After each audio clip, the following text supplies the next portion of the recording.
welcome back to the live broadcast of Moscow Candidates 2016. Okay, now it's more sunny in Moscow, so it's a better weather for everybody of us. And we're here with Igor and Dylan to present you this round. Hello, everybody. Hello. Well, It's good to be back from the free day.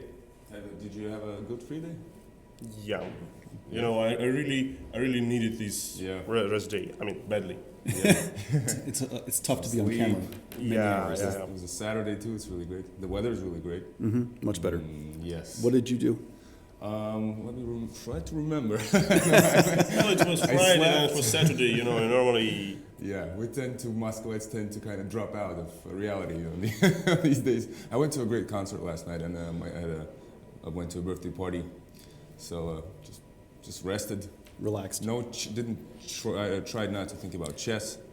But What do you think? What do you think the players were doing? I mean, that's because of course they're under tremendous pressure. Well, I've been asking obviously- them this question. Yeah. Obviously, I think no players spent any time on chess. It was only about their seconds, about their team. Yeah. But players, of course, had as much rest as it was possible, because, well, you need to make to collect your thoughts, to make your head more fresh, and I mean, you've been in these kind of tournaments, not this kind of, but long tournaments, and at the end, what's going on? I mean, is it just I just need a break to rest my brain, or is it something? Are you still trying somehow to find that edge or find that thing that might help you in the next game? Yeah, absolutely. The first and only thing you care about is to have rest for your brain, Yeah. and for your deadly, At this point, you don't want to even look at chess or study chess too much because it just might almost confuse you, maybe. Yeah, absolutely. You just try to, repeat a few lines exactly before the game, but it's not about trying to work as hard as you normally do. It's about to keep some energy for the last few rounds, last two games. I see the players are filing in, so we're getting ready. Certainly, coming up on the finally. time. Could we have a tournament table to make a brief? Well, I recollect, of course, that we have Caruana and Karjakin, who are both tied for the lead, and then a half point behind is Anand, who's still certainly not out of it. I believe that behind them, then there we go. Yeah, fine analysis. So Caruana and Karjakin on 7 points both, Anand 6.5, Hikaru, Aronian and Svidler keeping, let's say, some practical and theoretical chances to fight for the first place, this trio. But unfortunately for Nakamura and Topala, they're basically out of the run. But okay, still they're trying to do their best, I believe. So once again, Caruana and Karjakin and Anand is top 3 at the moment. Thank you. And I think in less than 2 minutes, but now you see, normally players arrive like 30 seconds before the game, but now it's so much tension that they come even early. 1 minute early. Yeah, such a big difference. Looking at the matchups today, we have Svidler, Caruana white against Svidler with black, Aronian white against Karjakin with black, Topalov white, Nakamura, and then Anand Giri. Yeah. If you were to sort of point to, I mean, obviously there's a lot at stake here, but is there one game you sort of, when you look at this, you think maybe this is going to be a really a game with potential fireworks or very interesting? Well, I'll start from another side, let's say, because Topalov Nakamura is the game of outsiders, so not much can really happen, which will influence the tournament table and the outcome of the tournament. So they have the least to lose. Yeah, on the contrary, all other 3 games are extremely tense, and I think we should keep an eye on each of them without paying any extra attention to any of them. But of course, I think the game of Caruana and Karjakin is slightly, could be slightly more interesting, because these two are in lead. And Caruana has white, of course, and Karjakin has black. So perhaps Karjakin is going to be looking for just to hold, and Caruana may be thinking because he has to face Karjakin tomorrow that he's got to do something here. Also, an interesting point that Aronian will surely go all in today because it's his last chance to catch one of the leaders, for example, and to score +1 and to, have an opportunity to fight for +2 the day, the ultimate day. The ultimate day. So it's I think. Well, and also Aronian's a great fighter. Yeah, of course, and of course it's a chance for Karjakin to launch some counterattack, because I believe that Levon, I mean, even if it be in an equal position, a draw position, Levon will play on, and perhaps he'll seek for all the chances, giving some chances to Karjakin. Okay, so that should be an interesting So game. much media is there today. And the audience is quite packed too, both inside and outside. The guys, I guess, the closer we get to the end, the more people. Do you going down on the floor? Do you sense that there's more people, definitely, and more of a buzz? and more of a buzz, more people, you see more cameras. It's interesting what's going to be tomorrow. Oh yeah, Yeah. with the face-off between Caruana and Karjakin. We're going to have some special guests, I think, tomorrow here too. Oh really? Well, I think so. I don't want to so, jinx yeah. it, but I think we're getting the current number one. I don't know. Maybe not. Maybe he wants to see in person who's That's who's what I going to be heard. facing. Okay. That's what I heard. That makes Yeah. sense.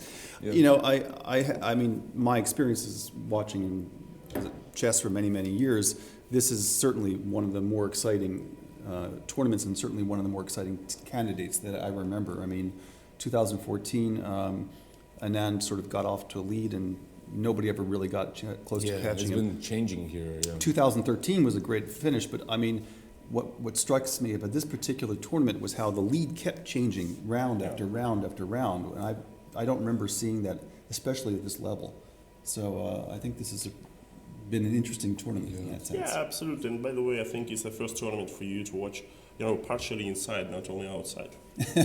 Right. Well, so I think it's a good moment to proceed directly to the games. Could we have a board here to, show the few moves? Okay, I see one of the games was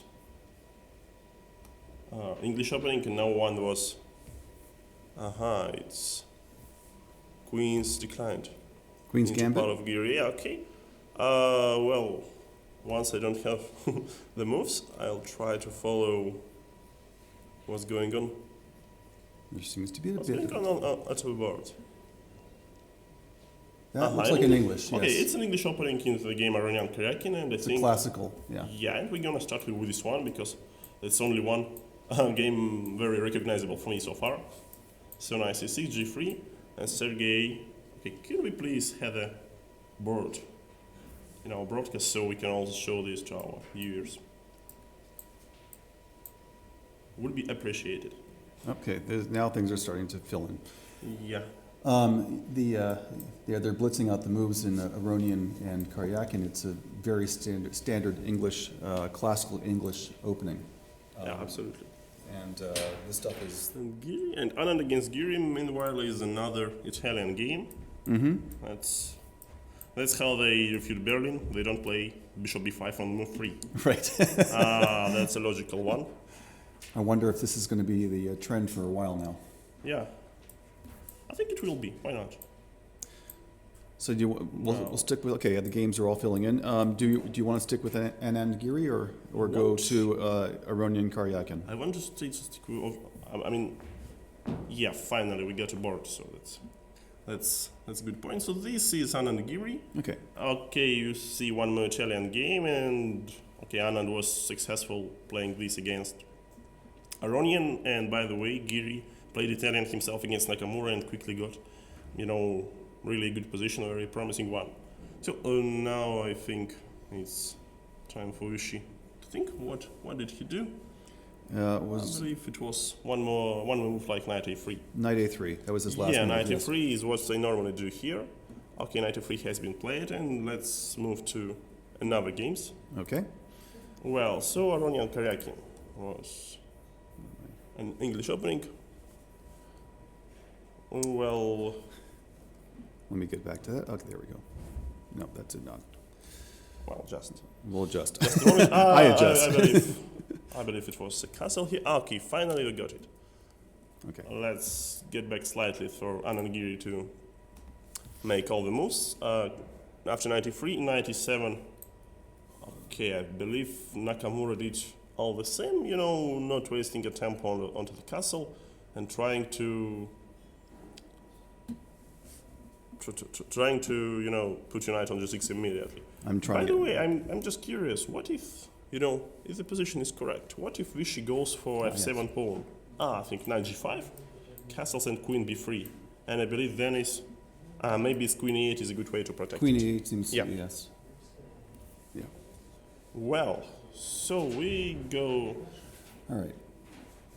Okay, of course. I mean, all of this is well known. Yeah, absolutely, and of course Vichy didn't go for this cheapo taking f7. He just played bishop g5. It's interesting to me. I mean, again, I keep seeing this over and over now at the elite levels. It used to be, especially when you're starting out, that people are told, stop the pin. Play h3, for example, to stop the bishop to coming to g4. Play h6 to stop the bishop coming to g5. Nobody seems to do this. This is the first time I can remember recently seeing it here. So what's the idea behind this? Well,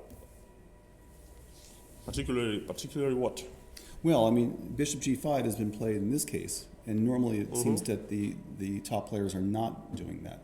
I mean, well, one of the problems is in case if black managed to play h6 and g5 before they made a castle, then yes, bishop on g3 remains, sort of passive piece. And then later on you can even try to launch some attack like on g6, g4 and stuff, and go, and then later on castle long. But we have 3 more games here, so you shouldn't pay all the attention to this one. Okay. Even if this is an Italian one, not Berlin. Okay, quickly let's go move to Fabiano Nakamura, I think. All right, that sounds good. So d4, knight f6. c4, e6. c4, e6. Knight f3, d5. So this becomes queen's gambit, as you said. Knight c3, bishop e7, bishop f4. Yeah, very normal one. So a3 used to be a popular move. c5. And here's c5, dc5. This is a bit like what happened in Anand against Carlsen in the last World Championship, isn't it? Yeah, I think it was played for a couple of times, and maybe I don't really remember this game, but okay, how can I? Well, it just looks familiar to me. Yeah. And then e3, and then knight c6. So. Well, it's very, very well-known stuff, and here sometimes they start with another move, but e3 with queen c2, to at this position to try to, What are the options here? I mean, try to disturb. I mean, it's very well known. So, like, sometimes they play queen c2. E3 is a normal move, but okay, e3 is used to be tricky. And I believe the main move after e3 was b6. I'm not so sure, but it's what I actually remember about this position. So, but okay, Anish surely has a clear idea what to do, and he played c5, dc5, and this development. Normally, if black managed to play d4 later on, then okay, that's just an equal position. Absolutely fine for black. Well, not much here has happened, and maybe Aronian Karjakin in this case. Yeah, I think, the last move in that was bishop e3. Let's see if we can catch up a bit. So let's say bishop e7. I'm not trying to get this to refresh. There we go. Okay. Well, so bishop e7.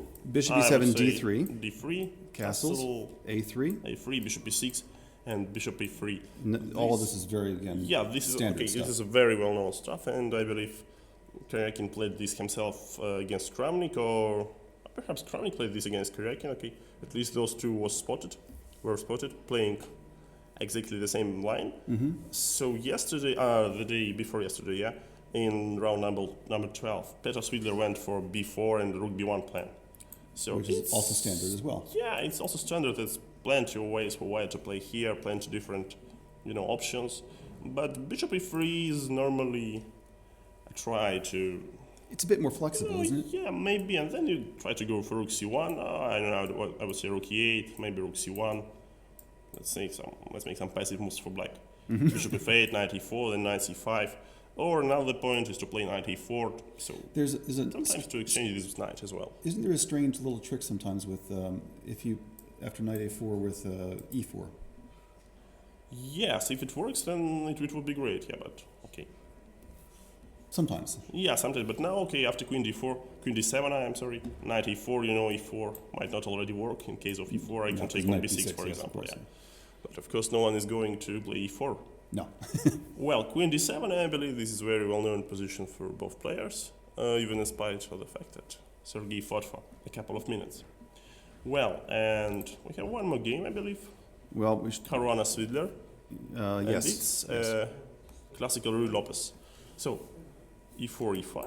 Knight f3, knight c6, bishop b5, a6, bishop a4, knight f6, castles, bishop e7, d3, so an anti-system, b5, bishop b3, d6, right, a4, bishop d7, and then c3. Yeah, that's once again a very well-known line, sort of anti-martial, playing d3 prevents black from reaching his martial stuff. And It's interesting that Svidler has already played his bishop to d7 as opposed to castling. Is this is not quite standard, right? well, particularly in this position, it's very standard because in case of castle, I would take on b5 in Oh, of b4. course, Yeah, yes. so that's some sort, of prophylactic. And also, black's intention is to play knight a5 sometimes. And okay, bishop d7 is pretty standard position here. Well, let's check the time. Okay, Petr already spent a few minutes here, so maybe this position is sort of new for him. Well, after c3, I think he made a castle. Castle, yeah. Yeah, once again, very logical one. So, this is... Okay, it's hard to, I won't speculate about deep preparation from white and debate one from Petr Svidler. Okay, bishop c2. yeah. Well, so far it's nothing really new has happened. This structure, if you remember the game between Svidler and Topalov, from the second leg, this structure may seem you familiar, yeah, because I think it was something really looking like this. So maybe Veselin already played a5 at some point, but in general it was something like, let's say, b4, then let's say d4. Okay, of course there were a lot of difference, like rook was on e8, bishop on f8, pawn on h6, but in general all this structure is more or less, I would say, more or less the same. Of course, I don't know if Petr is thinking, because b4 is a normal move here, but then yes, this is just What are the just options? a well-known position. I believe normally black wants to play knight e5, c5, or on the other hand to play rook e8 and put the bishop on g7, so it becomes more flexible, not trying to, So really, at this No. point, Svidler, if he hasn't already prepared this, has to come up with choose from his plans. Yeah, absolutely. But, I don't find this position, somewhat dangerous. It's just a very normal one, a classical Ruy Lopez, and, sometimes black, sometimes white, he just agreed to lose a tempo playing d3, to play d4 later on. I mean, to avoid few lines. So, for example, this one is pretty standard, and well, a lot of things are happening in Topalov Nakamura, by the way. Yeah, well, I find always these isolated queen pawn positions interesting. Oh wow, and Wow, and what a something's- clash! So yes, it was CD5, CD5, right, which is B4 and D4. Well, once I said that after E3, the most natural to me was B6, and I think it was the main line. But I don't have a straight access to the database, but it doesn't look to me like a novelty, yeah, but it looks like at least a good idea. And checking once again the time bank. It looks like Veselin is partially, at least he's surprised. I think he is surprised. Yeah, Well, A I bit. can't say he's prepared that good to the tournament. And by the way, if you don't remember, I think he arrived one or 2 days later than another player. So basically, he arrived to Moscow in the very day when when it was the first round. So he played round 1 against Viswanathan, let's say 4 hours after he arrived to the airport. So it was that's pretty tough. straight tough choice, from Veselin. Why did he do this? But I think, of course, he had some, special reasons. I'm sure he did. Looking at this position now, I mean, it's getting quite sharp, right? Because the D4, both B4 and D4 force decisions on both Yeah, players. absolutely. And I mean, what's the most likely here? If he takes the bishop and takes the knight, obviously the pawn on c3 has it could be an issue, but it could also be a weakness. Yeah, absolutely. But by the way, psychologically, the opening choice from Hikaru is very nice because now Veselian, I think he's on -4 now. Yeah, I think that's right. Yeah, it's disastrous for him, and of course now everyone is trying to, to create some problems, to make him play some precise moves. And even if this line appears to be semi-correct, okay, which is also questionable because this looks like, some sharp computer preparation from Nakamura. But even if this line is semi-correct, it's a nice practical choice to, to make your opponent think. Yeah, to make your opponent think a lot. And maybe be a little bit unsure of himself because he's probably, the way he's lost this throughout this tournament, he can't have a great deal of self-confidence about how he's playing. Yeah, maybe. So, okay, looks like nothing new has happened, and I think it's a good time for a small ads break. Stay with us.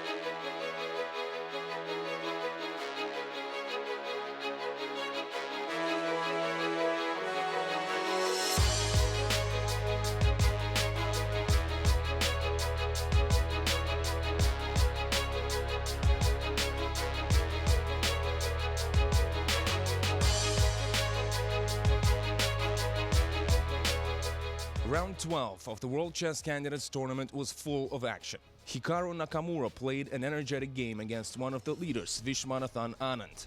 The American player was very well prepared in the opening, and by move 14, White's position became superior. Nakamura did not leave any chances to his opponent, smoothly converting the advantage. Now, Vishy Anand is back to +1 score and third place. Sergey Karjakin started his game against Topalov with e4, clearly showing his intentions to make this a sharp battle. Topalov wanted to have an interesting game and answered with Sicilian defense. White quickly launched an attack on the king. Storming the castle was a success. It brought White an extra exchange, which Karjakin converted into a full point. Now he's back on top, leading the tournament. Topalov handled his losses and an overall unsuccessful performance as a true sportsman. He willingly discussed the game at the post-mortem, in the studio, and at the press scrum afterwards. Fabiano Caruana was close to losing against Levon Aronian. Black had some advantage, but the momentum appeared in time trouble. At move 38, Caruana carelessly moved away the defender, and Aronian could effectively sacrifice a whole rook on d3. In that case, Black's position would be winning. However, in the time trouble rush, both opponents did not notice this opportunity. Aronian tried to pull something out of his position for 30 more moves, but it was not meant to be. Another draw keeps Caruana at the top. Peter Svidler and Anish Giri played the longest game of the round. Giri tried to convert an extra pawn in a 4-rook endgame. However, Svidler's defense was not easy to break, and the players split a point on the 7th hour of play. After round 12, Caruana and Karjakin share first place with 7 points. Anand is third with 6.5. Giri, Aronian, and Svidler have 6 points. Nakamura, 5.5 points. Topalov is last with 4 points. Stay with us for the last 2 rounds of the most exciting tournament of the year.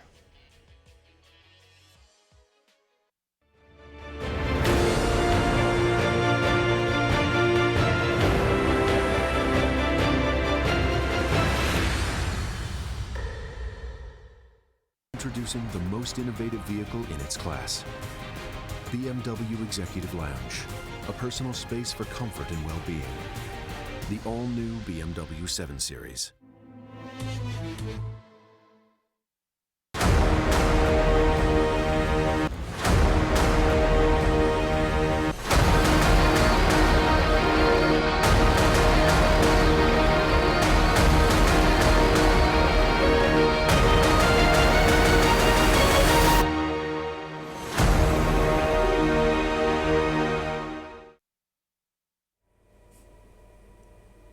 Welcome back. Welcome back.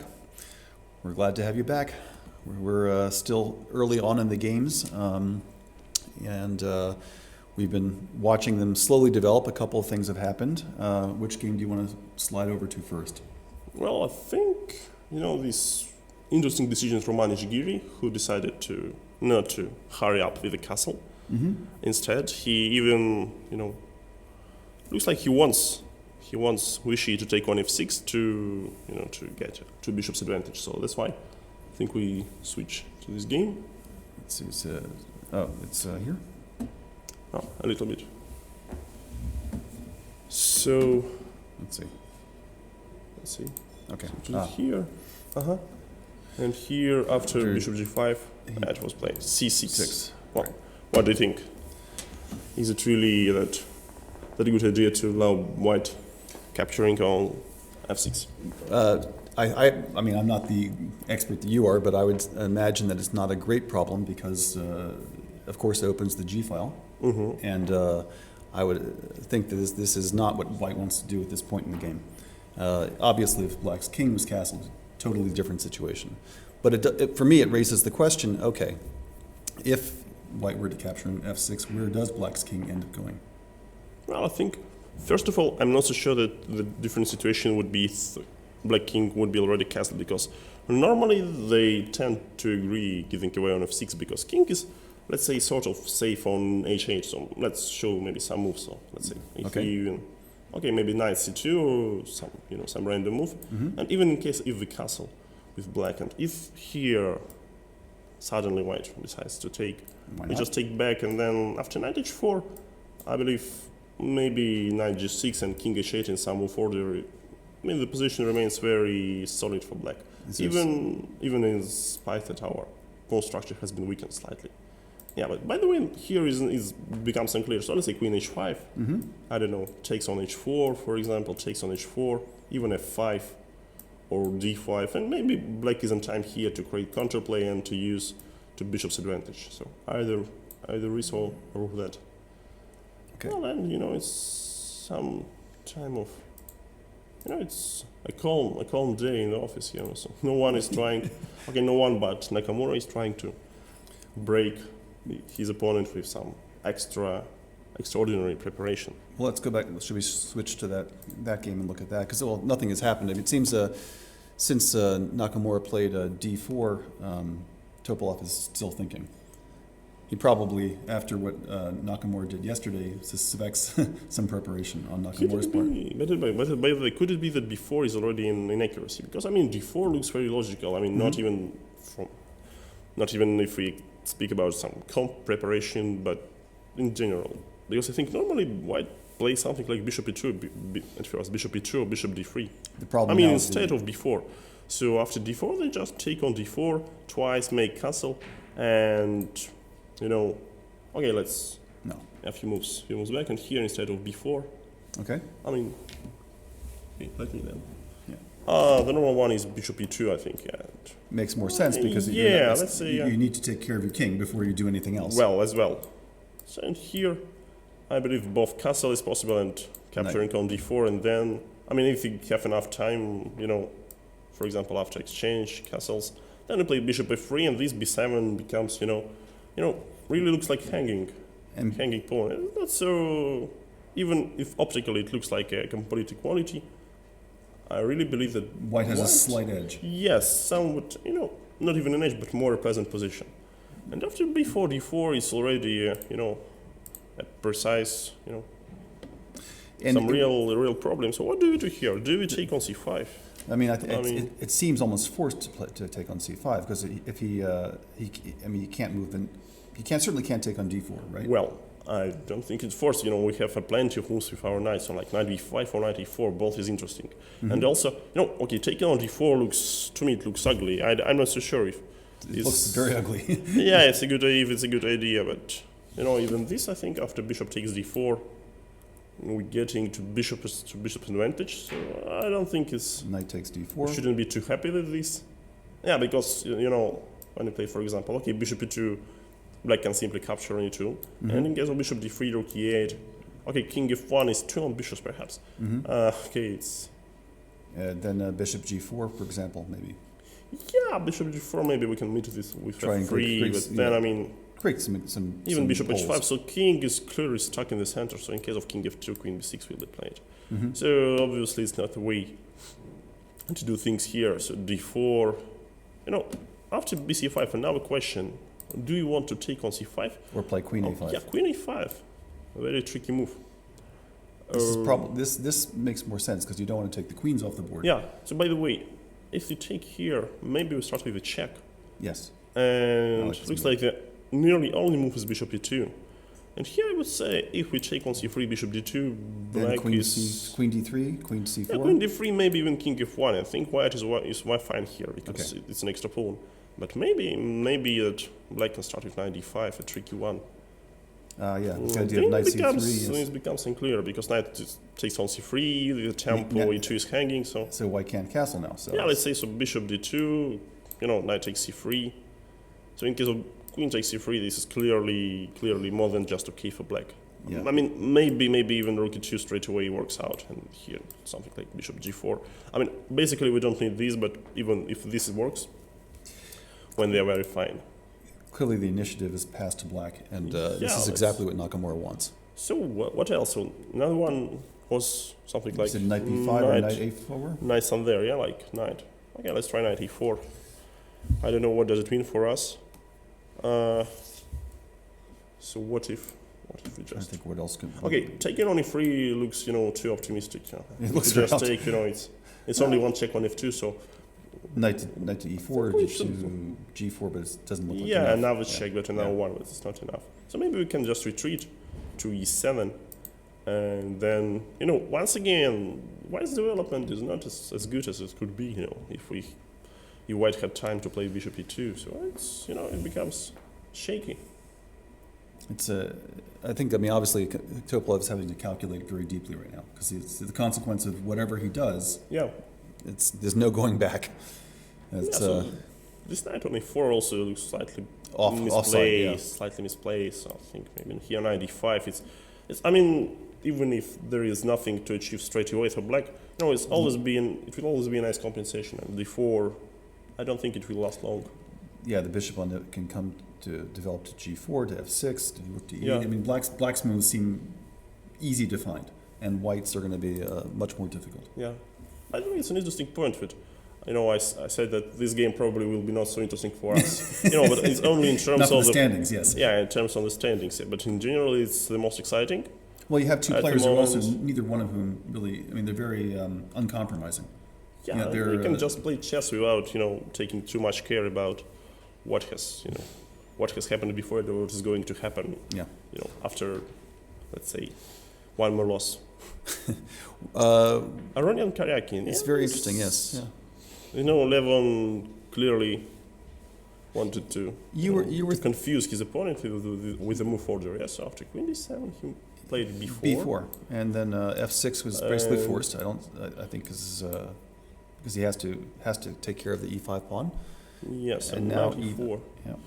Well, I'm not so sure, but I really believe that I fell into the same trick against Levon in some rapid game, I believe in 2009. Where he varied the move order the same way. Almost the same, because I remember he played first bishop b3, then b4, and then he just switched to another plan with knight e4 and knight c5. So normally you expect b4 and then b5, and now it's, the strategical idea of white's plays. When they play Knights get the bishop to c5. even bishop c5, so let's say, Yeah. okay, once again, some normal move.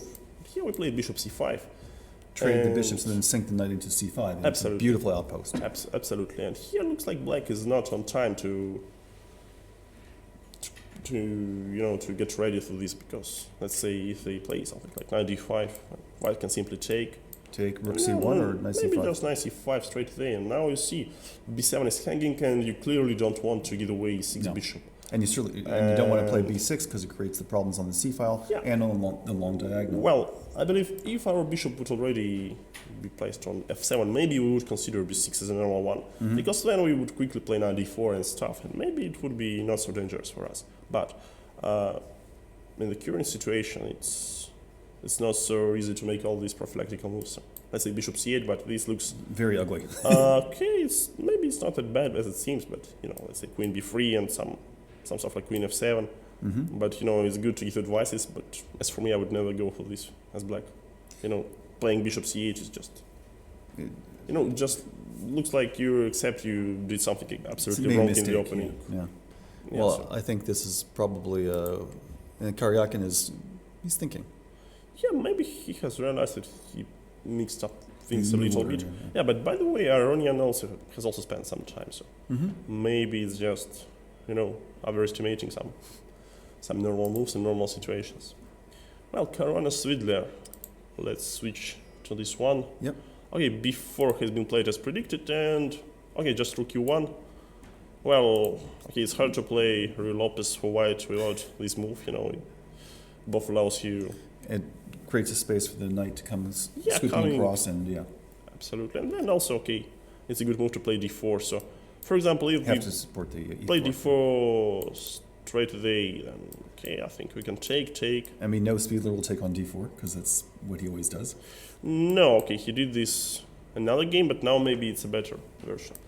By the way, here after knight b4, bishop b3, I don't think you. Oh no, you're essentially hanging because there is a typical idea for white to play queen e1.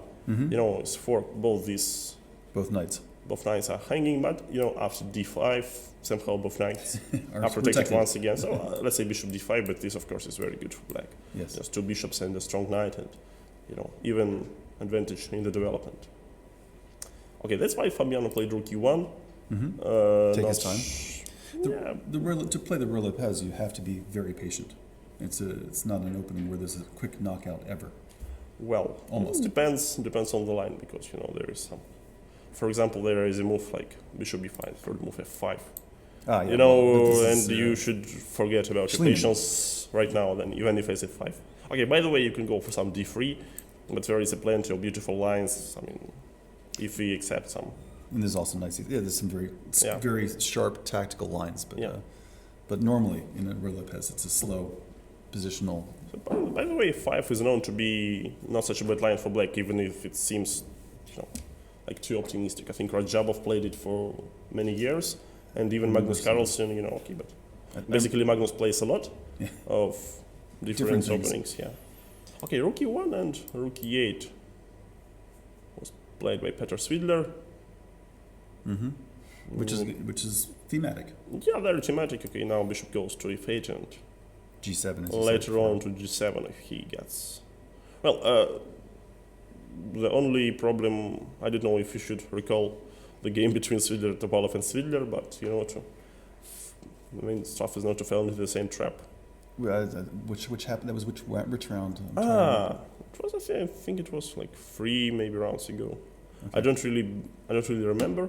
But okay, then Svidler's bishop at some point he went to b7 and then to a8. So now Petr already prepared. So Yes, it's not going to happen this time. yeah, he won't fall into the same trap once. Yeah. One more. By the way, I made moves. I was trying to show you in the Anand Giri. To me it looked like complete Pedzer moves. But the funny after c6, knight c2. And now, Yeah, and he just went Just for castle. Yeah, and yep, he castled. wow, I just was sure it's not going to happen ever. Why did you think that? Because of, Well, because now Bishop he has the option of opening the king. But yes, but maybe it's not a to me problem. it looked, maybe it's not a problem, but to me it looked a little bit dangerous. That knight on c2 is already coming to e3 and then Into to f5. f5. And if you can this- put the other knight on h4, you clamp down on f5. Yeah, absolutely. So this is, let's say, a responsible move. And by the way, Topalov Did he move? decided, he just took on d4. He decided did. not to go into all these sharp lines, and I think after e takes d4, well, that's interesting because Well, I now think, Bishop takes, right? well, maybe Rook rook e8 is a move to be included. Well, Maybe now not. Bishop b2. I think it's more or less all the same. Bishop takes, knight takes. So maybe here his intention is to play bishop b3 and after knight e2 just exchange all the pieces, because okay, Now maybe take with the king, yeah. Well, from all points of view, maybe unless you are Nishigiri, draw is better than a loss. Yes, well, So- I don't think, again, because of the standings in this game, neither player is necessarily worrying about loss or win at this point. Yes, but I mean, it's never pleasant to get, being on -4, you don't really want to And go down on -5. Yeah. So it's just better to end your tournament and minimize the damage, as I say. So you think pawn takes pawn is just a way to sort of try to... Yes, I believe, because, after bishop d4, I mean, in case of all this stuff appears at the board, I don't really think that white is going to fight for any sort of advantage unless, Hikaru does some really double-edged stuff. It seems like this is a pretty forcing line. Well, I cannot state that, but at least it looks logical to me because, let's say if we start with bishop e3, rook e8, what else can we do? Because if we develop our bishop to another square, like bishop c4, then, I mean, knight g4 is always an unpleasant stuff, and, let's say if we castle, then we may even lose, like, to queen c7, attacking both. Now, of course, one pass zero's line, but Yeah. in general, I'm just showing that There's some dangers here for white. yeah, it's white is one who should take care. Yeah, I think at this point probably Topolov is just Yeah, wants to survive this opening and well, it's not survive in the the sense right of- time to speak about survival. When but- I'm talking, when I say survive, I mean just not make any big mistakes. Just yeah, try to that's, simplify and not get into a fight because obviously, his king is open. He's underdeveloped. yeah. So he spent like 25 minutes onto this stuff. Definitely deep calculation. Yeah, and okay, he just decided to simplify the position a little bit. Then knight d5 was played. In which Aronian Karjakin. knight d5, yes, yeah. And okay, let's say the move I was thinking about was Bishop c5. Bishop c5. So what was wrong with this move? Why didn't Levon go for this? Okay, maybe now we have a time for b6. I don't know. So Bishop let's say takes, now yeah. 6, and we can take with some, maybe we can take with a knight, to prepare bishop d5. And okay, this is solid one. Yeah, once knight 24 is not going to reach the c5 square, then I think black is more or less fine. So with bishop d2, Aronian has avoided any exchanges, and maybe he thinks that black's pieces are not so well coordinated. Well, it's hard to Argue with say that. black's pieces. Well, the knight on d5 certainly is well placed. But I mean, okay, all pieces are placed pretty normal, but normally when you play with this position in the first hand as white in Sicilian or in Dragon, you're trying to prevent before, so you always have time to play a5. So that yeah, that's at not going this to happen. position b5, a5 I mean it already runs into this, and this, and after rook b1, b7 Very becomes a weak, problem. yeah. Becomes a problem. Plus the bishop on d2 covers c3. Yeah, that's also Maybe gives a little bit of attention to a5 as well. yeah, that's true. So what would we expect from this game? How do we? Question is, where does black play now? I mean, he doesn't want to play a5, right? We pretty much agreed on it. Well, a5 is basically it's a thematical move. But here, I'm not sure if we have enough time, to improve our queen side structure. But I don't really see how do we do this, because imagine if we put our bishop to c6, it would be just Would be fine, swap bishop on e6 and knight on c6, and I believe black would be much better because knight on e6 is perfectly placed, attacking c5. But it's hard, to find so much time. Yeah, and knight d4 doesn't look... Well, knight d4 is always a move to care about. If we takes, play then, this then you've got... Yeah. maybe queen, okay, queen b3 looks strange, and maybe queen b1, that's why. And then queen b2 attacking d4 pawn. And this pawn which went from b4 to c5 is obviously an improvement for white. Yeah, and he's... Okay, then rook goes to c1, let's say queen to b2, d4 becomes weak, it's already, you can never be sure you're not getting into trouble. Okay, maybe bishop h3, it's... maybe we can take on h3 already, because let's say queen takes b7 would be a blunder, so here, black takes, and plays rook b8, and I think the queen is trapped, and also I think c6 doesn't work. But if you start with bishop h3 first, Yeah, but we start with bishop h3 and then queen b7. Yeah, absolutely. So, but if we try to protect b7 pawn, then okay, queen b2 arrives. So like, anyway, maybe b6. Although Even takes, and we're not going to take an extra pawn. no. I think queen b2 is enough. Simple. Yeah, and now d4 is hanging, and it's not easy to find a way to protect it. So Yeah, you can't not without giving up the exchange. yeah, I'm not going to say that Levon has really an upper hand in this game, but somehow It's maybe a little bit more a comfortable little playing. bit more tricky for black to find the correct moves, because it's normally black wants to fix the structure early on, like to play e5. So let's say if we make Go back few to another moves, like if we go for bishop e6, I would say b4. One of the most well-known moves here. I mean, not even f6. I think they also play a5 here. Okay. Yeah, because it's Right, because of knight d4 you can't take on e5 yeah, because of here, bishop b3. And here, there is few different moves like bishop b2, knight d2, rook b1. And if we take, there is some sort of a exchange sacrifice. But if we go for this, we should be ready to play like knight b3, bishop b2. Okay. Because here, after bishop f6, it's a problem. No, I was thinking of bishop b3 actually, which is here bishop b3, I think it runs into queen d2. oh right. So there's still we space. have another square for a So queen. So queen e1 is not forced. So knight b3 is Yeah, I think bishop f6 is the move to start with. Okay. And now, the only one is a4 and then knight b3. And here we should play bishop b2 because of queen d4. yeah, because of the fork. Yeah. So that's a normal way of things. But bishop e3 is another tricky attempt. So now, at least Levon managed to exclude a5 from his opponent. Because a5 doesn't make so much sense after bishop e3. Makes a little less sense. Yes, but by the way, 5 I believe is still one of the main moves here. It may seem strange to you, but I think I even played such a game because it was a game I think I played against some Russian grandmaster. And he played a4 and he said it's all well-known theory. Okay. Obviously, I didn't know any theory here. And the point is, if we defend passively, then bishop goes to b3, and if you take, then e4 is some sort of draw by force. I was talking about this before, yeah. So let's say knight e1, knight d4 and stuff, and this is threatening bishop b3. Yeah, it's a bit. Yeah, maybe it was actually what happened in our game, but I managed to win, but it was not about the opening. So that's why here. This is a tricky way to play English Open rank. I really think that it may create some issues problems for Karjakin. Yeah, but we shouldn't hurry. It's interesting.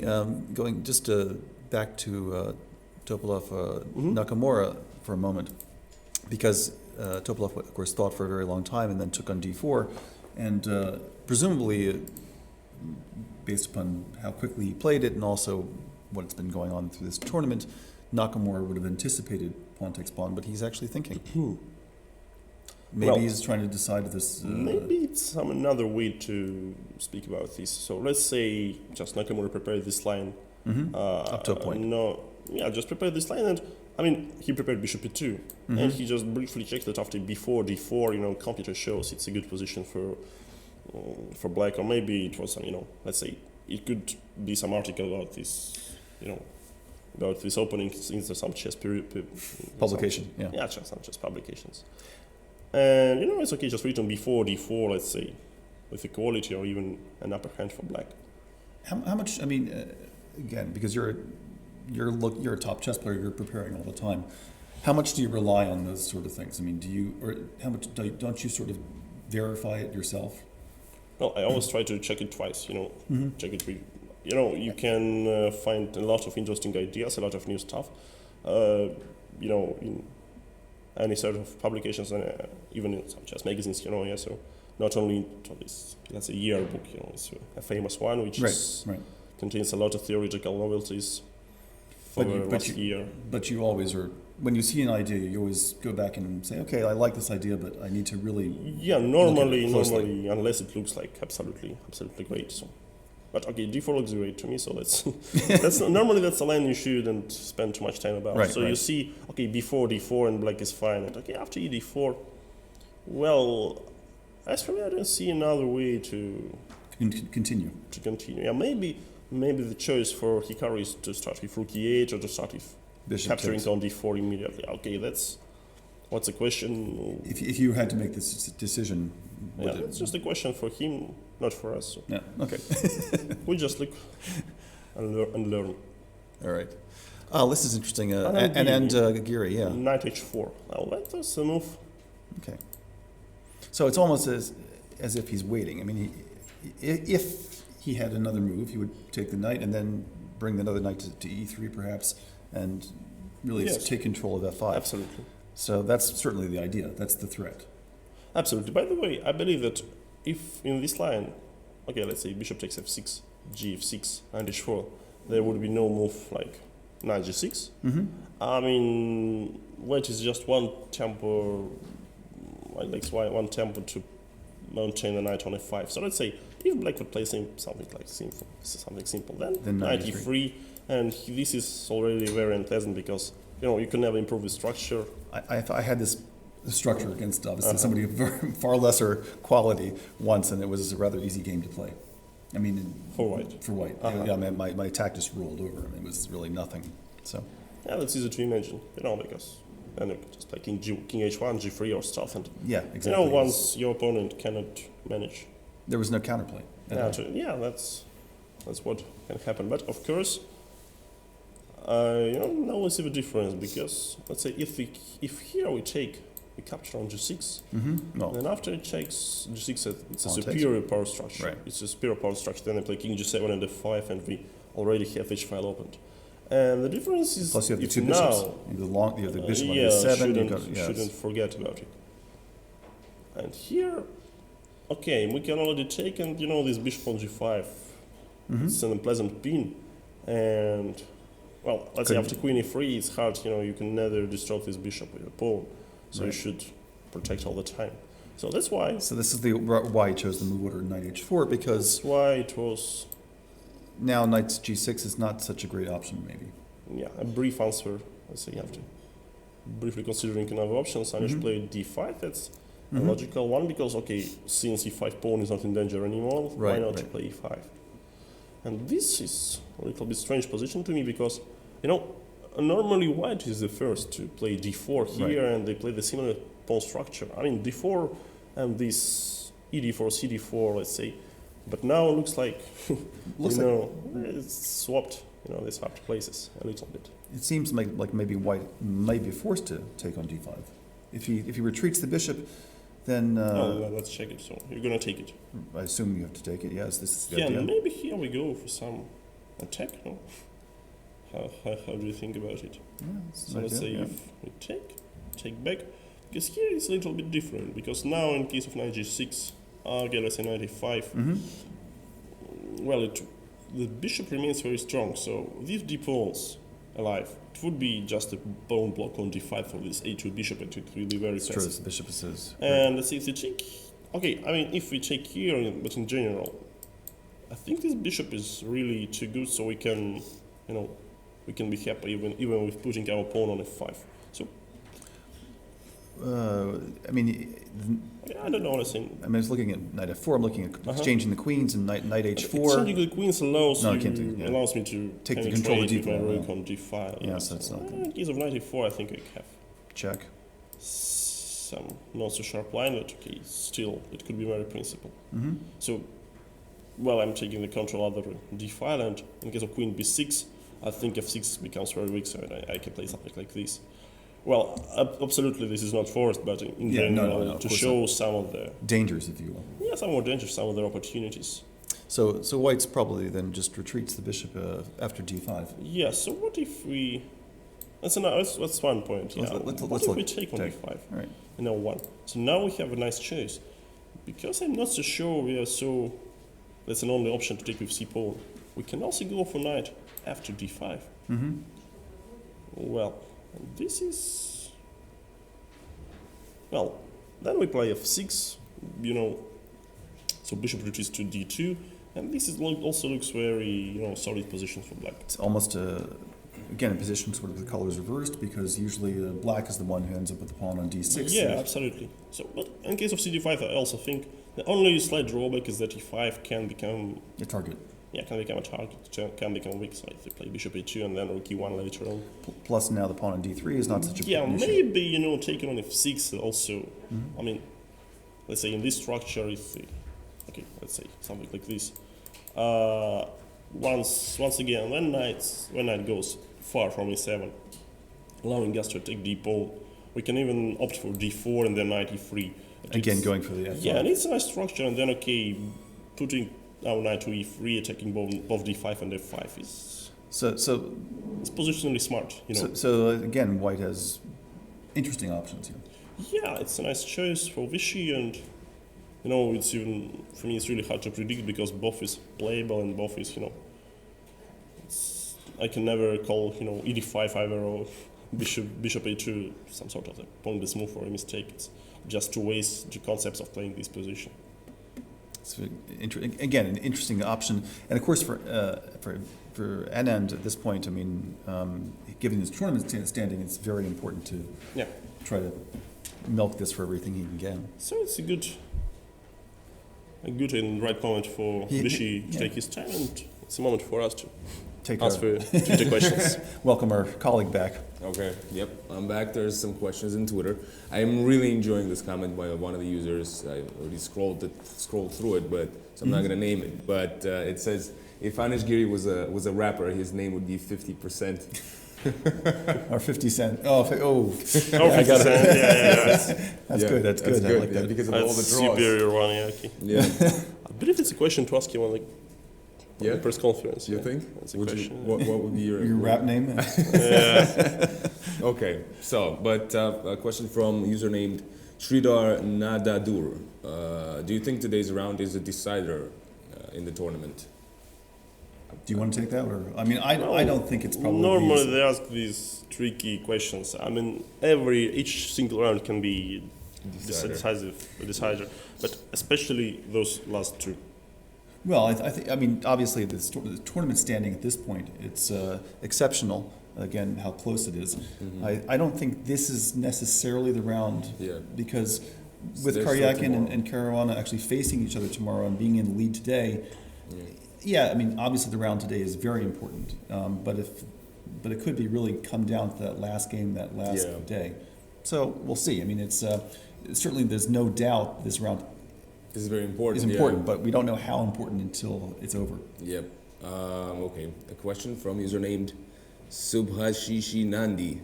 We get a lot of Indian viewers. Well, it's I mean, Vichy's influence on the development of chess in India has been enormous. That's cool. So many people now play chess in India and love the game, and it's been extraordinary. So yeah, there's a big. Definitely, yeah. There's a couple of Indian journalists here. I did an interview with them, and they said he's like a rock star there in India, almost like. He's received, I think, either the highest or the second highest honor, civilian honor, given to sportsmen in India. I mean, Apparently, there was no chess before him in India. And he was the first grandmaster. Yeah. The first. Yeah. I mean, it's. The first grandmaster and immediately a world champion. Yes, and exactly, world junior champion. Yeah. Now they have about 50, I think. They have many grandmasters. Yeah, many strong tournaments. And especially, what is especially important, they have a lot of very talented young players. So a lot of very talented young players. Plus, there's a lot of IT companies coming from India, so they're very intellectual people, and that's why chess. Well, and we published a story on World Chess about how the system for sponsorship of players in India, which is the way I think of it is the way that, for example, bicycling is sponsored by corporations in Europe. It's the same model. A lot of companies employ not just chess players; they employ people who are sportsmen in cricket, whatever it is, and they're on staff basically as sportsmen. Now, and they're given time off to train, to study, to play in tournaments. So it's a very different model than at least in many Western countries, let's say. But it's great for their development. So anyway, the question was from this user was, can a child who is just average at scholastic level, mathematics, excel in chess? Chess and math. How does that? Well, they're obviously. Do you have to be really good at math to play chess? I think that's a cliche, you know. I think it's a bit of a cliche. Normally they think that it's, you know, connected, like logic, chess, math, all It's you more know, with memory, right, and logic.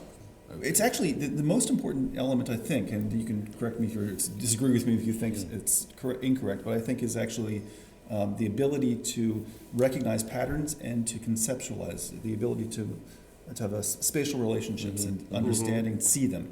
So it's obviously related to mathematical ability, but it's a slightly different ability. There was I mean, we can go into the history of the tests on chess players, but in fact, those are the strengths. Those are the areas that are really important for being a good chess player. So I guess a child could even be more good than memory, which is interesting. Yeah, a child could excel in chess, even being average, just average at scholastic level mathematics. Or they could be a genius at math and not necessarily be a genius at chess. True. Okay, another question from a user named Sir Oliver X. How do you think Kasparov would perform in this tournament? Could he score some wins? Well, I mean, it seems like he would draw Kasparov, yeah, could be.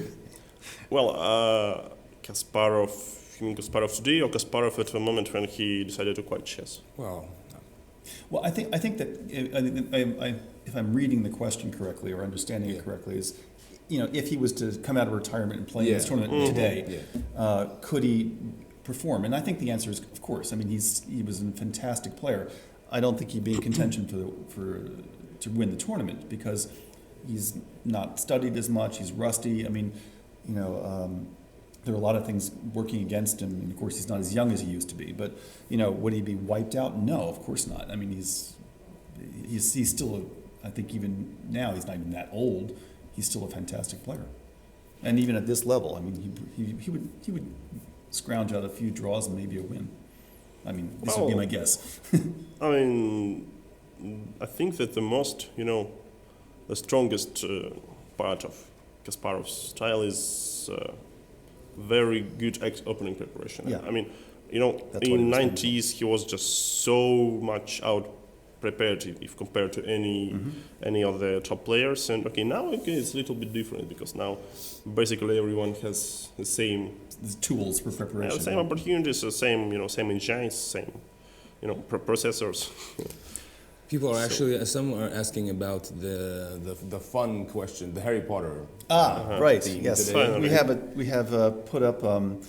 I guess these are sort of polls. We're asking people to go on to Twitter and to Moscow candidates at hashtag Moscow candidates, and we were asking people if they could vote, or which of the Hogwarts schools would they put each of the players into? And there's of course the four. There's Gryffindor, and there's. Come on, put them all to Hufflepuff.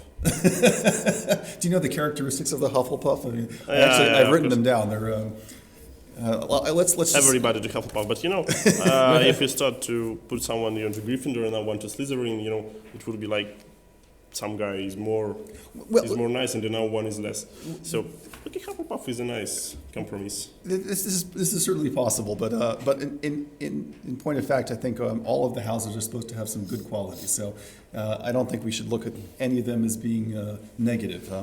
I mean, for example, Slytherin is ambition, cunning, leadership, resourcefulness. These are not bad qualities. So Gryffindor happens to be courage, bravery, nerve, and chivalry. So anyway, I mean, you can make your own assessments from afar of what you think of the players and where you would put them, but I don't think any of the places are bad. Okay, I think we should choose what's the best quality while the ads break right now. Okay.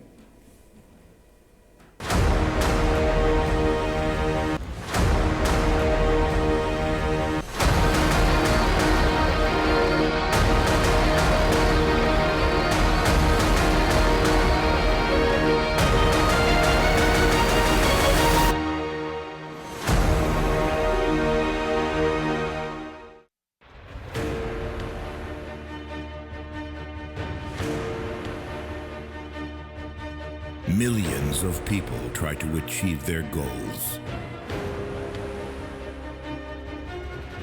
But there is only one who is going to make it. The one who strives for victory and goes forward no matter what happens. The one seeking success. The one whose victories are to be celebrated tomorrow. The leader carves his own pathway.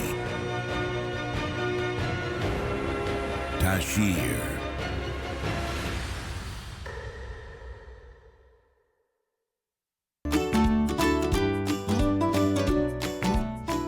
Fabiano Caruana. In September 2014, Fabiano Caruana won the Sinkfield Cup with one of the most dominant performances in history. Afterward, his rating rose to the third highest in history, and it seemed that he had become the greatest challenge and threat to the reign of Magnus Carlsen as world champion. Born in the United States in July 1992, he has dual American and Italian citizenship, and for many years he lived in Europe playing under the Italian flag. Last year, he moved back to the USA and changed federations to play for the United States. Caruana is quiet, well-spoken, thoughtful, and socially conscious. He was the first top player to take the Ice Bucket Challenge to raise awareness of the ALS disease. He is also a fearless player and always plays according to his principles. This is both his strength and his weakness. Caruana's calculating ability is also second to none in the world, and that definitely makes him a formidable opponent.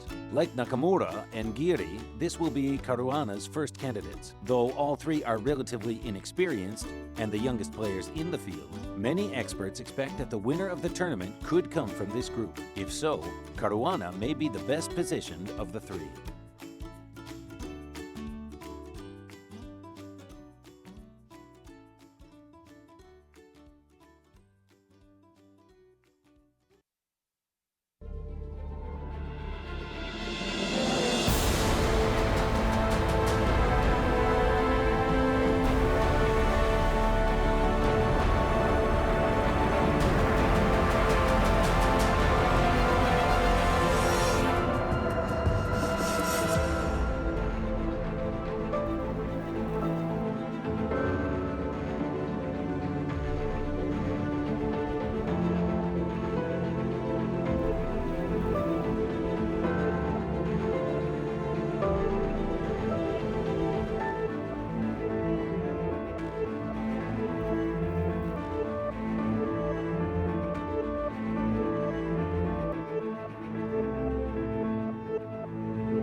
Sergey Karjakin. He was born in Crimea, and his father taught him to play when he was 5. 2 months later, he started attending a chess club of the Pioneers Palace in Simferopol. Karjakin's talent was evident immediately, and he soon moved to Kramatorsk to study in the famous school of chess stars. In 2002, at age 12, Karjakin was the second or trainer for Ruslan Ponomarov during the FIDE World Championship tournament. It seemed preposterous that Ponomarov had chosen a player so young, but it turned out to be a brilliant choice as Ponomarov won the tournament. A few months later, at age 12 years 7 months, Karjakin became the youngest grandmaster in history, a record that still stands. The career trajectory of Karjakin, who switched his citizenship to Russia in 2009, has not been as spectacular as that of some other players, notably Carlsen, but it has been steady and he has posted some world-class results. He won the Norway Super Tournaments of 2013 and 2014 and the World Rapid Championship in 2012. Last year, he displayed enormous resilience to win the World Cup by overcoming a 0-2 deficit in the final. He finished second in the last candidates tournament in 2014, so there is no doubt that he has the experience and the ability to challenge for first place this time.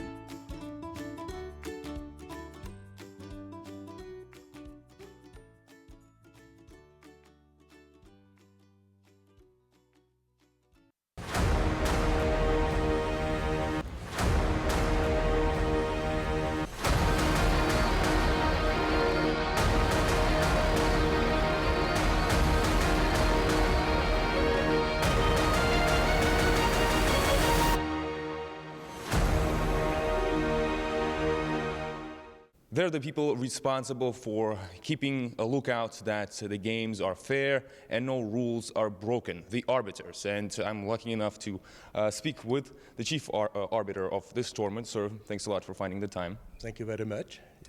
How are you finding the tournament so far? Up to now, very interesting games. Okay, I'm not so a strong player to be able to analyze all these games, but all the players are fighting.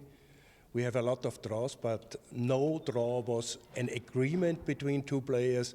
All the draws were fighted until no one had a chance to win.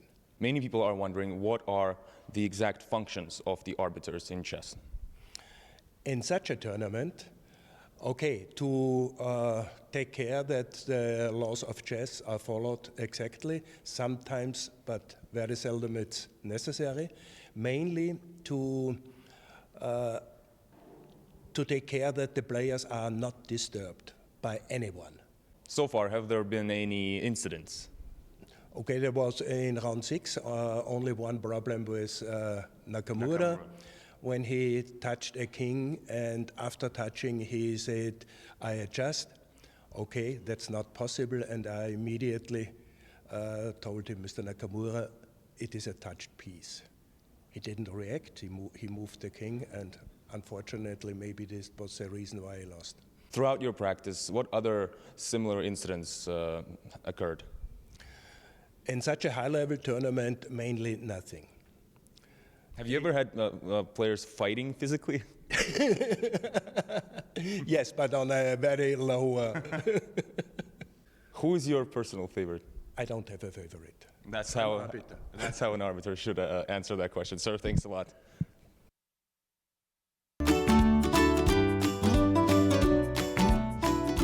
Viswanathan Anand. It is not an exaggeration to say that Viswanathan Anand is chess in India. Anand has had more of an influence on the game in his home country than any player has ever had on the development and popularization of chess in any country. His success and his support for chess education programs has sparked a chess boom across India and turned it into a growing world power. Known as Vishy by his peers, he grew up in Chennai and learned to play at age 6. He then spent many years honing his skills in clubs and rapid and blitz matches all over India. These rapid matches made him lightning quick at calculating complex variations, and when he later became a world-class player, one of his defining characteristics early in his career was how quickly he played. It was not uncommon for him to use only 30 or 40 minutes of his own time, while his opponents had consumed more than 2 hours. In 1987, he won the World Junior Championship, and a year later, at age 18, became India's first Grandmaster. He won the FIDE World Championship in 2000 at a time when the chess crown was split, but then became undisputed champion in 2007 after winning the World Championship tournament in Mexico City. He successfully defended the title in matches in 2008 against Vladimir Kramnik, 2010 against Veselin Topalov, and 2012 against Boris Gelfand, before losing the title in 2013 to Magnus Carlsen. Anand came back to win the 2014 Candidates Tournament and qualify for a return match against Carlsen. Though he lost again, his experience is unmatched among any of his rivals in the 2016 Candidates Tournament, and that may give him an edge.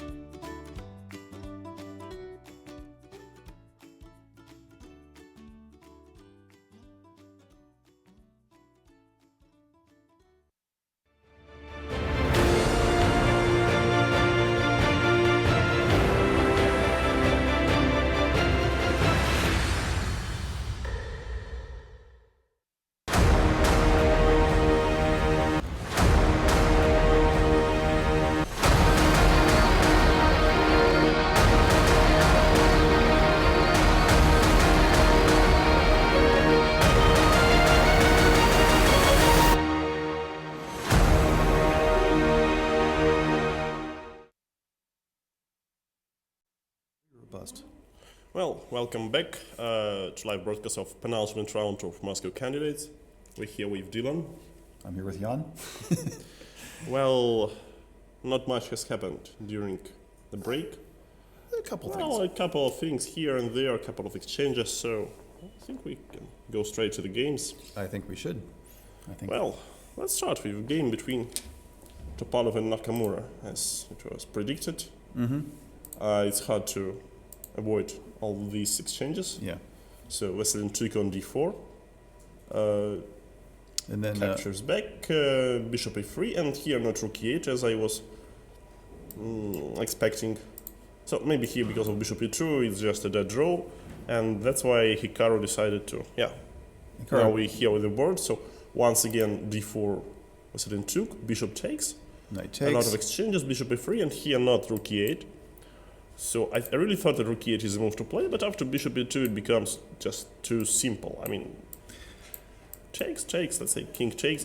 Maybe this is even slightly better for white, but in general, of course, it's a drawish. Yeah. And that's why perhaps Hikaru went a after, little different. Yeah. yes, instead of rook e8, he played knight a5, disturbing the bishop on e3 and trying to improve his own pawn structure and create some Maybe some problems. possible problems. But I don't really believe it can go this way because, even if the, let's say, bishop goes to e2, E2, if they proceed to this structure, I don't really believe it can be somewhat worse. I mean, it actually works, but it's in terms of It's not necessarily theoretical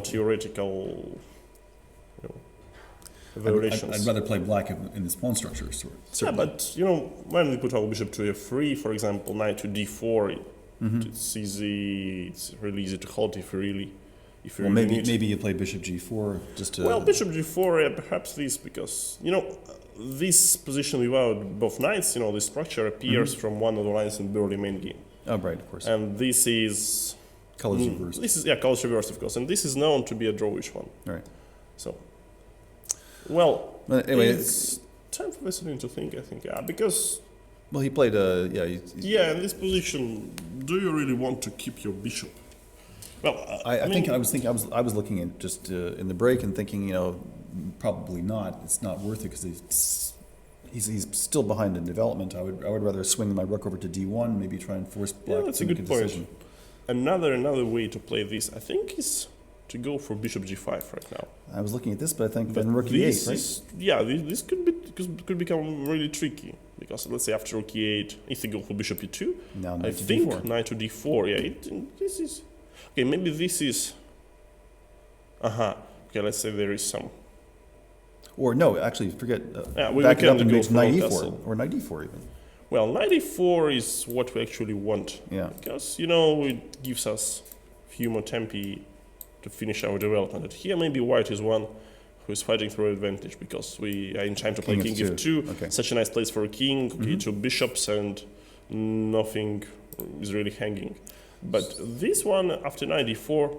Okay. After Of knight course, d4. this one, knight e4 is another way, but I think this is better.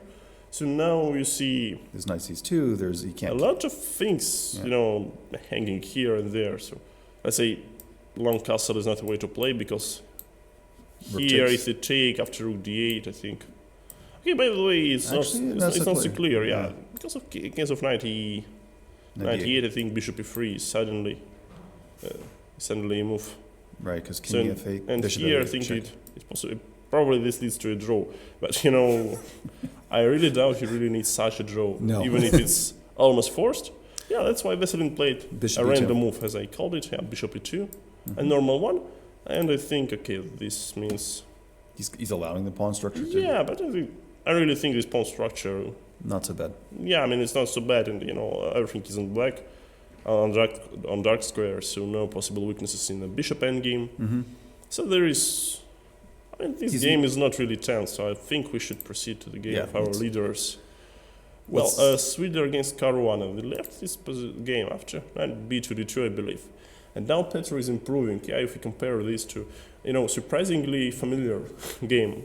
Top out of Svidler, bishop f8, a5 and g6. So now Petro is in time with normal maneuver. Bishop from e7 is going to g7, and bishop on d7 is, now this bishop a4, which was played by Vesselin at some point. Okay, at least it wasn't played, but it was an idea. An idea. Bishop actually was on b3, I believe. Okay, at least after knight b4. Well, we're getting a little bit far away. So here, this is of course a better version of this. So is white's normal idea is either d4 or. Yeah, I think if white is not going to play d4 here, that's then they will go for some something like knight c4. But I believe after bishop g7, it's not so easy to improve this knight, because once again, when I play d4, I think black can just go for some significant amount of pawn exchanges. And then d5 with the tempo. So this knight on c4, it's Not so double-edged. good, yeah. It's, I would even say it's a pseudo-active piece. Well, so after g6, I think Peter has solved most of his opening problems, if he had any, because obviously this way to play Lopez, I mean d3 on move 6 and then this calm play like a4, c3, bishop c2 is not the way to fight for the advantage. It's just, you play a long-term game, so maybe you try to outplay your opponent. In the middle game, in the end game, someplace else. Not in the opening. Yeah, but then yes, Peter Svidler is not one of the best players in Lopez, not in Berlin, but particularly in this one. Classical, yeah. A classical one. So I think it could be an interesting game, but it's too early to predict what's going to happen, because not enough has happened yet to actually, yeah. Oh, by the way, bishop b3 was played. And he played bishop b3. Okay. So now they see that probably. Okay, by the way, Fabiano keeps the idea of d4, and now let's say if he would go for d4 immediately, once again, I think we mentioned same ideas when d5. it was knight it was b4, Paul Svidler. Right. So here, if you go to b1, then yes, your bishop is slightly passive, so I can go c5 or d5, and after bishop b3, you allow knight d3. Yeah. So basically, bishop b3 is a prophylactical move, so you don't allow knight b4 with the tempo. And now, okay, I really think bishop g7 will be played at tempo, but well, who knows? Well, also the bishop b3, he's eyeing f7 again, and of course this is not an issue, Yeah, but absolutely. it gives him more incentive to play bishop g7 anyway. Yeah, absolutely. So, by the way, if bishop goes to b7, let's see, after d4, Right, if another we, reason. once again, if we exchange all the things, and here knight b4, maybe bishop f7 becomes an unpleasant right, because idea. king So, takes in imagine queen if b3. our bishop would be on f8. In this position, we will just simply play d5, and once again, if our bishop would Was be on on f8, yeah. it would protect b4. But now we Can't do this. should go to some, very risky line, like d5 or let's see, knight d5. Even maybe this is not that bad, because after d5, let's say this pawn is weak, so we can play like this and this. But I really doubt we need this as black. No. So after bishop b3, Svidler is taking his time, and I think we should proceed. To another game. Yeah. So Aronian Karjakin, that's a nice setup. So I think It's got in this position, it was played e5, knight c5. bishop Bishop takes, takes, pawn takes. a4. And I thought that's a very good strategical decision, Locking in down the future, locking down this pawn on B3, a3, and yeah. also an important square is guaranteed now for bishop on e6, or maybe for your knight as well. So if white does nothing, then we play knight e5 and knight b3, and maybe we even try to create some counterplay and fight for the advantage. But white immediately, of course, attacked down the b file. Yeah, that's a logical one, rook b1. So now knight e5 is simply met with bishop e5 taking on b7, and this structure is slightly worse than white's done. So that's why a little bit awkward move, rook f to b8. Normally, It's temporary, though. yeah, normally we see this rook on d8 in Sicilian. But he can't pull the other rook over because the pawn on a4. Yeah, and I think this is much better than rook e7, because rook e7 leaves us, no choice of this rook. Yeah, It can never go away, and knight e5 is, once again, it's not a good idea. Yeah. But by the way, I would also say that rook e7 was the way to play. Maybe it looks a little bit passive, but it's. But with now he But still rook has d8 is a very normal move. he still has the option of knight a5. So what has been played? Queen c2, I believe. Actually, it was queen c2 and Queen then c2 and then knight. to e7. Yeah, knight d7.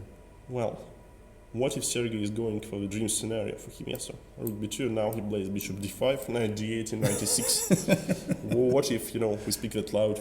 Well, the fact is, this is becoming slower, and he has the option to reorganize his pieces. So if he gets the bishop to c6, then he can also unwind the rooks, maybe swing them back to the f file, to the king side, and start normal operations there. Yeah, because for a moment, Levon is clearly preparing doubling the rooks on d file.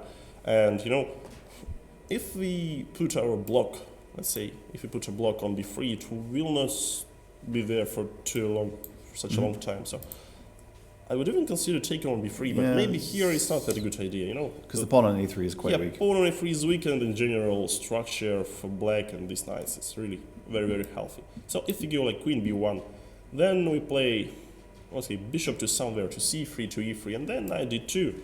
Okay, let's say, You can dislodge it. And what then- is the move for us to play for black? Okay, let's say some prophylactic, king h8.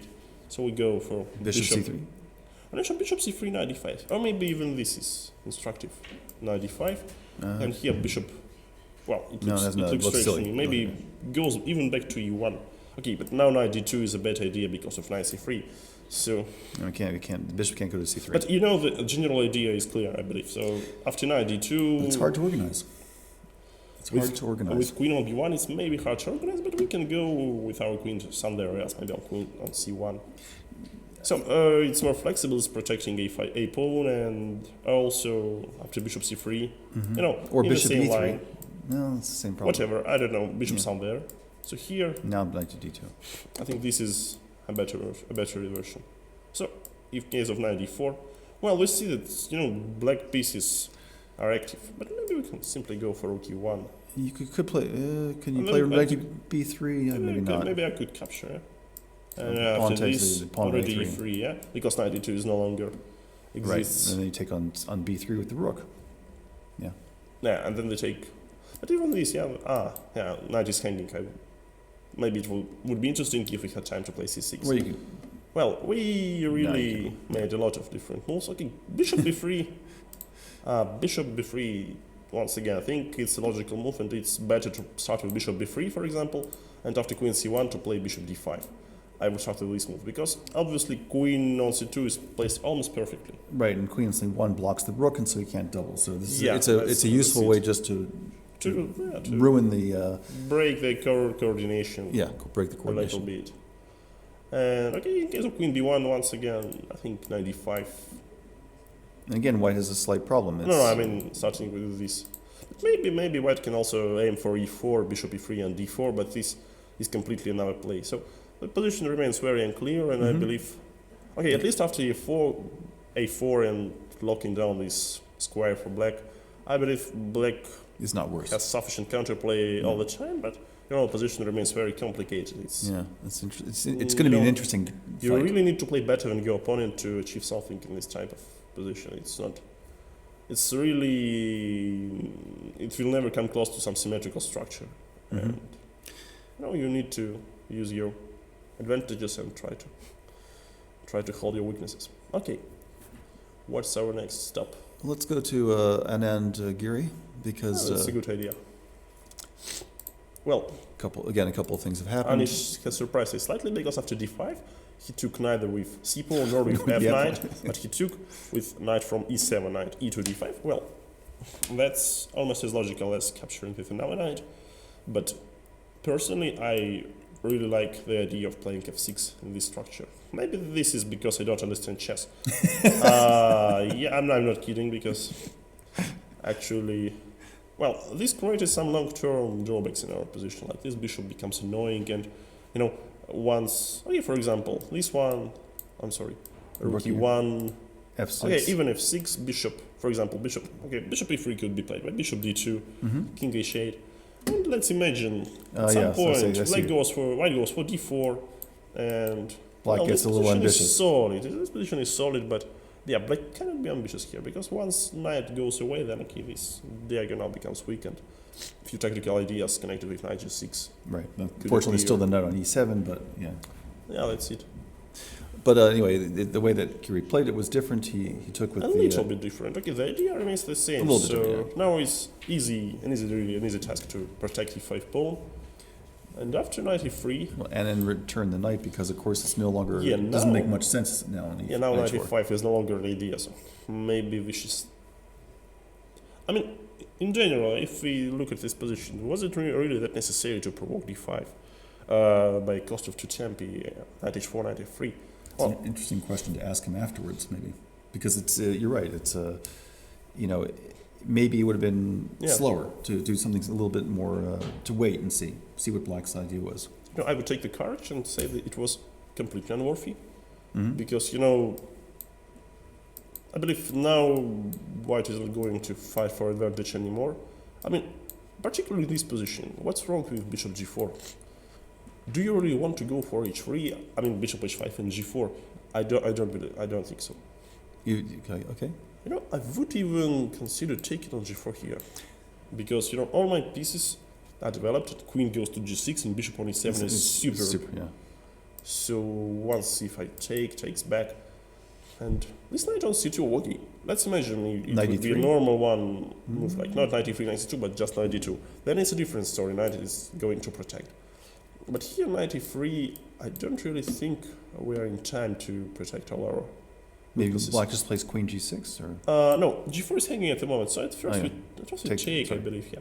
So takes sound there with something. I don't know. Let's say bishop takes e3 and here queen g6. This looks like maybe here we blundered 95. Wow. Let's wait. Maybe that's why we should be a little bit more precise, because 95 would be a crucial blunder. But we can even go. Okay, one option is to play queen f6. Attack the knight. Force them to take on d5 or play king g2 immediately, and then go for some solid move like rook e8. But another option is to go rook e8 straight to a because this pin looks to me like a really deadly one. It's very hard to unpin. Yeah, no, I agree. So, well, I really expect bishop g4 to be played here because it's a nice move, developing bishop and preparing another rook for playing rook d8 or rook e8. Gary has to just make sure that if he's going to play bishop g4, that he's willing to either go through the sacrifice or play the position with bishop on g6. Well, yes, but I mean, playing the position with bishop on g6 is connected to the pawn sacrifice. I'm not sure it's a good addition, because here, by the way, if white will be in time to play d4, the bishop on a7 doesn't. Yeah, you know, this queen g3 trick will not work anymore any longer. So he's thinking about the sacrifice then. It has to. Well, he thinks about his options. You know, he's considering all the variations. Well, maybe rook e8. What else? What would you like to offer? What else is there how else to defend the pawn? I mean, if he's not going to pin the knight, he has to do something about that. Yes, I guess like knight d7 makes no sense. No, knight d7 is too much. So. And another move is knight g4, by the way. Yeah. So we're taking f2 pawn and protecting e5. Yes, at the same time. That's a nice trick. It is a nice trick, and then maybe. Yes. Maybe rook e2 is sufficient move. But, I mean, okay, if we provoke white to play rook f1, then we should consider knight g4 is a successful attempt. Well, and then he goes back knight f6, rook e1. Okay, 13 in a row. Yes, I don't think this is what Gary has in mind. So the question is, knight g4, what? No, rook f1, and Well, I think. Rook e8 is normal, and bishop g4 is. I think rook e2. But rook e2 is sometimes it runs into knight e4 with an extra tempo. So. Well, maybe you need to play h6 now, right? Yeah, h6 to clear the things. What is this bishop is going to do? So, right. I think bishop e3 is. Maybe bishop h4. By the way, maybe we can start with bishop h4, so we find another way to protect f2 pawn. Right, and then knight f4. Because g4, is not so well played. Not stable. After h3, we will be made to bring it back. So I think after bishop g4, black is fine, and after rook e8, I see absolutely no problems for black as well. Maybe he holds. He doesn't have to play bishop g4. That's committing to perhaps do the sacrifice. At least rook e8 can be played at tempo, and bishop g4 is connected with some slight calculations. So right. that's the general difference between these two moves, because both is very logical. Okay. Meanwhile, in game Aronian Karjakin. What has happened? Bishop b3 has been played, and queen c1 would be, a strange move from some point of view. So let's imagine that after queen c1, black is happy to retreat to the bishop before we play knight d2. So maybe then queen c1 becomes senseless. At least on b1, queen takes b7 for a second time. I think that's the trick here. And queen b1 has been played. Of course, no exchange sacrifice. Well, for a moment, what can we do here as black? So by the way, an interesting conception is to play knight d4 straight away. So it means this bishop on b3 almost untouchable, because once you don't have knight to take it from d2, it will be really hard to cope with this bishop. Let's see, if we take back and take here, of course then we should think about sacrificing at some point on b3. It's not such an obvious question for me if white has any real ideas after they give away this exchange. Okay, two bishops and a pawn, but you know, the whole character of position is rather closed, and there is no space for bishops. Even this one is very strong. Well, I think it's a good moment to have a little break, and right after, Dylan replaces Evgeny Miroshnichenko and asks you a quiz question. So it's a quiz time.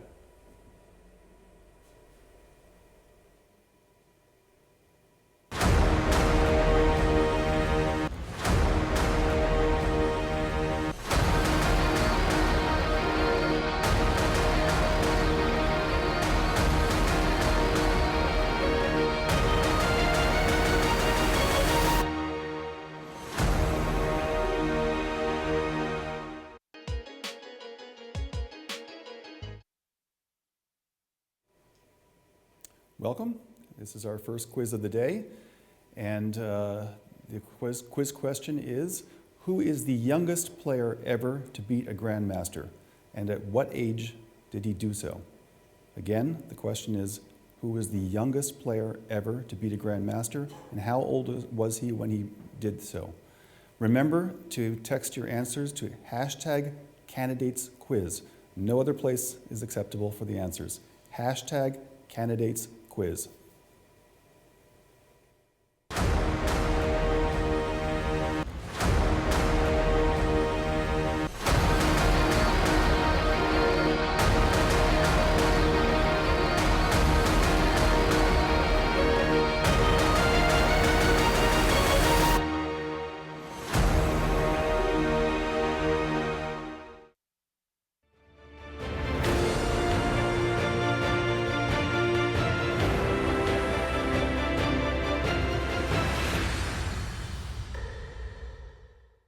Introducing the most innovative vehicle in its class. BMW Executive Lounge, a personal space for comfort and well-being. The all-new BMW 7 Series.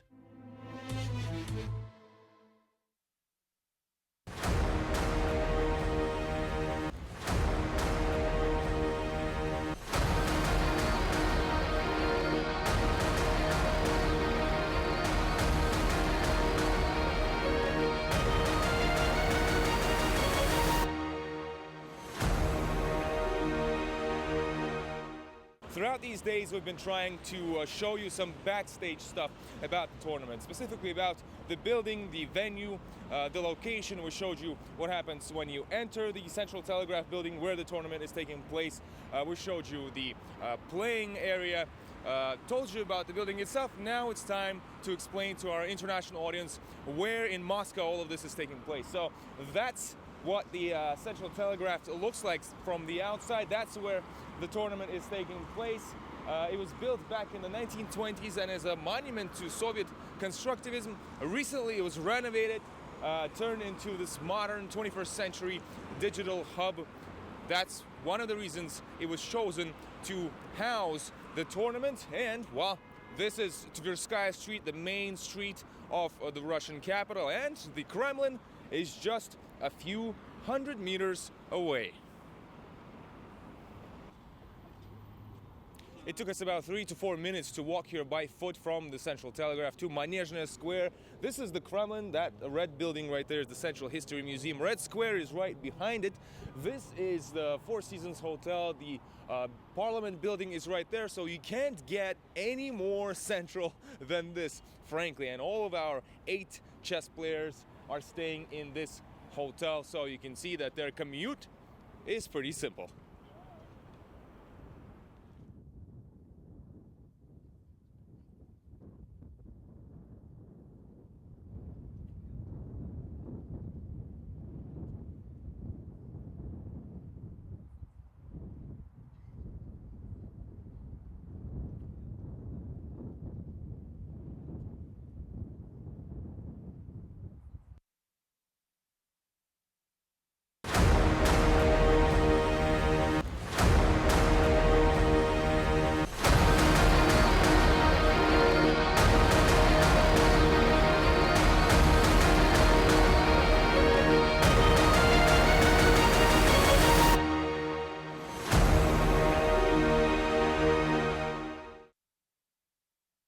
Well, welcome back. It's the live broadcast of round number 13 of Moscow Candidates 2016. Well, what has happened? Not so much, I believe. Yeah, so. Well, we were only away for a couple of minutes, but there's been a couple of moves and a couple of games. Why don't we look at and a couple of rounds left. Yes, and a couple of rounds left. Let's take a look, I guess, at perhaps Aronian Svidler. What do you think? Aronian Svidler would be a new game for this round. I'm sorry, Aronian Karjakin. Yeah, they played previously. Yes, that's right. Yeah, sure. Okay, I'm just kidding. By the way, the history repeats. Yeah, I tend to make few guesses. Yeah. Okay, if you guess few simple pass-zero moves, the most natural bishop b3 and after queen b1 just to put the king to a safer place, king h8, and that's exactly what Sergey did. This is an Aronian Karjakin, yeah, to remind. Well, what do we expect? Let's see now. It's got white's problems. Bishop c3 idea. I mean, after the knight d5, it doesn't really seem clever to me. Yeah. Otherwise. And bishop e3 is the same problem. So. Yeah. Otherwise, if we just skip a move for white, I don't know, rook c1, let's say. What if we play knight d4? It was a question. I mean, I asked to our viewers when you were preparing for the quiz. Okay. Let's say it takes and takes back. What's then? I mean, what's the idea? How are you going to kick this bishop? This bishop is really it really kills all your play on the queen side, and if you don't play on the queen side, you have no plan. Yeah, obviously, because once you try to go for e3, even if you are prepared better than me, which is questionable, yeah, you don't really want to take on with a bishop because I'll put a blocking piece on d5. Would it be bishop or knight? No real difference. And if you go for this, this is more interesting, of course. But once again, I believe that this bishop, it allows me to regroup my pieces in many different ways. And if you play d4, it will be hard. Maybe after f5. Once again, these light squares, they become weak. Yeah, and then this bishop on d2 is not looking so good. Well, bishop on d2 can be improved slightly, but when I play e4, even if preparing, then maybe I have some time and play knight c6 and... Okay, at least I try to make some influence into the center.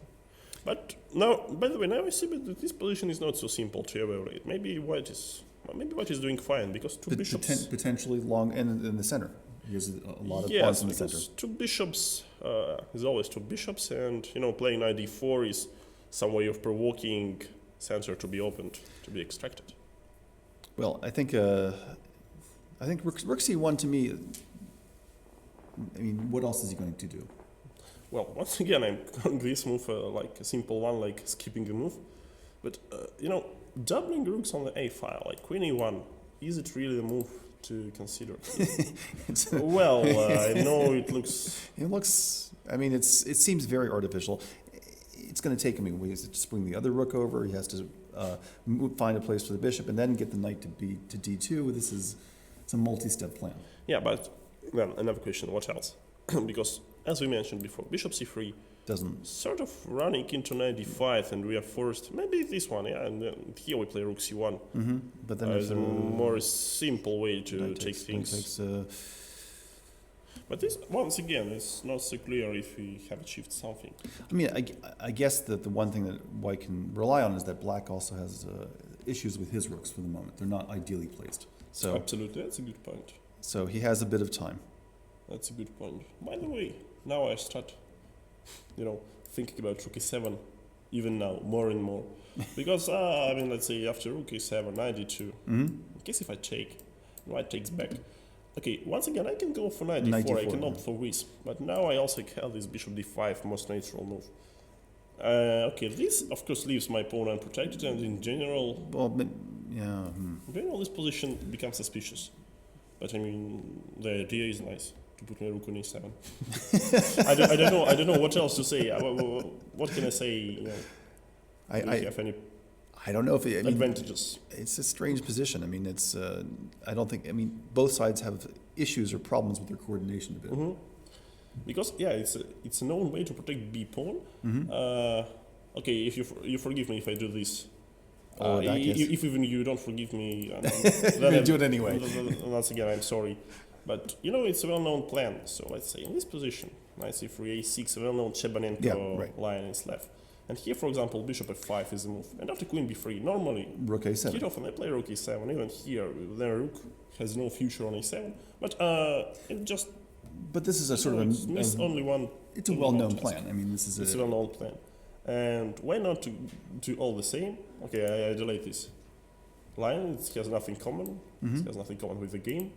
But why not to do the same here? Of course, B line, B5 is open, so it's more easy to create some pressure here. Yeah. But okay, what else? In case of bishop c3, what's? I mean, I like my bishops, and if I can preserve them or try to preserve, I would try to do that. And bishop c3 seems to invite knight d5 almost immediately. Yes, but once again, maybe this is a price I'm going to pay for this. Aha, now I see the idea. Maybe here, that's the trick. Maybe here I'm just in time to play knight d4, and here is not a good moment for you to play knight d4. Okay, by the way, rook c1. How did they say it? Skipping the move, yeah? Yes. Rook c1 was played. Rook c1 was played. Okay, once I guessed the move correctly, I feel myself, You should be out there. Yeah. Well, I feel myself ready to switch to another game. Okay. Not to guess one move, I shouldn't. This is I shouldn't be in such a hurry. Well, I think we should either choose Anand and Giri because Giri has played bishop g4. Bishop g4 has been played. Yes, that was interesting idea. Yeah. So, and by the way, just a couple of things here. And so Caruana Svidler is quite interesting as well. So bishop b3. This bishop seems to be annoying for Peter. Well, personally, I would think about h6 or bishop g7 anyway, but maybe this allows some play, and Peter just went straightly for bishop e6, trying to simplify. And Caruana avoided. Of course, he's trying to avoid this, and just bishop d7. This is not an invitation for a draw. No. No, I think no one is going to play bishop b3, bishop e6 here. I mean, of course, Caruana is going to take his chance. Right. Last game is white for him, and tomorrow, by the way, I can remind you that tomorrow Caruana is playing black against Karjakin. So, we have plenty of questions on Twitter about the most important game of the tournament, the decisive one, and it could easily become this one decisive game, because even, once again, even if Karjakin loses today, Caruana wins. It's only 1 point difference between them. Right. And if Karjakin manages to beat Caruana tomorrow with white, I think his tie breaks are better. Are simply better, yeah. Okay, unless someone else, So. Well, what Caruana did here was he actually moved knight f1. Yeah, okay. Of course, no bishop b3. Right. So this is a slight improvement. So once again, we had this position and, maneuvering the bishop. At least it's now not on c2. It's on a4. It's more active. It's putting some pressure. But once again, knight on f1. I have a strong feeling, that this knight is going to know there basically, because when the pawn is on g6, okay, you can even bring the knight on to g3. G3 makes no sense. Then f5, f5 is covered greatly by g6 pawn. And if you go to e3, then yes, it's another option, but then your pieces like bishop on c1 are not going any there. So maybe the plan is to play knight e3, let's say. Okay, I would play bishop g7, knight e3, some move. Okay, let's see, once again, skipping the move, okay. c4, and then knight e5. Maybe that's the plan. Okay. To switch over and try to trade the light squared bishops and then get a clamp on these c4. Yeah, like this, just instead of d4, obviously black was prepared greatly for d4, but then his bishop is on d7 already, and if we play d4, we just said that all this plan was great for black, so the bishop on g7 is placed perfectly. So that's why we try c4 and knight d5 as an alternative option. Well, it's a different strategy, definitely, yeah. So let's wait. As you said before, this is a game where it's the strategy slowly unfolds. By the way, not a single exchange, 16 moves so far, and not even a single piece has been changed. So maybe now Peter takes bc3 immediately, once he hears us, if he actually does, yeah? Or maybe they go for the record for the longest number of moves without an exchange. For another quiz question. Yes, for the future. Well, let's. By the way, if it was me who make this list of quiz questions, I would surely ask about the fastest stalemate in chess game. Possible or ever? Possible, of course. I think there even were few games played like this. Then friends don't want to play each other; they just make a draw, and some of them just making it via I think very very fast stalemate. I think the number that jumps into my head is 13 or 14 no's, I think. Yeah, maybe even 16, but it's really faster than you could imagine. Yes, yeah, exactly. Well, let's I don't know. Briefly, we can briefly visit Topalov and Nakamura, yeah. Because after bishop e2, of course, yeah, it was only way to aim for something was to take this bishop. So Nakamura captured and played knight g4. Wow, that's interesting. So of course, it appears that there is no good way to protect this pawn. Because if he takes, I mean, normally you want to protect it with a king, yeah, not to move it somewhere. But looks like, okay, another way was to take on g4, but you don't want to play knight d1, obviously. Right. And if you don't play knight d1, then yes. And if you take on g4, well, it's a bishop against a knight, and once again, pawns on opposite sides, maybe it's a little bit, and the pawn structure is certainly. The most important, perhaps, is that d file is controlled by this bishop, so rook d3 is coming immediately. Yeah. I think immediately on the next move. Yeah. And let's say, if you play, for example, rook c1 or rook d3, king f2, we should always consider this rook d2. Yeah, and that's so. Yeah, this is not playable. Yeah, then rook. Okay, of course, it's playable, but you don't want to go for this with knight so fast. And by the way Veselin played this position, he played e4. Mm-hmm. Now knight d3. It would sound strange, but I like it even less. Like this, less, yeah, because the bishop now is blocked. The pawn on e4 is. It was a very similar structure in game between Svidler and Karjakin, I think, in the first round, Karjakin Svidler. Mm-hmm. Then Sergey was developed like 10 times better. So it was, let's say, to show you a structure, it was almost the same with the white pawn on b2, and even then it was rather questionable. That if Petr would make few strong moves, it would be really an unpleasant endgame for Sergey. Well, because these drawbacks. I mean, first of all, e-pawn, it can become weak. Secondly, it allows us to put our knight to the commanding position on e5. Wonderful space for a knight. Yeah, and then perhaps the most unpleasant stuff that pawn is already on b4. So knights lose. And knight is hanging all the time on c3, and we should take care of both these lines. Of both files, C and D. Yeah, imagine if pawn would be here, okay, we would make it simple. C3, knight is simply safe on c3, so we put one rook to d1, another rook to d1, and we are more or less happy with our position. So here, black just plays knight e5 and then brings the bishop to e6 at some point. Yeah, okay, bishop b6 is the move from Hikaru Nakamura. So,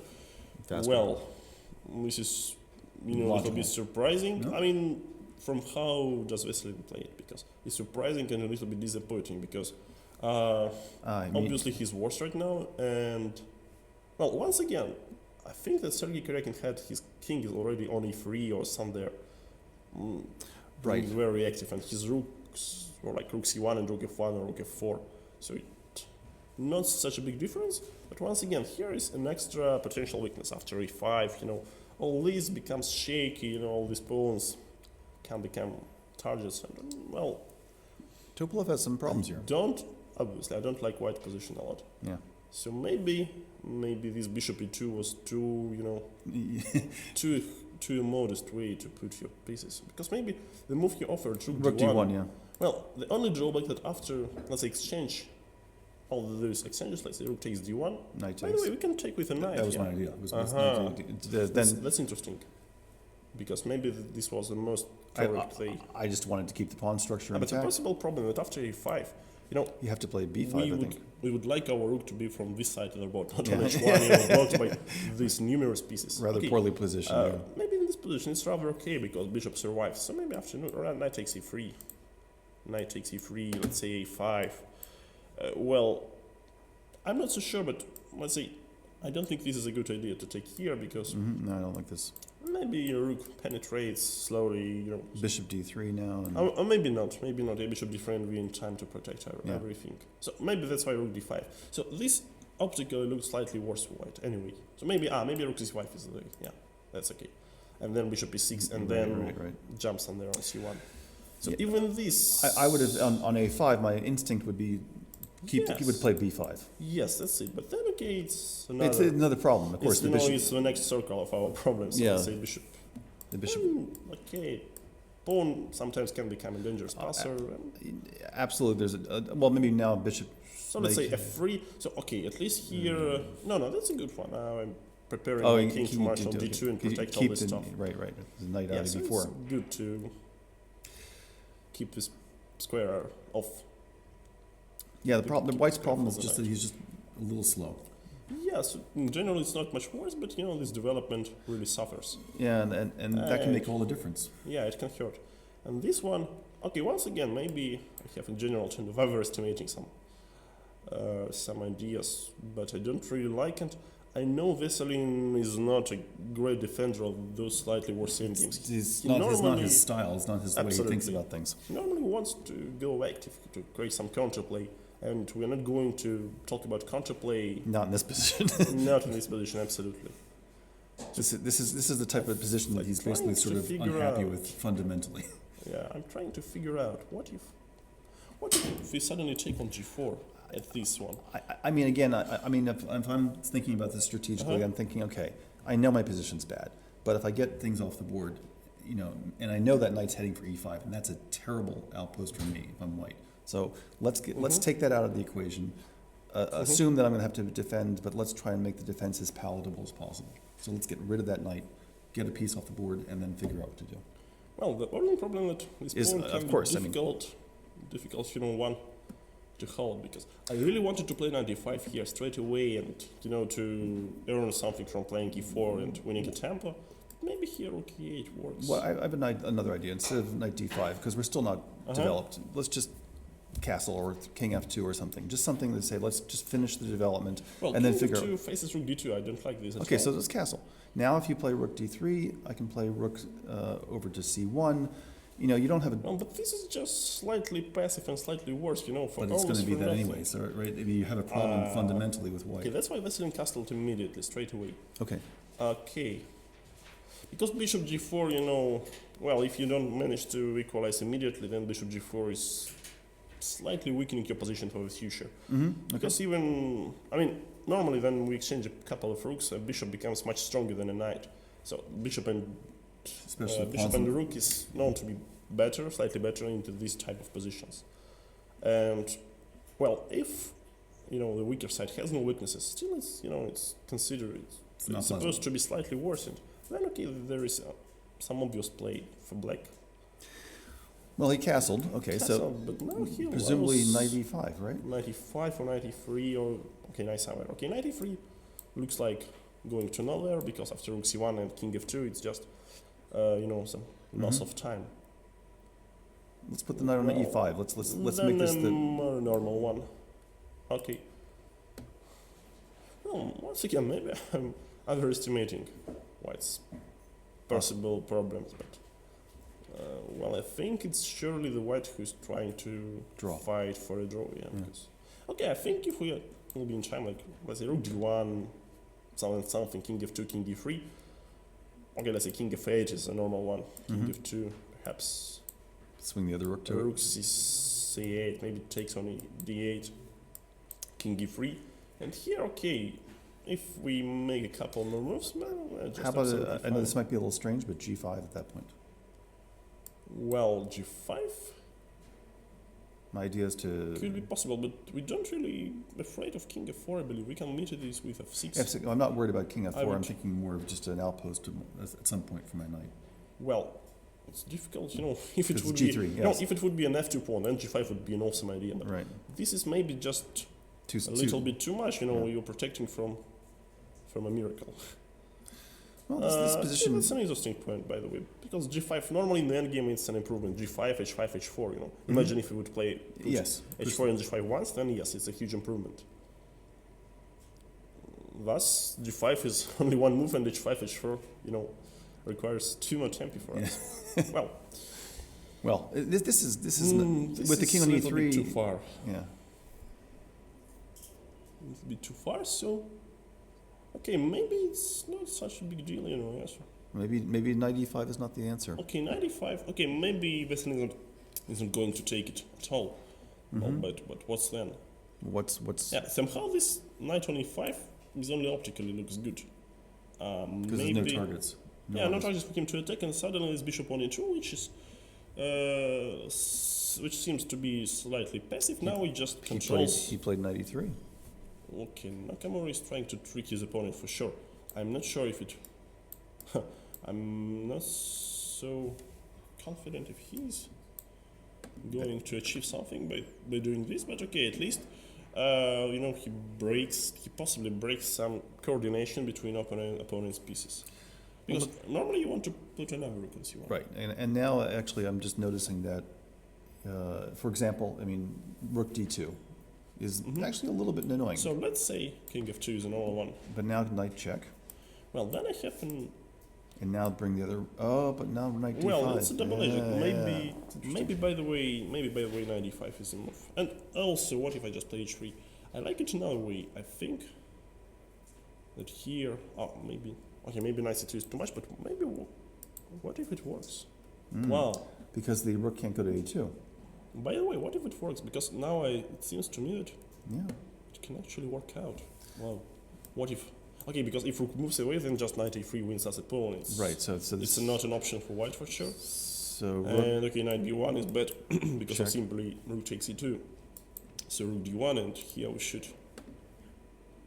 should find something. Okay, but maybe basically rook e2 is not a bad way to play this. And also rook d8. I'm not sure white can improve this. Because suddenly bishop on c8 protects c pawn. So let's say in a possible line like this, takes rook c1, trying to be active, and after knight a3, no jump like knight b1 or something. Because the bishop covers it. Yeah, and rook c8 is not. Bishop on a6 is safe. So, well. It looks like the rook is coming to d2 and the knight to c2. Yeah, looks like one more unpleasant position for Western Topalov, and as for us, we switching for a small lights break. Yes. Stay with us. Okay.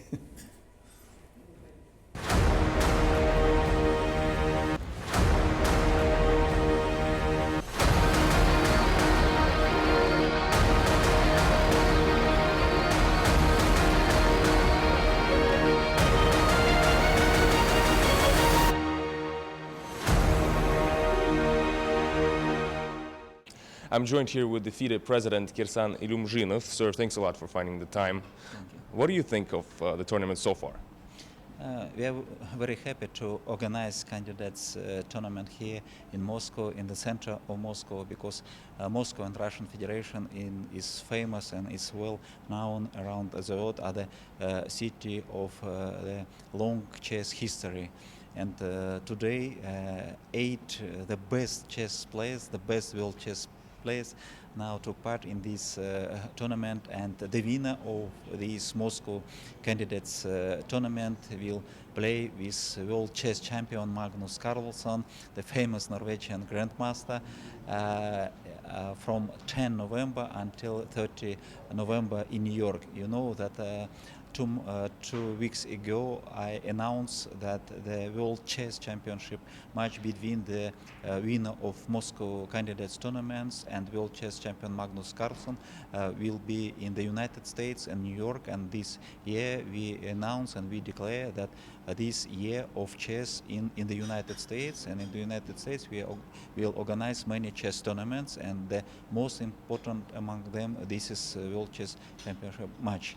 And the 8 the best chess players now in Moscow, and 2 former world chess champions, Bulgarian grandmaster Viswanathan Topalov and Indian grandmaster Viswanathan Anand.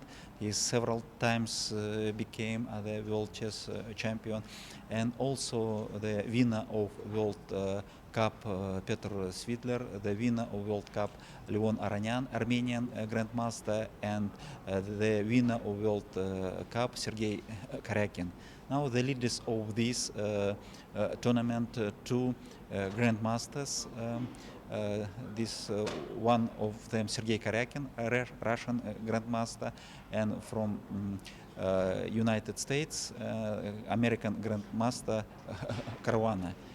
And now we'll see in the next 4 games who will be the winner of these candidates matches.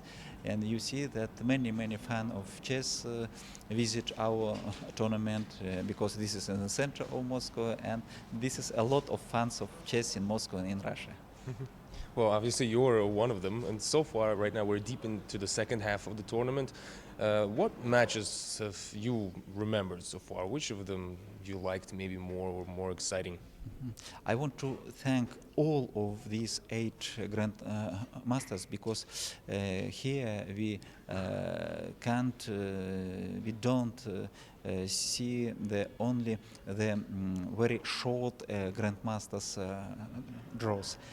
All these 8 Grandmasters they usually play until the end, and even the draw are very interesting for the fans of chess. And I remember several of these games. One of them are Viswanathan Anand and Sergey Karjakin, or yesterday Caruana Grandmaster won. All these chess games are very interesting, and we can see that all chess players want to win this cup and the right to play against the world chess champion Magnus Carlsen. Also, we are waiting visit of Magnus Carlsen here. Maybe in next few days, Magnus Carlsen also will visit this interesting Moscow tournament. The organization of this tournament so far has been applauded by everybody I spoke with. What should we expect from the final in New York? Yes, of course, the organizers of this tournament, international company, are gone, and we could see that the specialists and organizers, the level are very high. Now we have several negotiations with organizers in New York. It will be 10th November, and maybe we will organize in Fifth Avenue, in Trump Tower, or in some very beautiful buildings in New York. And I think it will be a very interesting match. And as mayor of New York, that New York also is a chess city, and we could see in parks of New York how many chess players play chess in the streets. And I think it will be very good event in New York, and it will be the gift for the fans of chess in the United States. It sounds very exciting, sir. Thanks a lot for finding the time. Thank you. Thank you.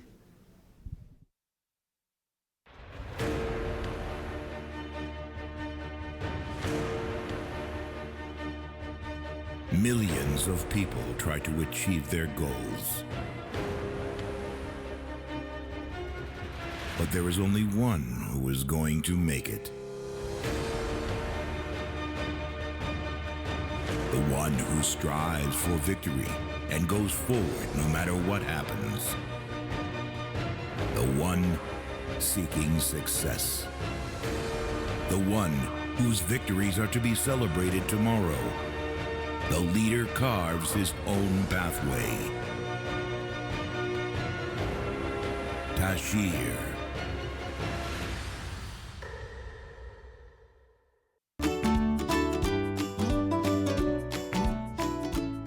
Hikaru Nakamura. If World Championship games were only a minute long instead of several hours, Hikaru Nakamura might already be the champion. In bullet chess, where each player has only a minute, only Magnus Carlsen can really compete with Nakamura. Nakamura's prowess at regular blitz chess, where each player has 5 minutes, is equally formidable. Nakamura was born in Japan, but his family moved to the United States when he was 2. He learned to play chess from his stepfather, and at 10, he became the youngest master in United States history, a record that has since been broken. At 15, he broke Bobby Fischer's record as the youngest grandmaster in the country's history, another record that has subsequently been broken. When he was younger, Nakamura sometimes played speculative openings, which partly reflected an arrogance he had toward other players. He has since reined in those tendencies, and while he still plays risky openings, notably the double-edged King's Indian defense. He has learned when to be aggressive and when to play more conservatively. His more mature approach has led to better results, including winning the Elite Gibraltar Masters the last 2 years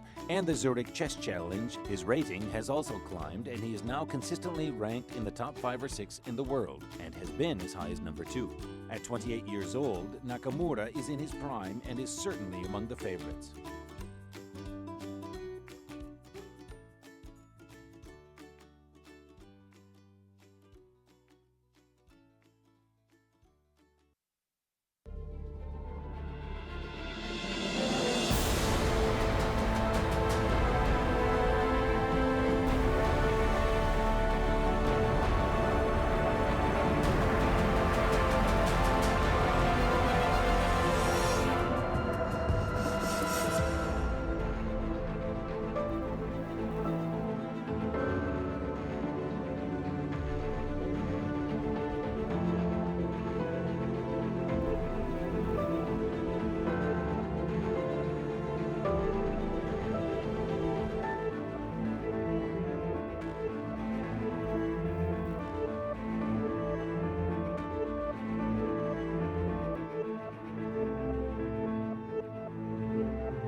Start.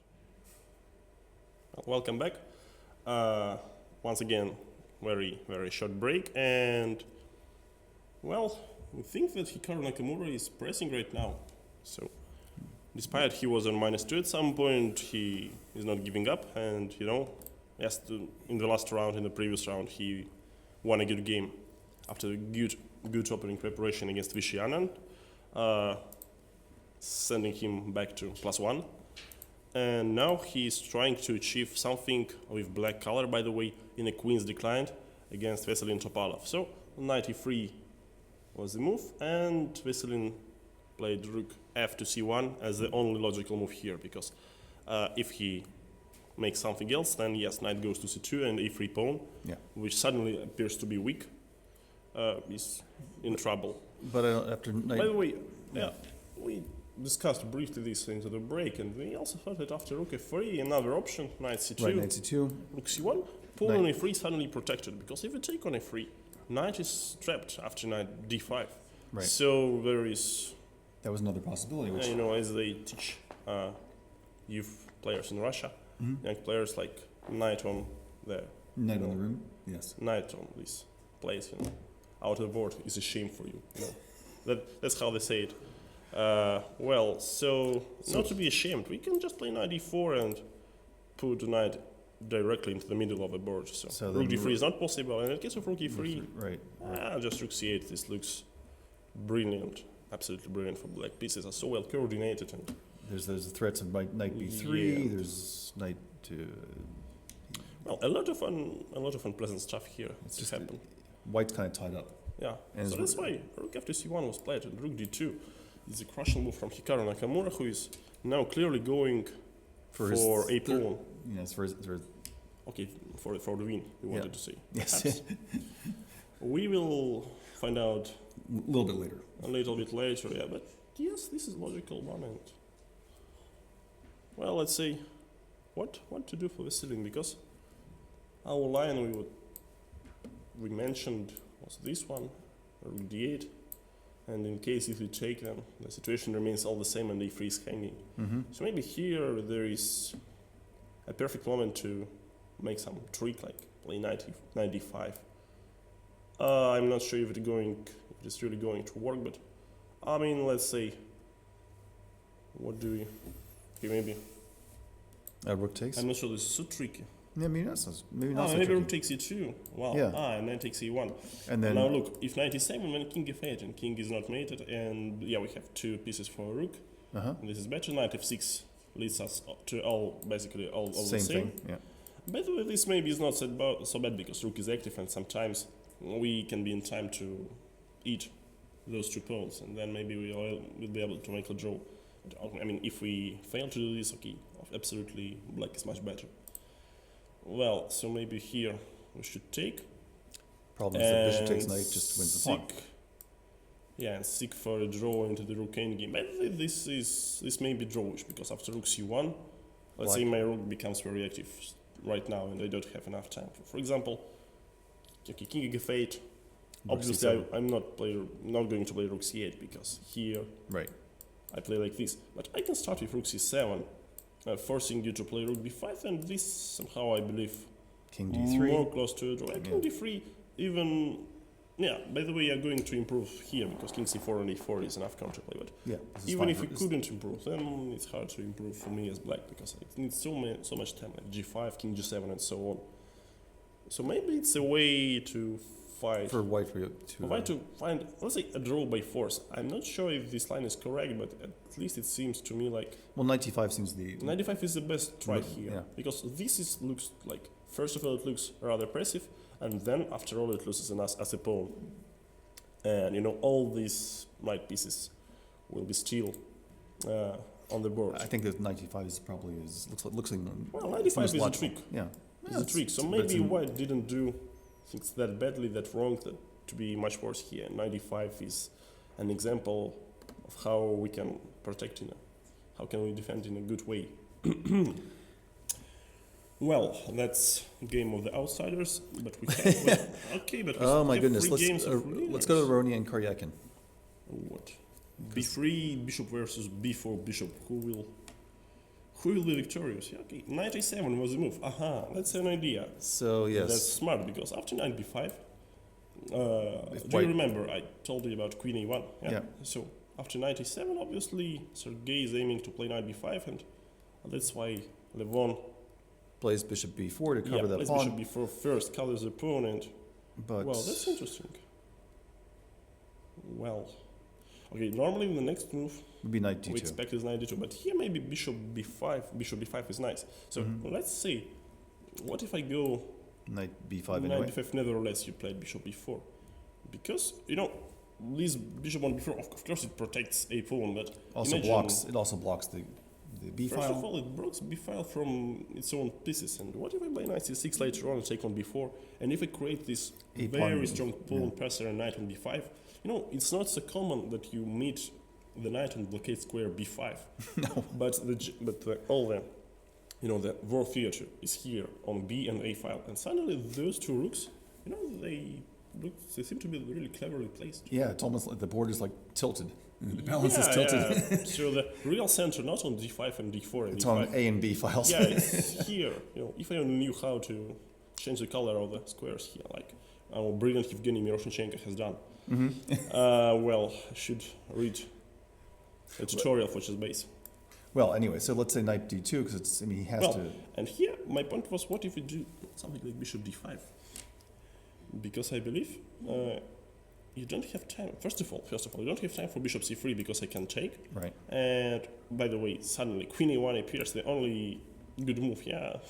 Otherwise, the queen is lost. And after knight b5, I just took a pawn for nothing.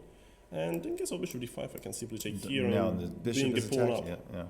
So bishop c3 is clearly not an option. Then okay, I have something like knight c4. I was looking at knight c4. That to me seemed to something to look at. Much more. That's a logical decision. So let's say if we exchange, and here we try to lose our active pieces. Knight c6? Well, then maybe knight on c4 protects the a3 pawn, so bishop on b4 feels more comfortable, so we can go like this. I was also thinking about, okay. Well, that's... Knight to, no, yeah. Well, that's, should say that's interesting for white. Yeah, it's But good maybe for here we can play knight d4. It little bit, pieces are hanging, yeah, in some way. But well, maybe it's alright, because knight b3 is the next one. And, right.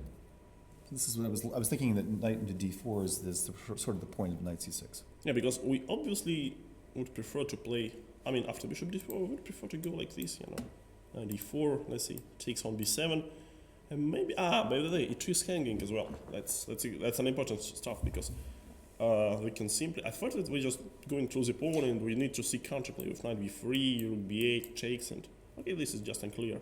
And I think even when we take back on c5, we... What about the knight on d2? Because the knight on c6 protects the rook on b8. Yeah, no, now it's white to move, I believe. Right. So no, it's an attack. It's just it's a fork. Yeah, I don't have a good. There's no good response. Not having a way to protect both. So looks like here I should. He has to give it an exchange. No, that's just bad. Yeah. So by the way, knight b5. Basically knight a7. Okay, first of all, we bring our knight on b5. I think the knight on b. I mean, it looks really odd, but the knight on b5, the knight on c6, it seems to create some issues for white. Absolutely. Well, how did the knight? Wait, the knight was not okay. Knight was on f3, so now we're considering knight b5 anyway. I think knight b5 anyway. I think this is that's interesting one. So okay, the rest like knight e1 seems just dubious here. Okay, so knight d2, bishop d5, and let's say bishop d5. Okay, what else can we do here? We can try to preserve our bishop from exchanging that easily and that quickly. So knight d4, but then yes, once now knight c6 I told anyway. the dream position is this with king on knight on e6 and bishop on c6. So first of all, we can try even this bishop c6, knight, and then knight goes to d5 and. Even the more simple way, I think. I'm starting to like knight c6, b5. It's a strange configuration, but it's. But maybe this is some, I don't know. Maybe this is some trick for us. Knight a3. Because now, actually, I think your knight is trapped. Yes. Okay. Well, maybe you have a way to say this somehow, but okay, at least I don't see it. No. Okay. So knight c6 is not. Well, maybe it's a good one, but by a miracle. Bishop retreats. Okay, so let's see. But maybe we can play simply knight d4 here. So right, because now we're going to put the knight on b3. Yeah, knight goes to b3, a3 is hanging, this is just bad. Yeah. Unless we have some tactical stuff like, okay, maybe, no, it doesn't seem like we have. I thought about, like, maybe we can take here, then take here, and then we take on b5. So let's say if white recaptures, so we're down takes in exchange. And okay, and down in exchange, but it's a pawn, and the structure is obviously weak, and not so many open files for white, for black rooks. So maybe it's okay for white. But the problem that here we are not, we can choose. We can choose between the strong knight takes pawn check is very strong. Yeah, and this basically is winning for black. Yeah. I mean, winning everything, not even an exchange. Yeah, because it's even queen d3. So, what did I do to our position? So I think knight c6 is actually a plan. Well, so we start with knight b5, right? Knight b5. Knight b5. It's not so clear because maybe we should start. Well, the bishop's already on b4, so now we're proposing knight b5. That's the one we can also start with this one, clearly intending to take him on b4. So once again, if bishop retreats, then knight b5 just wins as a pawn or sort of. So knight d2 is the move, and now okay, knight on e7 looks like okay. It was some puzzle who put it there, but the puzzles were us. Yeah. No, actually, it was playing this puzzles role every time. We're just following Sergey's footsteps. So bishop d5 and well, I think knight b5 is more flexible. I think knight b5 makes sense. Anyway, our main idea of playing knight a7 wasn't to put another knight to c6. Maybe we can choose between f5, d5, c6. I would recall some narrow squares if they actually were at the board, but okay. Of course, not knight g8. No. Well, but I mean, after knight b5, it's actually it starts to be. It turns out maybe it's a little difficult to find a good move for white right now. Because knight d2 is the logical move, but after bishop obviously knight d2 will be played at tempo. The only question: if this is sufficient for white, or maybe this is already better for black. It's very complex for me. Yeah. Well, bishop d5 seems to be... Maybe we can... No, I thought maybe it's time, let's say, in case of knight takes d5 to play c6. Yeah, I was actually thinking on What? Well, why not maybe take with the queen? Maybe stay with our theme. Yes, that's another way. Because we only checked knight c4 and then king was invited to g2 to be disturbed with a check later on. Well, because knight d5 looks very natural. Yeah, it's very natural, you're right. It's, because, I mean, the whole line with c6 isn't really that dangerous for us if it's simply capture. Let's say, after knight e4, what is the... Okay, first of all, we can go for knight e4. Because, you know, okay, these two pawns are weak. And once again, knight's coming to b3 if white doesn't react. But look at this, both rooks and rook on b8 is suddenly active, yeah, which was protecting our all the time. And you know, queen can go sometimes to h3 already, and you know, you can never play e3. You can never play e3 because it will be knight if you check, yeah, absolutely. Yeah. So, well, I'm not going to... No, I know, it's just... State is somewhat better for black, but I would personally, okay.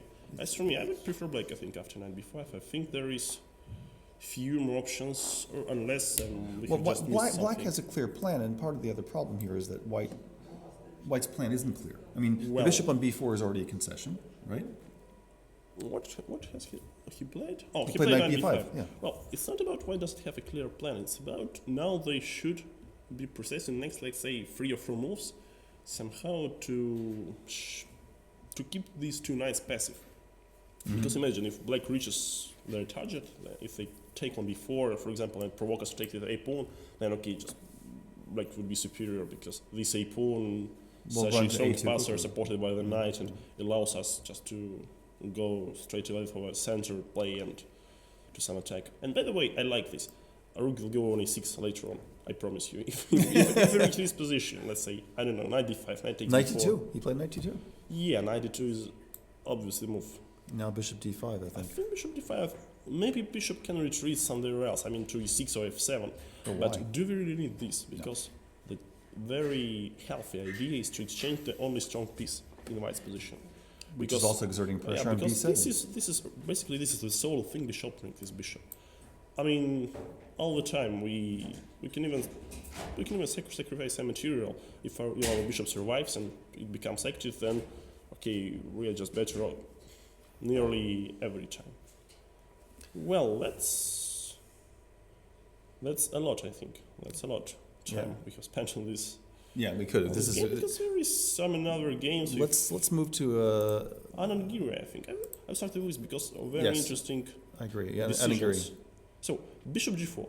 Once again, this was a correct prediction from us. So bishop g4 has been played. And bishop h4, some prophylactical move from Vichy, protecting f2 for a moment and preparing bishop for going to g3. You know, to put some more pressure on e5. Rook a2 e8. Well, that's very normal. Only piece which was slightly out of play now.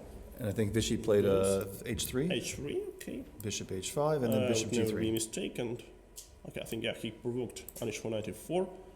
Then he took on f4. Well, knight e5 obviously doesn't work for very... okay, sorry. I wanted to show you, in this line, bishop f4, rook e1... is even a more basic problem. Yeah, but there is another problem. So, okay. Well, and here after knight e4... Bishop takes f4. Takes and d4 and c5, such a crisis into the center. So, okay. What do you think? I think that, let's see, we have to look at this position now, and obviously he's trying to put some pressure on Vichy's center. It's interesting because, of course, the knight on f3 is well and truly pinned. So what's the idea here for Giri? Where is he going to? Well, of course, actually, no. This is more than that. It's there's some real pressure on d4. Obviously, he wants to get that bishop freed off on a7 and get back to attacking f2. So we have to ask what can Vichy do? What will his idea be? He with the pin on f3, with the pressure on d4, he's got a couple things to think about. I'm not sure what I would do if I was white. Maybe does he play his bishop back to e2? No, that doesn't seem to make sense. But maybe he has to break it. Okay, we're going to go to Jan, who's going to do one of the rubrics on a strategy or some other thing like that, but we'll find out in a second.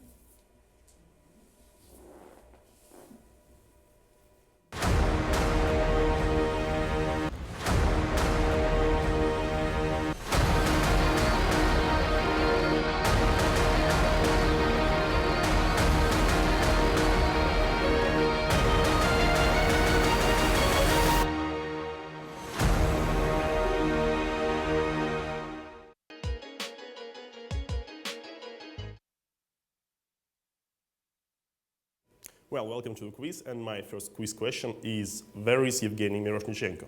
Of course, I'm kidding, it's an opening overview for us, and today I think we can speak a little about the Italian opening, Italian defense.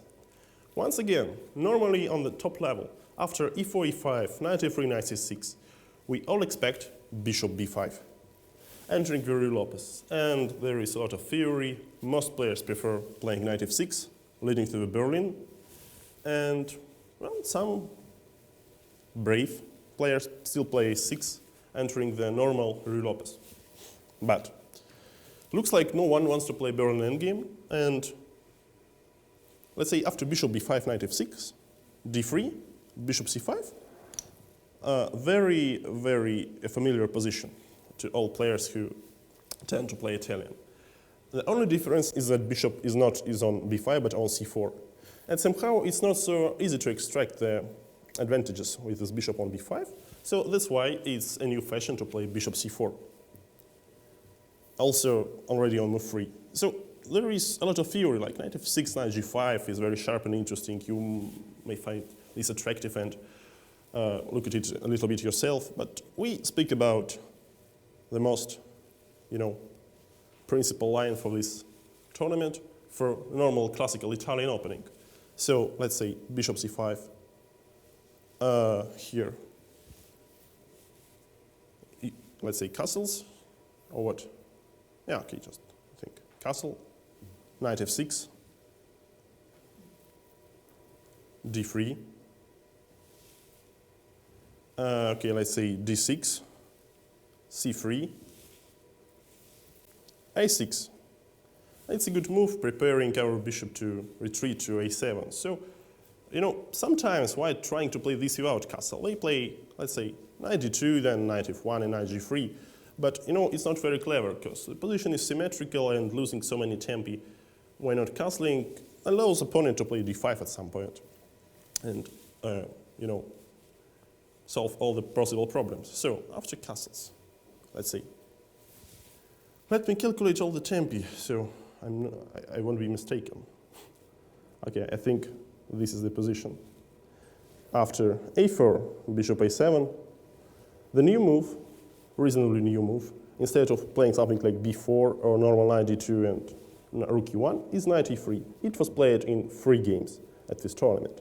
So first one was Vichy, who beat Levon Aronian in this line. So then he played knight c2, bishop a3.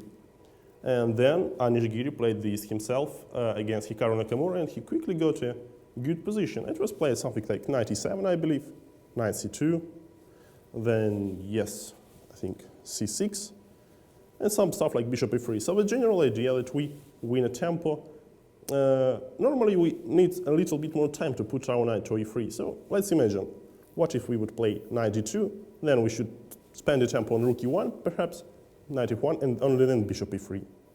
But here we try to be more clever, more tricky, and we start with this move. And, well, this is reasonably a new idea, but as for me, it really reminds me of Berlin. By the way, today it was a new try in this position. Instead of playing normal knight c2, Viswanathan Anand against Anish Giri played bishop g5. And, after c6, I think black solved all his problems. Well, I'm not trying to criticize the bishop g5 move, but I really believe that the previous idea with knight c2 was slightly more flexible, because now Normally, then you play bishop g5, you don't want to take on f6. Or if you want to take, your knight should be placed on c3, for example, as we need it in 4 knights opening. But now, after knight c2, Giri simply castled short. And after knight h4, maybe this move is rather questionable. He managed to play d5, just, achieving something really nice in the center. And here Vichy realized that maybe he wasn't that correct, and he played knight f3. Well, the game is still going on, but I think in general we will face this Italian opening for really a long time. I hope it will be a nice try for you to outplay these Berlin players. So good luck in your games, and let's go back to our broadcast.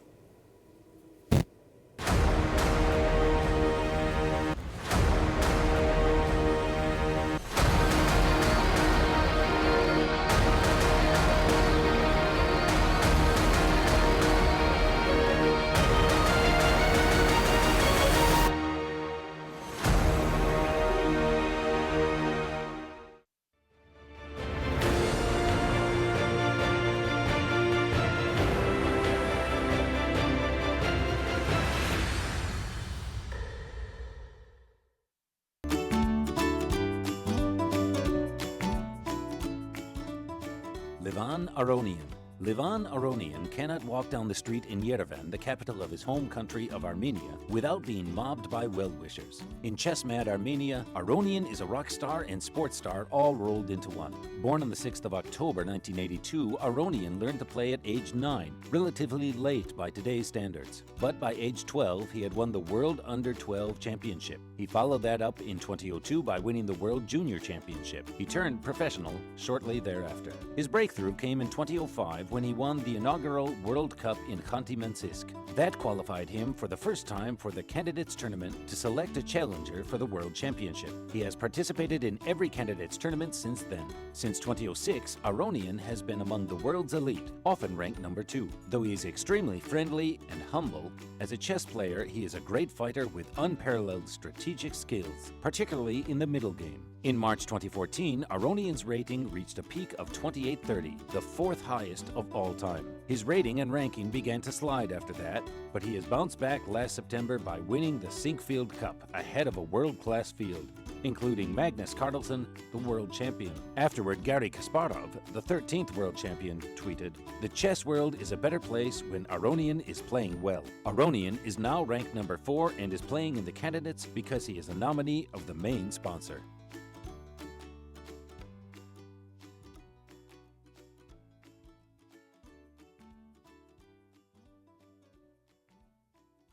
Introducing the most innovative vehicle in its class.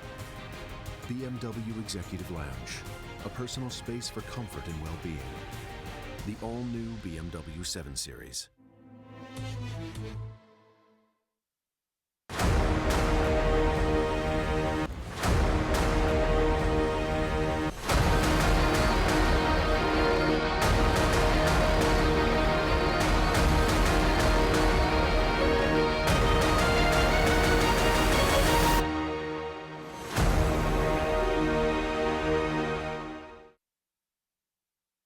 Welcome back to our live broadcast.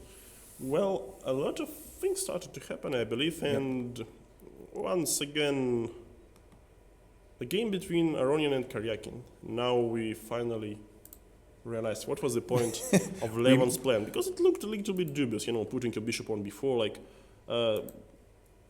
it seems to be slightly a passive piece, but now, it was a nice tactical trick, which could also be,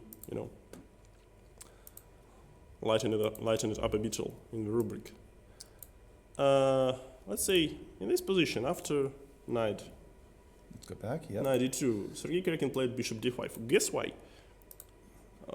Bishop d5 is bad. For those who doesn't have a computer evaluation. Yep. Suddenly it turns out that c6 appears to be very strong, and suddenly this bishop comes into play, and all white's pieces are well coordinated. And the main problem is that after knight c6, bishop takes d5, queen takes d5, rook c5 is... Wins a piece. Wins a piece. I think that's... After That's c6, slightly. By the way, this is not that clear. I mean, yeah. perhaps this could be played for a while, by winning key2 pawn and going back. But this seems to be only 2 pawns for a piece, and this is not a way to play this for black, I believe. So, let's say a good square is here. c5. No, c5 fails into bishop takes c5. So we cannot even go here. So then we just basically piece down and almost lost. So that's why, for us who is curious, why didn't Sergey follow? Then bishop d5. That's a bishop d5. bishop d5 idea, yeah, from me. Then yes. Well, I agreed. Okay. But I'm, Yeah. I keep the authority. Yeah, okay. Well, bishop f7 has been played. More, solid move. So now c6 gives us nothing because we can now simply take on c6. And, there is no sneaky fork from c5 square. Well, it's... One last question, actually, on going back to bishop d5 on c6, what would have happened on bc6? Because here, that's another way. By the way, that's a good question. So, bishop d5 once again, and c6, bc6. Well, there is another problem. So, bishop d5 now runs into knight takes d5. So, we should start with this one. Yeah. And let's say now, if we play queen e7, then bishop d5 wins us a piece. That's clear. So what about bishop to if g2? we do clever, bishop takes g2. I think the problem is that maybe there is something else, but I believe that bishop f6 is enough. It's a good reason to reject from this line and never come back, Yes, okay. If we retreat with a bishop to somewhere, maybe to h3, maybe the last trick is this one. After bishop takes e5, queen d5, yeah. I think knight e3 is just enough, because the next one is e4 and we want a pawn. And okay, this knight on b5, it could be annoying, but it doesn't really do much because, and it's pinned. Our great center, was destroyed from behind. Bishop took on f6 and then on e5. Well, that's very... Okay, all credits go to Sergey that he managed to find this trick, because, it would be Mr. Boat or blundering. It would be... okay, it would be another rubric. World, yes, it would be another rubric. And even more importantly, beyond the rubric, it would not be good for his chances of winning this tournament. Yeah. So, bishop f7, and then Levon played Aronian played e3. e3. Well, that's interesting as well. Okay, obviously keeping the knight out of d4, and also out of d4, protecting b3 indirectly that way. And at tempo, black answered with bishop g6. Well, that's a reasonable move, because now we simply attack d3 pawn. But, well, not so clear what if we meet this with some logical. Logical knight e4, that's when? Knight e4 or bishop e4, but I think knight e4 is probably... Knight e4 or bishop e4, well, obviously not e4, anything but e4. Yeah, nothing but, not e4. Maybe even bishop f1, but okay, bishop f1 is just too passive. Yeah, too passive. I'm not sure it's... Okay, by the way, theoretically, after bishop f1, sometimes after d4 it might work out pretty well for us. But, both moves, knight e4 and bishop e4, are so tempting, you would never... I think I like knight e4. Let's try and keep the bishops on the board. So, by a mutual agreement, knight e4. What's our plan? So we wanted to play knight d5 or knight c6, but after knight c6, I think we run to the same. Now that knight on b5. Don't we run to the same trap? I mean, after this one, knight takes a3, queen goes. Well, not so clear, a1 or a2. Let's say queen a1, queen takes d3, rook c3. It's a fork, but we can play on a little bit. But I think after queen d5, I think even rook d2, this strange move, kicking our queen. Maybe knight f6 or knight d6 works even better, but I think it's more than enough. Yeah, it's more. To stop our calculation right here. Yeah, we can end this. Because if we start with, let's say, with queen a3, there it would be not so simple for us. Like takes, and after rook d2, yeah, bishop takes g2, and this is very good position for black. Of course, no one gonna blunder like this. No. Well, now, okay, knight e4 has been played. So, in case if knight c6 is not that great, what is wrong with knight d5? Knight d5. Another addition. Now, this is interesting. I wonder, does the pawn sacrifice do something for us? Maybe not. Well, maybe now c6 can be That's annoying. what I'm saying. I was thinking c6. Yes. This is an interesting I idea. was just curious what sort of pawn sacrifice, because we can both sacrifice a3 pawn as well. Oh no, I'm thinking of c6 and. So obviously we get a take. Mm-hmm. And Do we all here, play by the way, knight or it's the not bishop? So, not Yeah, so easy, yeah, because bishop c5 is nice, removing the bishop under. It removes the problems with a3. It keeps Yeah, the absolutely. knight pinned.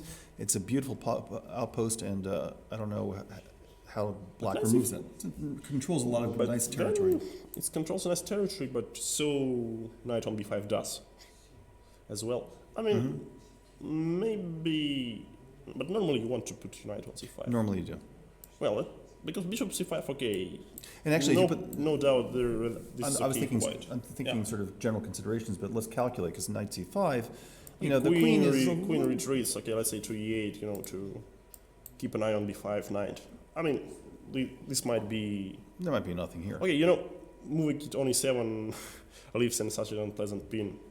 Bishop on b4. So queen e8 is the most natural one. Mm-hmm. So in here, okay, I'm not going to take on b4, of course, but I'm going just to keep it like this. And well, of course, knight e5 has been played meanwhile.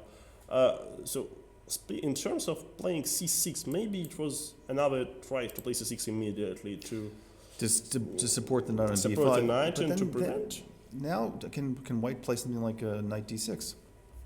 Well, knight d6 is a move, but what if I just take and play, I would say, dubious knight c8, or maybe knight a5, but knight c8 I like No, best. knight c8, yeah. Because of, no bishop h3, no tricks, enough of tricks for Yeah. today. no more tricks. Yeah, I mean, this c6 was just killing, I mean, in case of Yeah. bishop d5.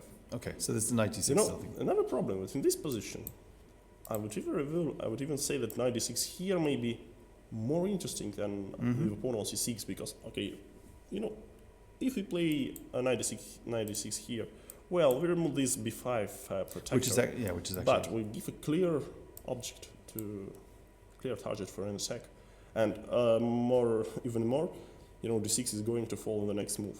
Okay, Right. b7 is also weak, but it's not what we might like I don't to know, actually, see. bishop c5. Now it's. So let's go. I'm going to do something because maybe I can make one more. Maybe I can go back to b3. By the way, how am I going to protect this d6? Maybe now d4. Now d4. Well, that's interesting. By the way, even after d4, okay, d4 is not a move I want to see. Maybe I should just be brave and go for this. We What take. if you take and on gotta take on b7. Well, a3 is hanging, d3 is hanging. Is it hanging? Well, d3. d3 is hanging. I mean, a3 hanging in general. Yeah. In general terms. So we can, first of all, we can try to play rook d8. To attack a3. Also, we can try to start with bishop d3. Why not? Maybe it works, and then it's there is basically no questions about this position. Yeah, black is fine. Because I really think it looks like black is fine here. Maybe I've pushed forward too fast. Yeah, maybe it was that way.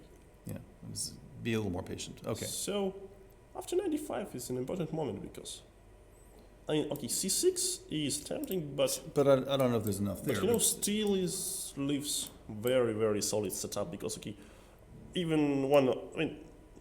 We have a twin brother for c6 pawn. Yeah, if this pawn falls, another guy will come and take its place. Yeah. Let's not do c6. I mean, it's an interesting idea, but I'm not sure if it's that's why. knight Once again, d6. knight d6, go enthusiastic. So let's see, what are black's options here? I mean, obviously the knight on d5 is attacked, the knight on b5 is attacked. Both. Well, better start from another point. What are we not going to do for sure? Well, it's not so easy, by the way. It's not such an obvious question because I can't see why this or... I can see why any particular logical move loses on spot. Maybe it doesn't. no. So maybe knight takes b4. Let's get rid of now, yeah. in case of knight b5, d3 becomes weak. So I think the idea is... I think this was the idea, yeah? Or maybe not. Maybe take on b7. This is so complicated. I can't really... Rook b4, Can't really there's also control knight a3, which is... Yes, knight a3, but maybe here is a trick, maybe some c6. No, c6, queen takes d6. Wait. And then cb7, knight b... Okay. It's We messy. shouldn't be This is getting. I see. Now, queen b2. We start with this one, and in case of c6, c6. And this looks like crushing, because no one cares about this extra knight. Right, now it's the pass pawn. The next one is cb7, and this is just dead it's lost. over. Dead lost for black. Okay, All right, so the knight a3 doesn't work. let's So you let's can't play solve c6. problems one by one. Yeah. Okay. So knight b4 doesn't look so good after rook b4. But we didn't mention this one. So obviously d6 is the play here, and here we have, by the way, not such a stupid choice. Okay, this seems to be bad because of bishop b7. And then bishop c6. Well, bishop d3, for example, loses due to bishop a8, and last rank is too weak. So this is also a blunder, so we should take with the queen. But now I think it's a good point, so we can just evaluate the position. Rook b7 is simple, right? Okay, rook b7, I mean, I take on... once again, rook b7, you don't have a good way to recapture. Well, you should take, I think, and after queen takes b7 most likely. Well, I don't think it's that bad, but I can take with a rook. And that's what I was thinking. Rook on c7, then rook on g7. In spite of the fact that this pair is hanging, k3 and d3 is both weak. Maybe it's since the bishop's not. I should play this one, but look at this. This is side game, and even bishop d5, and yeah, maybe this is sort of an important line, because after, let's see, in case of if I play rook to another square, maybe rook f8, to make it more solid. Problem with rook c7 is that actually the bishop holds on h7, and d7 is weak. Queen a3. So maybe giving away the g7 pawn is too much, because then it becomes, really dangerous. At least h4, h5, you can just get mated. Okay, so this is a problem then, potentially. That's a problem. Well, let's say this is just worse. I don't want to make any statement, but this is just worse. In case of taking on b4. Well, what else? Another way is cd6, a logical one. Okay, so let's see now. Obviously, bishop d5 is a play, because...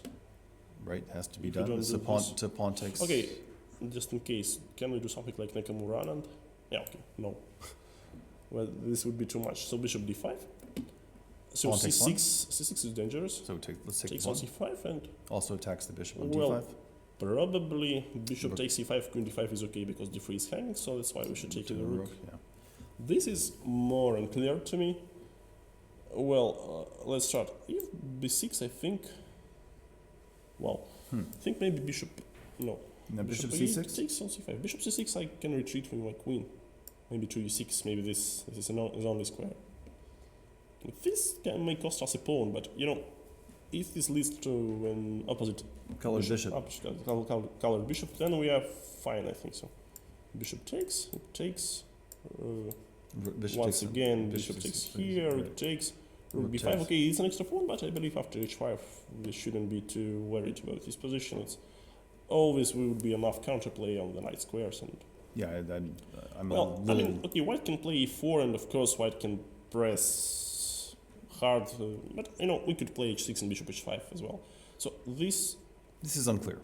Okay, it's clear. It's better for white, but it's not something you sort of say. This pawn is this sort of a pawn which is not enough. It's healthy, but it's not too much material left, and with the weakness around white's king, maybe not so much. It's black managed to create enough counterplay. So, what's our? It's important not to mix up things here, yeah. Okay, so now we are here or at b6, so maybe there is some another way for white. Clearly, I don't see a clear one. Well, bishop c6 is so natural. Yeah, well, rook b5 can never work if this bishop is hanging. Yeah, bishop's hanging, it doesn't work. Well, so bishop c6. Maybe, I cannot take on d3 because takes back and takes on b5. b5. Well, so queen e6 is only one. And here, look at this. We have another option. We can just retreat. So we can stop this berserk. Right, and now this is double attack. Now we can just... And this is simple. Cold-blooded. Yeah. Evaluate the position in a cold-blooded way. So, look, this is hanging, this is hanging. This Black's position is in ruins, basically. All right, so this is not a way to play. So we've ruled out knight b4, we've ruled out pawn d6. So what does that leave after knight d6? Well, we checked on knight b6, I think, yeah. So knight d6, we took with cd pawn. And here it's not so clear. Okay, we protected from c6, but now we need one more precise move. Because in general, I don't see that this is something like losing here for black, of course. Two bishops and the, the type of position has been changed drastically. Yeah, no c pawns, bishops are now both active, and bishop on b4 is suddenly perfectly placed. Because, it blocks these two pawns. And also it's got scope and it's... Yeah, it protects a pawn from, perhaps the only real weak spot in our position, and it's on the currently most active square for the bishop. Well, that's interesting. So if Levon goes for c6 to knight d6. To knight d6. Yeah, knight d6. Yeah, because this looks promising. I mean, it's not very clear, so maybe I can go for knight c7, let's say, and slightly... Well, the bishop has to retreat, right? To which? Well, the problem is the pawn on d3 I'm not sure if it's really hanging that badly. When knight is on a c7, let's say if I play bishop somewhere, bishop here, knight a6, bishop d3 can be met with rook c7. Yeah. Well, what about no, knight a6 first? Okay, just to show. Check. And this rook is hanging, so maybe bishop d3 is not that stupid as it seems to be. Okay. Well, but of course we can start with knight a6, but maybe then, by the way, rook d5 leaves a better position for white. But so bishop d3 works, that doesn't... don't need to look anyway, it's incredibly complex stuff. I'm not so sure what to say.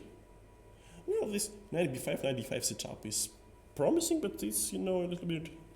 It's unclear. Yeah, it's unnatural. It's a little bit unnatural. Yeah. So this knight on b5 is... Normally you see this knight on c6, so I bet if in this particular position... Who did play a move? Not yet. No, they're still looking. Not at this board, I believe. Aronian is... Aronian, what did he do? Did he do something? No. He did bishop e1. Bishop e1. Bishop e1, as it seems to me. Wow, that's... That's very... Interesting. That's very a modest play. Because the knight, of course, is... Well...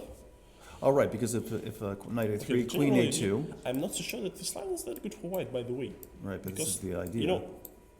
Because the pawn on a3. Yeah, obviously that's an idea. But the pawn can, can appear to be faster than, than you expect. Also, after rook d8, what's going on with the d-pawn? Because I don't think two white pieces is enough to compensate rook and two pawns, because this one is strong. And if we keep the center closed like that, this bishop can never be a real danger. Right, so it's white's almost obligated to play... well, that's a very, very questionable decision from Aronian. Yes, unless... And he's played knight a3? Wow, he played knight a3 that fast. Wow. Yeah, wow, so okay, this is good. By the way, once again, I think he still had choice between this and c6. The c6 looks like it's just c6 solid. looks... solid. Okay, perhaps. But I don't see anything wrong with this move. So, knight a3 looks very strong now. No, knight a3 looks like black is trying to... Win. Okay, win what? It's just an exchange and this, but I'm saying, certain material composition. But I'm saying he's got an idea for... Okay, trying to win a pawn. Well, a pawn is to be more humble, in our statesmen, because... Yeah, what I mean, I did not win the game. Okay, of course I'm kidding. So let's see. Queen a2 looks like it's forced, right? Because there's something... What else? Maybe c6 c6? Here. Maybe c6 would be a huge blow. Oh, what to do in case of c6? Queen takes. Queen takes, and then queen e1. Wow, it looks to be like someone is going to blunder. It's not so clear so far if it's black or white, but someone is clearly going to blunder. Well, what if I just take on b1? I mean, does it...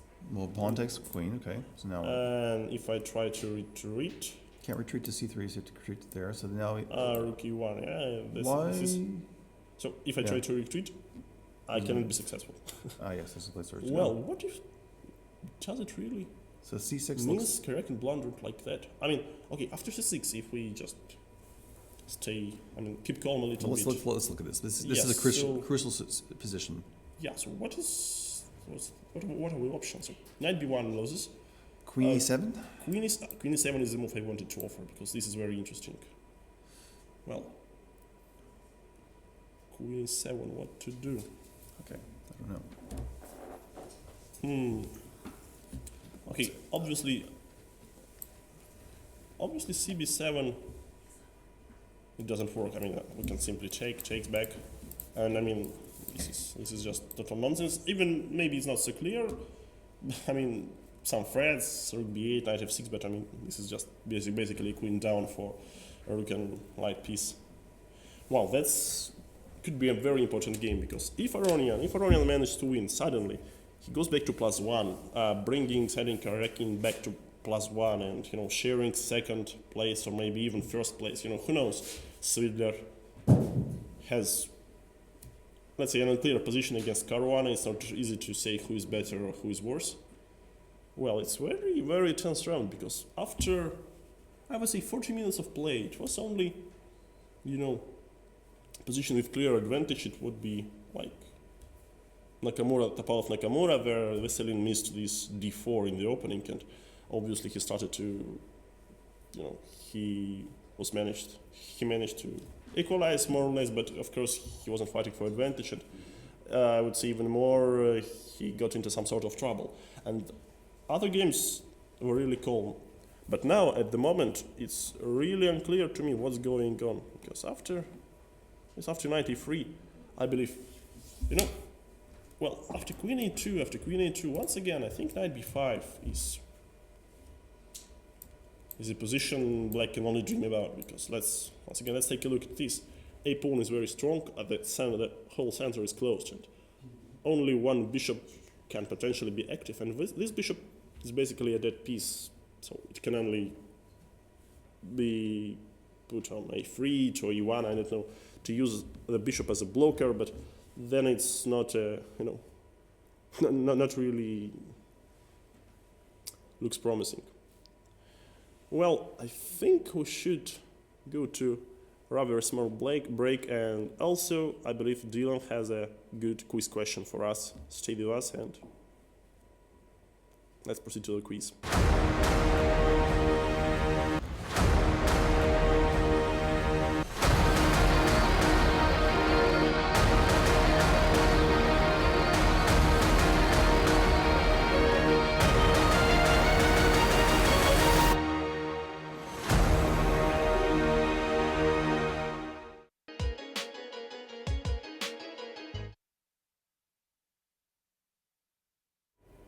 Hello, and welcome to our second quiz of the day.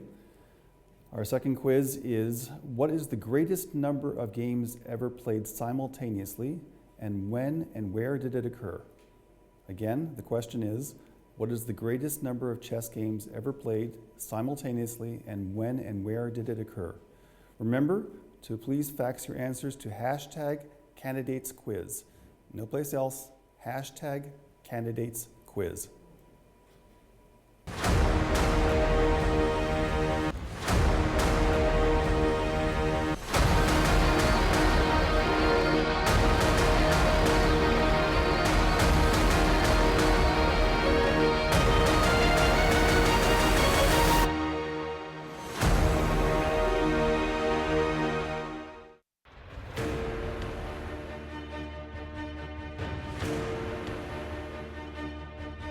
Millions of people try to achieve their goals.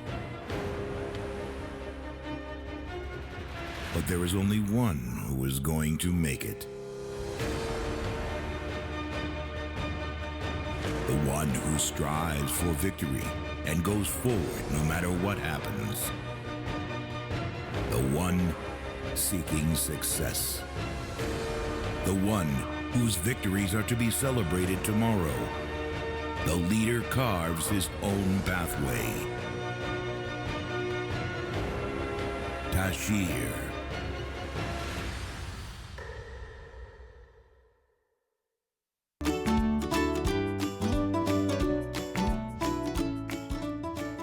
Peter Svidler. Russia has produced more world champions and great players than any other country, but Peter Svidler has a distinction that none of those others can match. He has won the Russian National Championship, which is hands down the most difficult and prestigious in the world, a record 7 times. Svidler was born on the 17th of June, 1976, in St. Petersburg, where he lives to the present day with his wife and 2 kids. He learned to play chess at the age of 6 in the old Soviet Union and quickly became successful. In 1994, he won the World Under-18 Championship, became a grandmaster, and won his first Russian championship. In the more than 2 decades since that breakthrough, Svidler has been among Russia's best players and consistently among the world's elite. In 2011, he won the World Cup in Khanty-Mansisk and was very close to repeating that success in 2015 in Baku, but lost in a dramatic final showdown to his compatriot Sergey Karjakin. Nevertheless, being the runner-up qualified him for the 2016 Candidates Tournament. This is not his first time either in the Candidates or in the final of the World Championship cycle. In 2007, he played in the World Championship Tournament in Mexico City, finishing 4th out of 8. He also played in the Candidates Tournaments in London in 2013 and in Khanty-Mansisk in 2014. Svidler has a witty sense of humor, has excellent English language skills, and is an expert commentator when he is not playing, of course. He is also a huge fan of cricket and has been known to even offer draws in tournaments so that he could go and watch his favorite players on TV.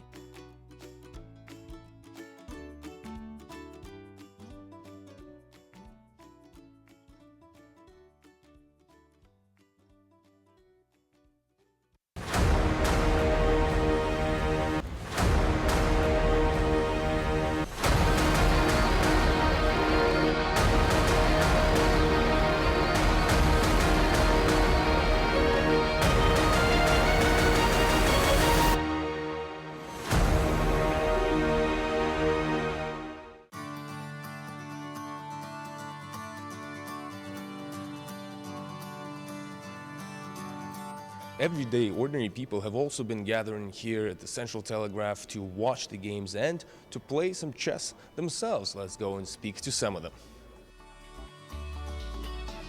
Станислав Железный. Я представляю газету, военную газету «Красная звезда». Самому мне достаточно много лет. Я за шахматными соревнованиями слежу с 1944 года. И ходил на турниры как зритель сначала, а позднее уже как журналист. Вот десятки лет, почти 70 лет. Вот. И сравниваю, как было раньше, то все так. Конечно, разница огромная. И вот на сегодняшние шахматные турниры колоссальную роль, значит, сыграла компьютеризация. В частности, очень большая работа вот на этом турнире организована по недопущению, ну, как там мягко сказать, то ли подсказок, то ли намеков участникам турнира от имени их тренеров. И второе большое отличие, то, что зрители сейчас, зрители ушли в интернет. Вот так. То есть, опять-таки, компьютеризация. И если на тех турнирах, которые я видел в 50-х, 60-х, 70-х или там 80-х годах прошлого века, полный зал, в зале сидят, обсуждают и прочее, прочее, компьютеры еще далеко, так? То сейчас, вот видите, здесь вроде бы всего лишь десятки людей, в основном профессионалы. А народ, конечно, в интернетах вот ловит очень много информации об этом турнире. Может, вы заметили, что я прихожу сюда как на праздник. Для меня такие турниры действительно большой праздник.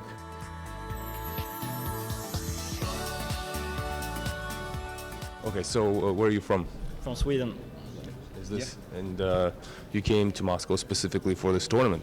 Yeah, but we're also doing some touristy stuff as well. We're gonna watch some shows. We're going to a concert on Saturday. And we're of course gonna visit the Red Square and the Kremlin, and yeah, all the tourists. It's very close from here. Make sure to visit some clubs as well. It's a very nice city in that sense. Yeah. But it was really a restaurant, but yeah. So how are you finding the tournament so far?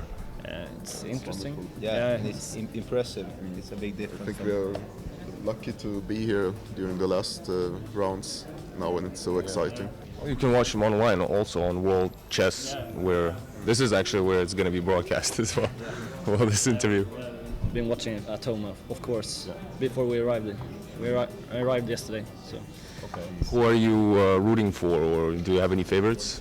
It would be. It depends. Also, Caruana won because he's American, and the final is in New York, I think. So it's going to be a cool final, though. Yeah.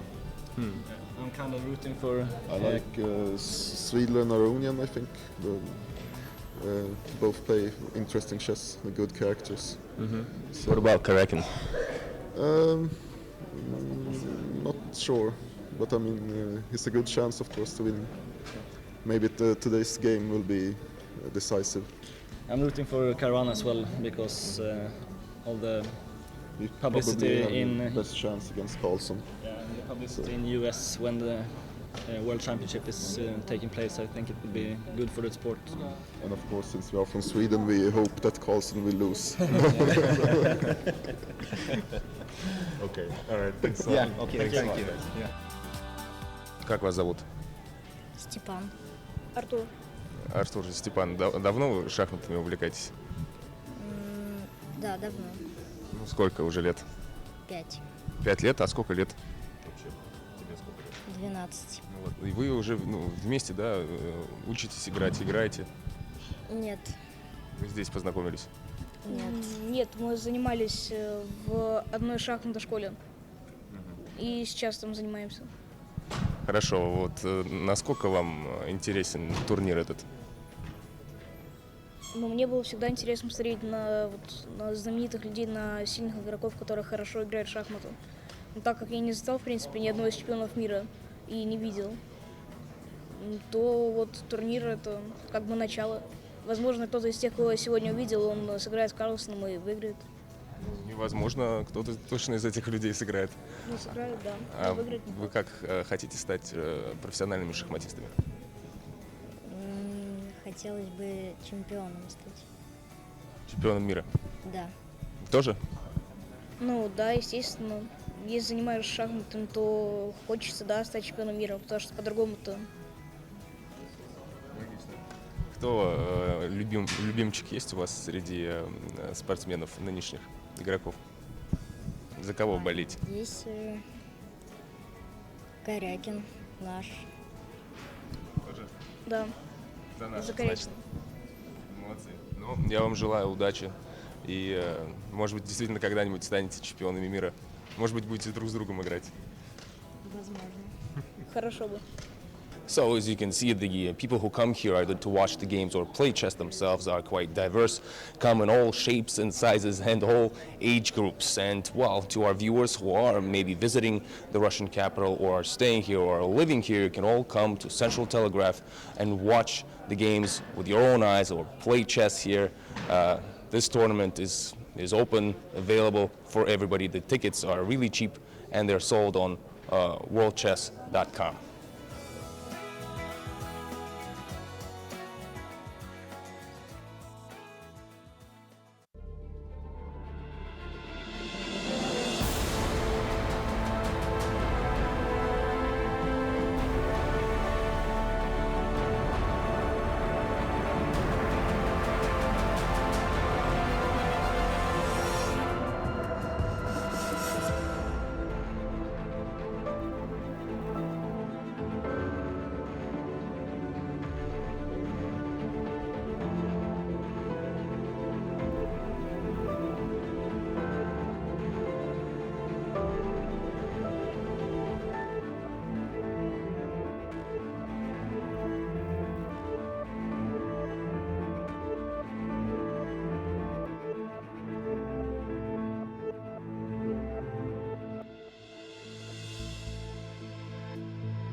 Well, welcome back. We are now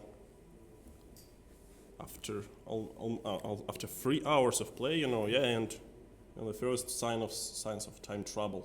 Oh yes, can be seen. Well, I think we should go back to this game because it's extremely tense. I mean, this game between Aronian and Karjakin. And really very interesting as well. Let's take a look. What did we miss? Because it was, few minutes without. So Karjakin rather quickly played knight a3. Board. Yeah, he played this a tempo. Levon spent some time, and of course he found the c6, the crucial move. Queen e7 is now the only one because any other moves, at least to. Yeah, we some significant loss of the material. Queen a2, I believe, the main one. bc6, rook takes c6, and bishop f7. I believe this is all the most logical and perhaps the most strong way to play this for both colors. And now what's the this plan mess? for white? I mean, so many options. I mean, knight g5, let's say rook c5, because rook c5, well, knight g5 is a try, is an attempt to rescue your queen from the pin. So let's say if we take, I take on b8, take on d5. Right. Well, this knight is still weak, and maybe, it's not so easy to solve this problem at once.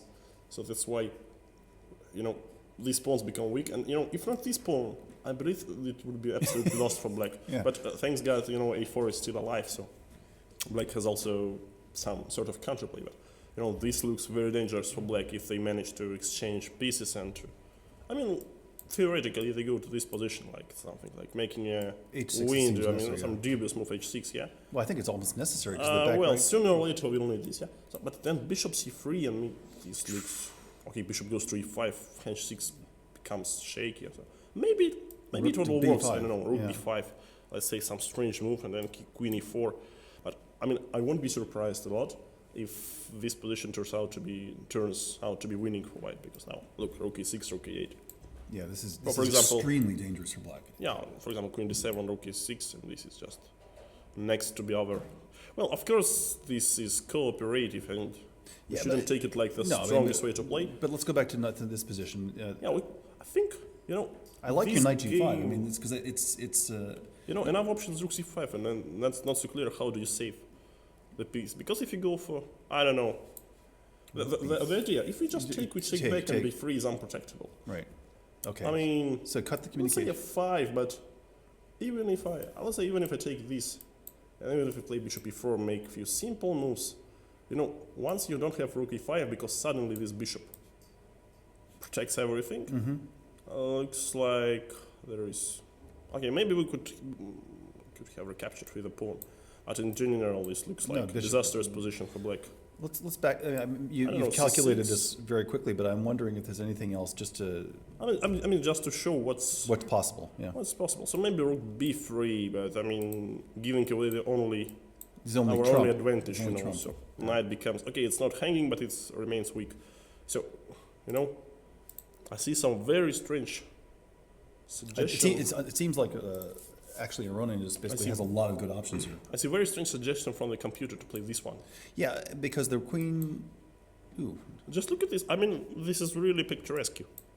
From a general. Okay, so rook takes, and now. And if we think about chess opportunities in general, so let's say queen goes down there, maybe queen b1, knight takes this one. This, to me, it looks just bad. Imagine if white would play queen b2, then yes, we would have some extra time for a3 and into play. But this, Am I missing something on knight c3? What? Instead of knight e3. Knight c3, well, that's nice. But what if I simply take on c3? There's so many pieces. This hanging with b8 is hanging. Yeah, you're right. I'm sorry. Well, no. Knight c3 is a nice try, but too many pieces. Yeah, it's too many pieces. It's just losing everything. So knight e3, perhaps there's a move. Queen b1. I'm following some strange computer line which I saw during the break. I'm not sure if it's correct. Let's say it takes, and obviously this one. This can't be good. Or maybe not this one. This shouldn't be good. I would be really surprised. Okay, maybe we should play like this. Well, I just take exchange. Yes, this is nothing because funny. We can be clever and try something like this. Yeah. No. Okay. Of course we shouldn't force it. Okay, just to prevent pawn from reaching a2. I don't think it even matters. No, okay, but here bishop c6, and it's not so easy to take this, to capture the knight. Just take the knight. Yeah. I mean, a3, okay, well, knight. in case if Levon goes for rook c5, now I don't see a good... I cannot offer a good recipe for Sergey what to do. I don't really see it on my own end. You know, I think I used too much cognitive help on previous days, and today I'll try to be more... It's possible that even the computer can't help him. Yes, so I think this is... try to think on my own. Okay, now Levon is thinking, yeah, so he has 11 minutes left. It's already... What move is this? It's already time trouble. Okay. Move number 28, it means 12 more moves, I believe. 12 more moves for 10 minutes? Well, yeah. He has to make move 40 in 10 minutes, so... On the other hand, this is the critical position. He's investing his... position. It's a chance for us while he's thinking, because I believe another games are also very interesting. So we missed a lot. There's a lot that's happened. Especially the Tapalov Nakamura. So after rook d2. Okay, yeah, let's catch up on all of this. Let's catch up. Absolutely. Once again, after rook d2 and Tapalov Nakamura, what did we miss? Okay, bishop f3 was played. Okay. Rook a to d8. Okay. Putting the rook out to the center. Right. e5. Oh yes, I'm sorry. So knight goes to e4, goes on there. Not I think it was rook b2? No, b6 I think as the beginning. Oops, okay. I mean, just covering the pawn. I mean, knight e4. Now was a good... Rook b2. Yeah, rook b2 was played finally. Rook e1. Mm-hmm. And then... So now the trick is after knight c2, I think rook a to d1 is enough. Right. Or maybe rook e2 is also possible. Well, that's why knight c4 was played. Knight g5. Making some space for your king h6. Mm-hmm. Well, very tricky position. Knight takes c6, recaptures. Rook a to c1. Mm-hmm. And a to c1, I'm sorry. Oh, okay. A to c1 and rook d4. And I think here it was some sort of panic for Veselin, or maybe he didn't find a better move, but he played h3. Well, h3. Okay. Okay. Oh, yeah. And now after h3, b5, so maintaining the knight on c4, so rook can now freely go to d2, rook c3, and rook d to d2. So what do they say? Well, looks like it's okay for black, but you know, it becomes a little bit... It's not as clear as there's still work to do. I mean, but with the rooks doubled on the second rank, I mean, that bishop is sort of tied to f3. So you don't have to worry about the queenside pawns because really white has no counterplay there. The d file is still controlled. I mean, white's in a purely defensive crouch. Yes, I believe. I mean, I don't know, just is rook d1 even something? It seems to me that Veselin, Hikaru missed some good idea because, if we step back a little, for example, after, rook d2, bishop f3, rook a to d8, let's say, all this logical. Yes. I think good. Okay, rook a to d8, so e5, b6, knight e4, rook b2, rook e1. Very strange position, but I think after knight c4, knight g5, I mean, the task for Veselin became slightly more simple. I don't know, because knight c2 is a big idea. Why not to, I don't know, maybe rook d3, to hold bring the knight. all your pieces active. I mean, sort of all in, because after knight f2 I always have this one, and it's hard to pursue my rooks anymore. Mm-hmm. And or maybe also rook b3, because my once I protected c5 square, this knight c2 isn't pleasant. Knight on e3 is very solid, surprisingly enough. And knight c2 still remains a huge idea, a huge threat. And what if we play h6 then knight c2, and we can even not care anymore about all this counterplay. Was Hikaru in some sort of time pressure as well? Well, I think it's initial time trouble. Yeah. Coming already also 28 moves and made at a similar time. So, maybe it was a chance, but let's get back to what maybe happened into the game. So rook e1, knight c4, knight g5, h6. Yes, h6 captures. Rook a to c1, rook d4, h3, probably b5. Preparing bishop g4, b5, rook c3, rook d2, and a4. Well, which I think doesn't look. I mean, Well, a4 is a logical move. But if he just plays a6, now what? Because the bishop can't, even if the bishop goes to b7, it's not really a threat. Yes. He just can't, I think it's too dangerous. So at least that's not deadly. But maybe it's some sort of, a lot of simplifications by force. I mean, in this line, after bishop b7, of course you're only going to take this. For example, this would be a big mistake. Because now, after bishop c6, we can simply take on b4. Because this line, maybe it's not that bad, by the way. Maybe I have missed something, but now I spotted because the rook on g4. Yeah, rook goes to g4, and by the way, maybe it's not a trouble. Because after rook e2, well, particularly this 3-on-2 endgame might appear to be unpleasant, because this is slightly different. Okay, at least I have a passer, and then I can improve, because my king is good on f-file, covered by the passer pawn from the side. Checks on the side, it's not so easy to... Yeah, by the way, a4, a6, bishop b7 was played. So if I'm not mistaken, there will be a lot of simplifications right now. It may be even a draw by force, or maybe once again, as it's very common to me here, every day I'm overestimating one's position. So after bishop b7, the main problem that g2 is still hanging, so bishop is not going to take on a6. Well, I mean, I can't imagine it would. But in case of rook g3, then c4 is no longer under attack, so I will take on a4. So maybe bishop b7 is a good move, but it doesn't really create any threats for black, and at least it protects us from rook takes b4. So then we take I wonder on if a6. I can try a repositioning now of knight b6 with the idea that coming to d5 if he wants to go after that pawn. Well, and then also frees. That's really interesting. So. It looks like I get a take. You have to take, right? Or you have to do something. Well, or maybe on the contrary, I can play well, a5. Knight d5 cuts the communication. Well, and here it's funny. Yeah, it's a little funny, yeah. Because maybe I can go for some counterplay. Even like this. Let's take a look. If you take here... I was also looking at knight f4, but okay, yeah. Knight f4, my bishop still... Yeah, you're right, knight b4, that's the general advantage between the bishop and the knight. Yeah, the knight here, you see, so bishop can be somewhere else, and still he protects all the structure. So knight b4. Yeah, and in case if we take, I think maybe bishop c8 is suddenly unpleasant, because in case of king f7, this check means almost estimating attack for white. Yeah. Okay. So that's very suddenly. I'm just looking at it. This becomes very, very double-edged game. In case of knight b6 a5. Yeah. But the problem. My knight obviously my problem right now is I want the knight on the other side of the board. Yes, but it's not so easy to overpass. This e5, e6, rook on e1 covers a lot of important squares.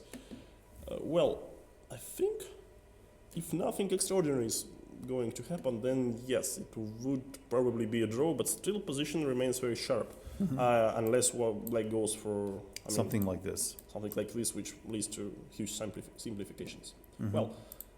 Once again, we have 2 more games uncovered. So I think Caruana Svidler position has changed drastically. We spent, I'm sorry because pardon me, but we spent too much time on Aronian and Karjakin. Well, it's an important game. For the standings, it's a very important game. So it's this one, I believe, is not less important. Well, actually, Anand and... yes, okay. This was the actual position, knight f1, h6. Yeah. So Peter, as I mentioned, he is immediately... Exchanged a couple of pawns. Yeah. Bishop g7, h3 was played. Okay. And d5 from Petr. So a logical one. Yeah. Takes back. Knight e4. So finally this knight found his place, but instead of knight b1, d2, e4, it took white 3 more tempi to bring knight e1, knight g3. Well, interesting choice. Knight b8 is hard to give an evaluation because we are lacking some time. Time trouble is coming. All right. Well, knight b8, bishop b3. Logically, has to. Bishop e6. Now, due to some way, knight c5 wasn't a good move. By the way, I don't know why. Maybe knight c3 is good. Seems to be all right, but what if knight e6? Knight e6. Knight e6. Maybe rook e6. Oh, of course. Maybe it works. By the way, so queen goes away, knight d5, and then c6, and this is. Everything's perhaps this is fine, yeah? Yeah. By the way, this is not so clear. Personally, I think that this compensation for the pawn is more than enough. Because the bishop on b3 now is unopposed, it's very powerful. The Spanish bishop is really And what is going on? Well, a lot of things could have happened. Wow, what a blunder from Viswanathan. If it's a blunder, yeah, it's a blunder. Okay, now we stay here anyway. 97.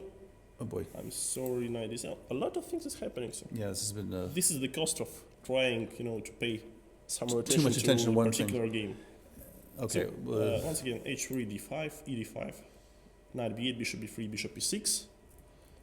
So he played bishop d2. Just calm move bishop d2, but now Petr was in time to protect c5 square. Knight d7. Right. Well, bishop a4 once again, some mysterious maneuver. f5, and turned out that there is no time for white to play bishop takes d7. Maybe bishop simply takes back. Yep. So that's why knight g3. This is double-edged because e5 is weak, but also these two knights are slightly passive. So he played a bold move c5, gathering space, preparing for some d4 stuff. Bishop b3, queen c7, and h4. And then knight d to knight f6. to d6. Well, knight 5 on f6. Knight 5 to f6. Yeah, too many knights on d5. Yeah. Well, this is very tense game, by the way. But I think if for Caruana's he's going to be consistent, he has to play bishop a4 now. Well, it would be too tricky already. I believe. No, I mean, it's just because he's gone back and forth. But after this one, I think bishop b3 doesn't work too good because of c4, and this is just an example of a good pawn sacrifice. Because the knight comes to c5. Yeah, if you take the pawn and knight c5, it gives us an extra tempo, and this endgame is, I think it could be only better for black because this one of these two will fall, and then and e4, also e4, yeah. Yeah, well, e4 is a good idea. Well, maybe not immediately, but at some point, yeah. This is very, very complicated position, but once again, nothing decisive here. Nothing concrete in sense of... Nothing concrete.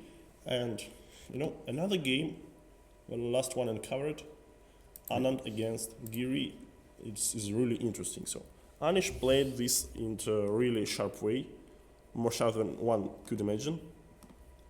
And now it will be... Seems to be a crisis. And what's going on? What the hell? This is what the hell? Wow. Okay, let's go. Okay, let's get there quickly. d4, rook e4 was played. Okay, very, very ambitious, putting rook to the very center of the board. Queen c2, preparing for something. Rook c8. Suddenly, Manish managed to use his rooks in some unexpected way. Rook a to d1, and here some tactical stuff. Bishop f2. No one wants to miss a board, and Anish went for bishop f2. And it's a question if it's good. I don't know. Because Queen b6. Check. Now king f1 is... Well, let's take a look. Because of what? Yes, he has to play king f1 because knight d4 is Knight simple. d4 loses a pawn and leaves d4. Just a bad position. Yeah, so that was not an option. So he had to king play king f1, f1, and now knight h5. Knight h5, and now, well, I think the only way to play is to play g4, or unless you're going to be mated. Okay, g4 or g3, but in general g4 just gives more options. Now on g3 looks... Well, g3, knight g3. g3 is a strange move. Yeah. By the way, also this one is possible. Whoa. Well, that's what I was looking. Because the knight check. No, knight check first. It's very, very because the rook on e8, the back rank problem. Yeah, back rank may become very... No, but the bishop the bishop blocks the rook, so knight check first. So I go... And now you take on d4. I go on g1, I take on d4, I take back. You take like this, I take back. You take this. But then a bishop a6. And I take on a6. What is this? But maybe this is just... Unclear. Yeah, okay, I don't know what else to say, because this is really unclear, yeah? So, some move like g5, making some space. Bishop takes, rook b2. Yeah, maybe we can start with knight e2, because I'm afraid this could be... Oh, right, okay, because the bishop... no, rook is bound to the last rank, because, this setup is very dangerous. The king is always... but those two pawns now are... No, but I play like this, and this is one pawn, because... Bishop c6. And then I go for knight e2 check, finally. Well, this is very, very tense, and some, in a reasonably quiet and calm position, Anish found that brilliant bishop f2 tactical blow. Not so clear what's going on here, because, well, it was knight d4, a little bit of chicken move, and the bold one is to play g4. Well, let's see now. G4... so let's say knight g3, king g2 leads to nothing. King is absolutely safe Right, here. so he has to play so pawn you take. should take the pawn. Yeah. Well, and then maybe I can already go for maybe rook d4. I don't know. So knight d4 looks like king is too weak to uncover it. Okay. Well, rook But d4 if you doesn't go here, threaten. Oh, it doesn't. I mean, wait. in this line. But it doesn't threaten anything. Well, I protect from the mate. I'm happy enough. And now I'm going to take with my queen. So let's say in this line, queen f6 check gives you nothing because of queen f5. Or maybe bishop f3 as well. And taking on d4 also is bad. Well, maybe it's not that bad, by the way. Then I take on h5, I play just g6 and I capture on b2. And you get a lot of pawns. Yeah, I get a lot of pawns, and maybe it's not that lost as it may seem to be at the first glance. But no. Okay. No, no good square for bishop to retreat. So maybe bishop e2 is the move. Rook takes here, and maybe this is. I'm not going to say it's somewhat close to a draw, but it could be more or less okay. Interesting. Okay. Well, okay. He played g4, pawn takes, and bishop d3. He didn't play rook d4. That's interesting. Bishop d3. Well, that's another option. So bishop d3 also protects us from the mate on f2. And attacks the rook and.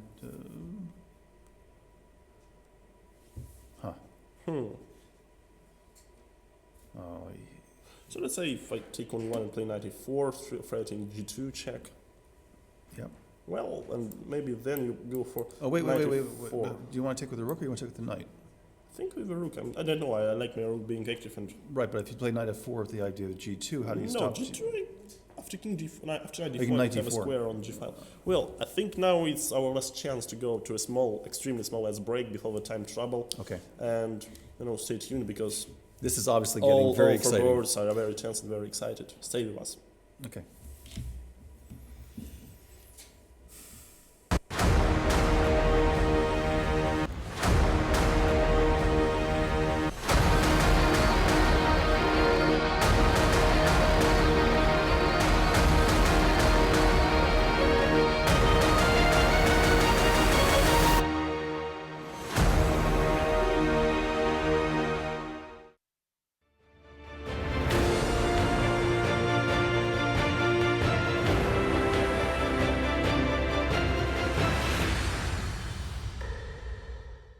Introducing the most innovative vehicle in its class. BMW Executive Lounge, a personal space for comfort and well-being. The all-new BMW 7 Series.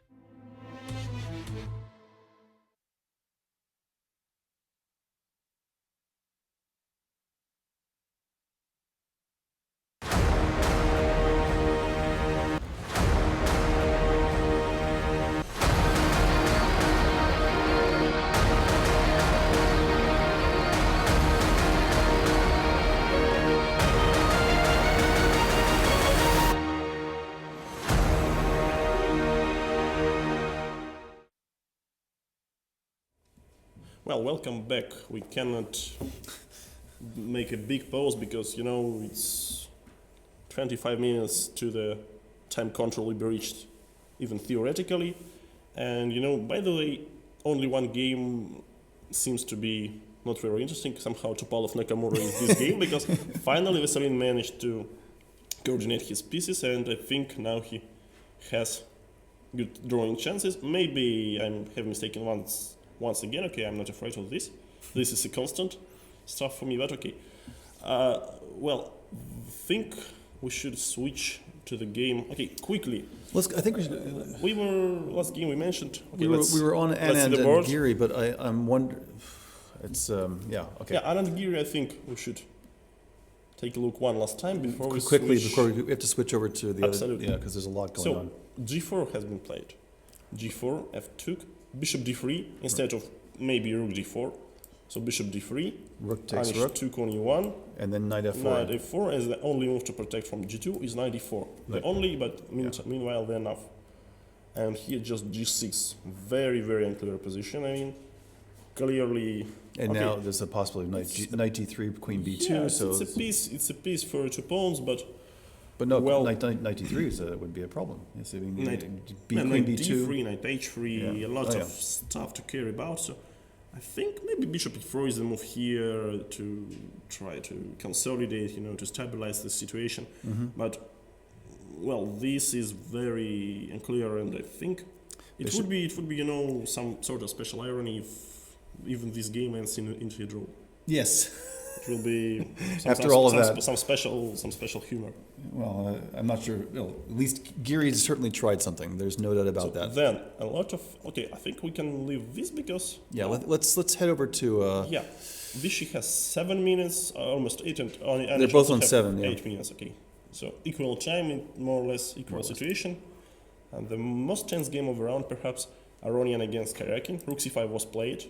Sergey went for immediate knight takes e3. Queen a3.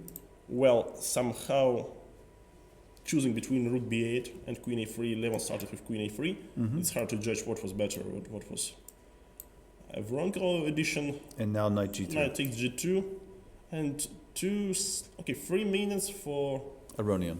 9 moves for Levon Aronian. Well, he's a piece up, but this counterplay on a file is really unpleasant, and I believe it could be enough to hold some sort of a draw. But still, it's very, very unusual position.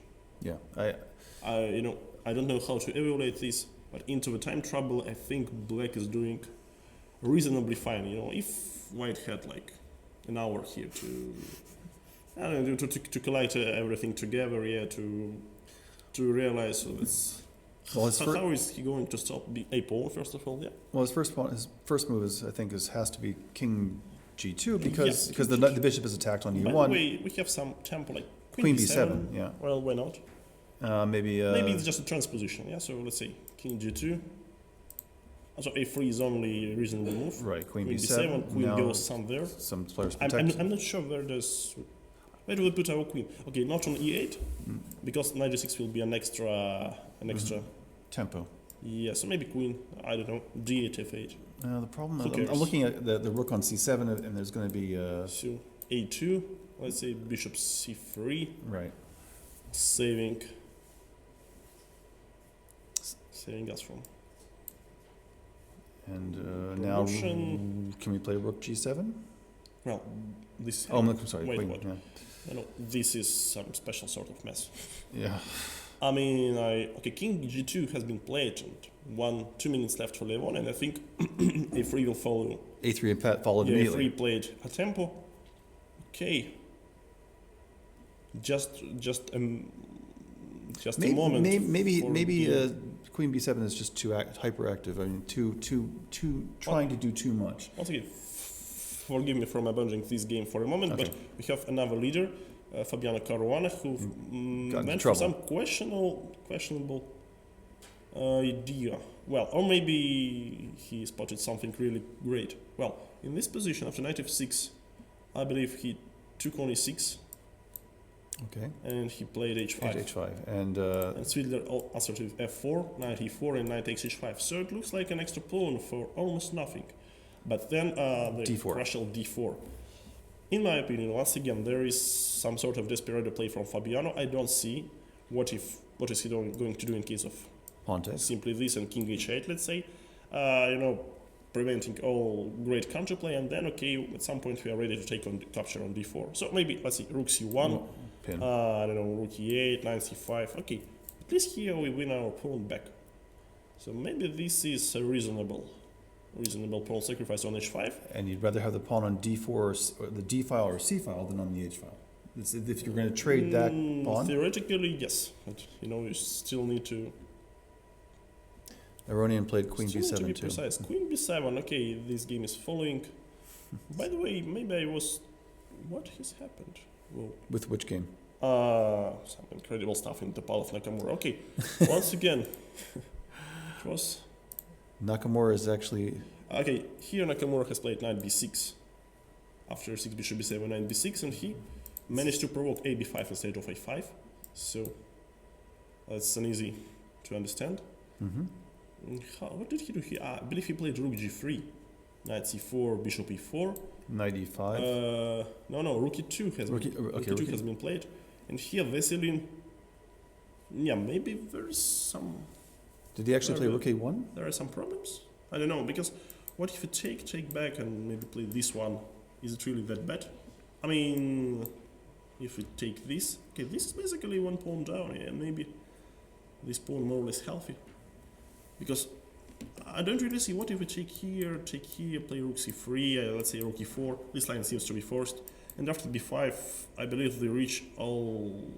You know, drawn ending. Okay, it's Or not a dead draw, draw. but It's a war. Of course, it's worse. It's playable. It's plenty of moves to play for both sides. Yeah, but rook e1 check and rook b1. Yeah. So. Yeah. Trade b for b pawn for c pawn. Well, I think this was forced more or less after rook e2. But suddenly, Vesselin went for rook e1, incredibly sharp move, and I think he underestimated the answer of his opponent. No?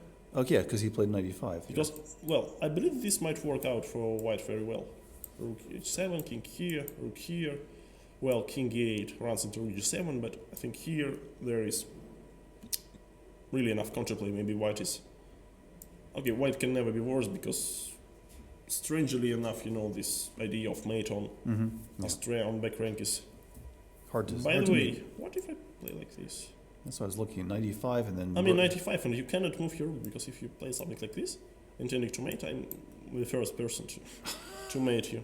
Well, that's a question to, you know, I really wonder, was it... But he didn't play rook e4, he played knight e5. If it was a blunder, I mean, what is this? What is this? Rook e1, rook takes e4, well, rook a8, king h7. Ah, now I see the point. Rook e7, king f8. I just give one more check, so no one is going anywhere. Yeah, I just give this check, and after king f7, yeah, now I see the difference. So, if king goes here, then I already take on g7. Okay. Well, so it wasn't a miscalculation, but knight takes e5 was clearly a better move than capturing on e4. Rook a8 check, king f7.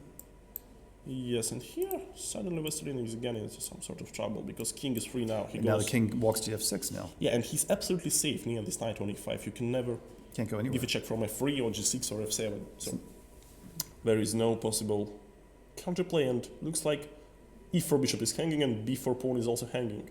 And your only counterplay is connected with capturing on g7, but maybe this is simply not enough material. And suddenly, not so many good squares for this bishop. Look at this. You know, knight just controls c6, I don't know, d3, f3, and all this stuff. Yeah, the bishop can't go to... Maybe, I mean, even b7 is terrible. Blocks the rook. Yeah, some sort. Well, but b7 perhaps is the best one. Yeah. Okay, so Vesselin is into trouble. Yeah. No, it's so unusual situation when 4 games are live and all 4 games... And also, Vesselin is also down to a minute 14, 13. Yeah, 4 games and 4 time trouble. So Nakamura still has 12 minutes. Yeah, Nakamura is fine, and Vesselin has got very little time. Aronian Karjakin, what has happened? A lot of exchanges. Queen b2, knight g2, king takes, a3, queen b7. And what did they do? Well, let's take a look. a3, queen b7, queen d8. Queen take queen d8 and queen simply took on c7. So Levon went for this endgame. But this, surprisingly enough, is not so dead lost. Rook c7, I believe. Yep. Bishop d5. Right. And of course, there's the rook f5. c5. Right. That's where they stand? Yeah. Well, we should start. It's an extra piece for white, but I don't really see, I'm not really sure that it's such an easy task to convert it. And yeah, for example, bishops to b7 to maintain the pin. Well, bishop to b7 is slightly slow, don't you find it? Oh, yeah, actually, you can just play bishop takes, pawn takes, and a2. Then bishop c3 and the back rank is the back rank is the problem. So I believe you should keep the bishop because it always protects a pawn. But it's some very interesting material situation here, yes? Well, bishop b7 also protects c8, maintains the idea of f5, and there's still the threat of a2. But I believe we should keep our bishop on this diagonal, I mean a to g8, so we can protect our pawn, so it will be a protected passive on a2. I see what your point is. I mean, let's say a2, bishop here, and maybe even a passive one, bishop g8, forcing you to play bishop bishop a1, for example, and now rook b8. Well, here maybe simply rook b8, and it's not so easy for you to achieve some progress. So like here, rook b1, looks like I force you to go to somewhere like G1 on F1. Yeah. And this position, strangely enough, I mean, when you play knight c4, then okay, then I temporarily retreat, and then I come back. I don't know how to evaluate this. Or even bishop d5 now, because now that the back rank threat is taken care of, you threaten to change off, and there's no way that white can free himself, right? Okay, maybe f3, maybe I can still have some options. And then, you know, I will play slowly like this, then rook e1, king goes closer and closer. But even if you do all this stuff, I'm not sure that this is some sort of a winning. Well, at least we have reached endgame, and, you know, nothing will change that much into this game. Unlikely the game between Caruana and Svidler, which is still into the very, very middle of the very, very middle game. And Caruana is down to a minute. Caruana down to a minute, and he lost a pawn. And you know, Svidler is known as a great punisher into this type of, let's say, Rui Lopez. By the way, in London candidates, he managed to beat Magnus Carlsen into the last round, into the final round. He had a very strong second half, I think. I think he won like 3 games in the second half. Yeah, and basically, by beating Magnus Carlsen, he almost buried his chances to qualify for the match. Unfortunately, fortunately for Magnus, Kramnik also lost to Vasily Ivanchuk. Was a special last round, and I'm really looking forward to our last round. I think it will be not less entertaining. So after d4, Queen c6 was played. What a move from Peter Svidler. Okay. Very interesting idea. And so not opening the c file, see the difference. Let's say if we take on d4, then c file is opened. That's an easy continuation. Right, but now and then. Then Queen b3 was the move. And c4. Allowing c4. This is a great tempo for Black, I believe. Queen a4, and here, let's say if Black takes on a4, then I take back and play d5. Svidler played Queen d5, and suddenly it's not so easy to disturb the Queen into the center. And also there's the issue of the knight on e4, which is... Yeah, it's hanging sometimes. Well, Rook a2 d1 has been played. Yeah. Very, very natural move. Rook a2 d1. Had to do that, because it's the only way, I think, to try to protect his... But the possible problem for Caruana that he has 1 minute. He has 1 minute for remaining 6 moves. Well, he gets the increments. They do get the. They do get the increment, but you know sometimes you need more than 30 extra seconds to think. Especially in a position like this, which is quite complicated. Yeah, there's a lot going on. Meanwhile, okay, we see the Topalov into some trouble. Yeah. And then what is happening? What the hell is going on into the game? Anand, Giri. Oh no, it's some good news for us. At least the position becomes slightly more simple. Okay, so we're going to go back to Anand Giri. So after g6, bishop e4 has been played. As you suggested. Well, maybe it was wrong. Okay, bishop e4, queen f6, bishop f3, and g2 check. Bishop takes g2. Right. Knight d3 check. Knight f3. Obviously. Knight takes e1. King takes e1. And b5. Well. So what are we looking at here? This is 2 pieces for rook and pawn. Okay, a b5 was played. Yeah. So it's move number 36. 36, yeah. Yeah, it's not such a big time trouble at this particular board. So, well, what can we say? Can we? With the material that's left, it's drawish, you know. It's kind of a bit drawish, yeah. Well, imagine if we exchange queens and we exchange all, you know, exchange b5 for both pawns on C and B, and this would be a difficult endgame to protect because rook and 2 pawns, surprisingly enough, proved to be stronger than 2 pieces. But this is rook and 1 pawn. Yeah. But the black has... Hypothetically, if we win a second one. Yeah, or... Like a queen e4, just a good centralizing move. And also protecting from b4. Yeah. Well, I believe, you know, most likely it would be a draw. Most likely. I'm looking at king f8, but no, knight well, maybe queen b4 check there. Yeah. Because, you know, this knight f3, bishop d2 setup is very solid, and with queens alive, I think, and with this... This is still a lot to be, yeah. This is a funny situation. Probably black can never be worse with such an exposed white's king. And on the contrary, white can never be worse because, you know, 2 pieces and is good enough against rook and a pawn. So, slight Let's see what's moving. Okay, nothing happened in Aronian. Topalov is okay. This Cut to- 40, that's- move number 40 has been reached. Let's go back to that because it looks like Looks that's like it's a collapse of our it's Veselin. collapsing. Yeah. So what happened after we had King F7? That was 35. Well, just 1 second. Well, King F7, Bishop H7. What is?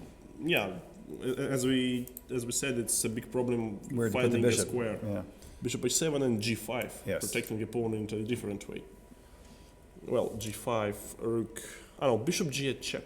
Well, what a surprise. What an idea.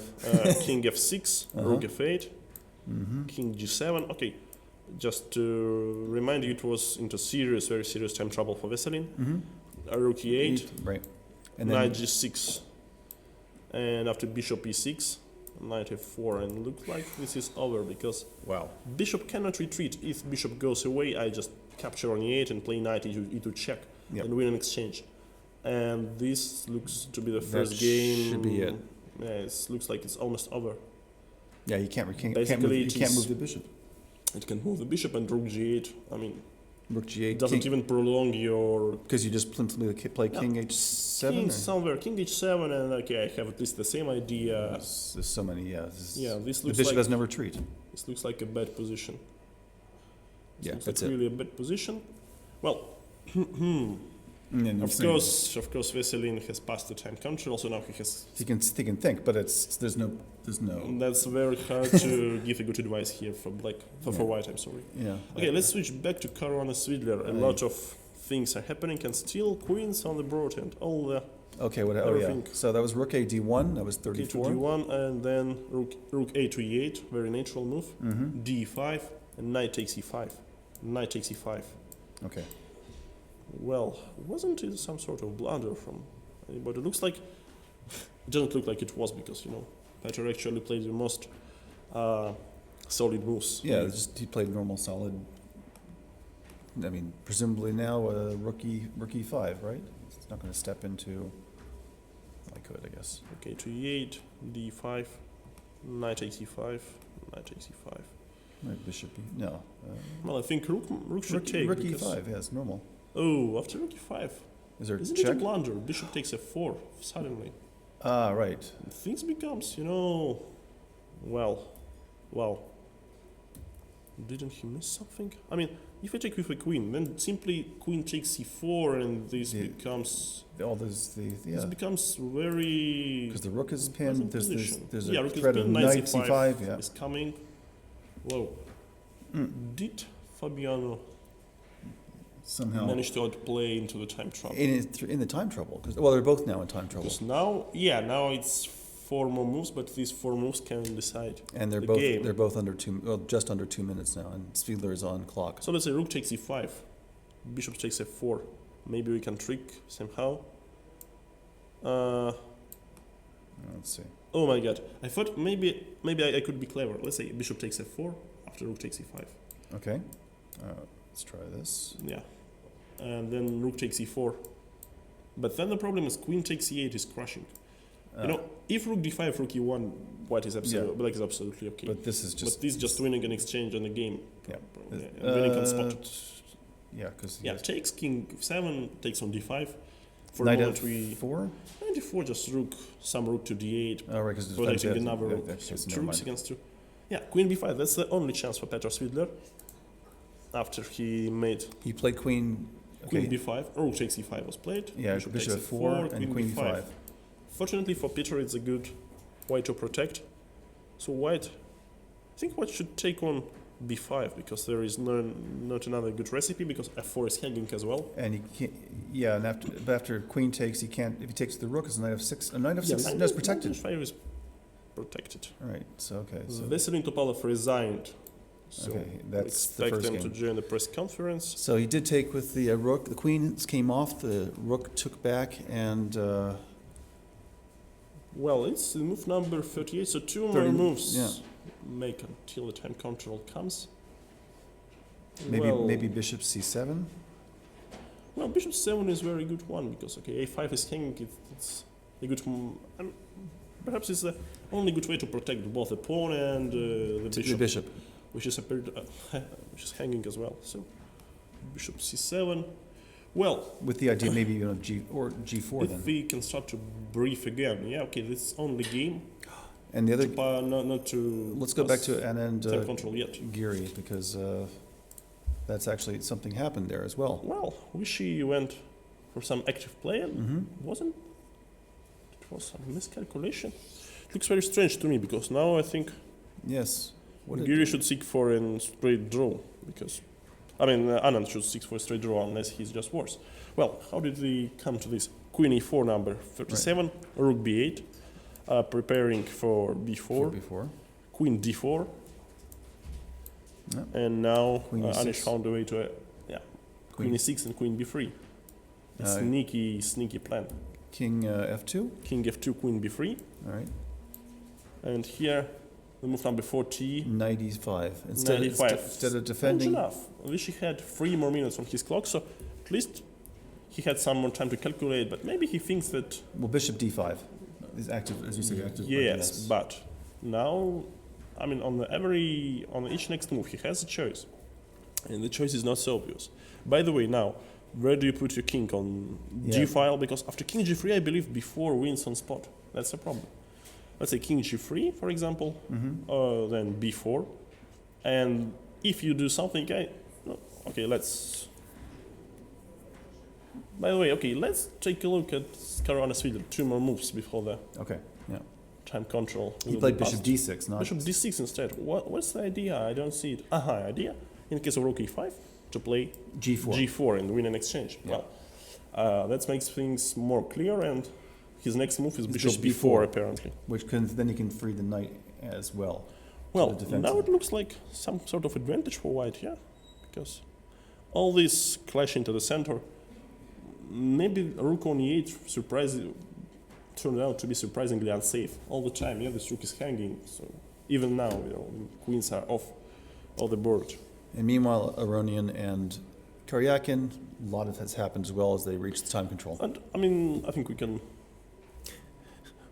wait until the until the Svidler games passes.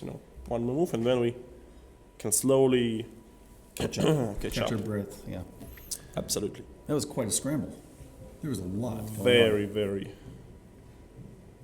Very tense time trial. I'm going to say it again. This has been a very interesting tournament. Yeah, I mean, nothing is clear. By the way, Fabiano, imagine if he wins today. What a great achievement for him, but still it doesn't guarantee him the first place, Well, no, it doesn't guarantee him first place, and Karjakin is not lost here. Now I believe that pawn on a2 is. Karjakin already managed to attack the free pawn. Okay, we'll have to look at this. Yes, soon enough.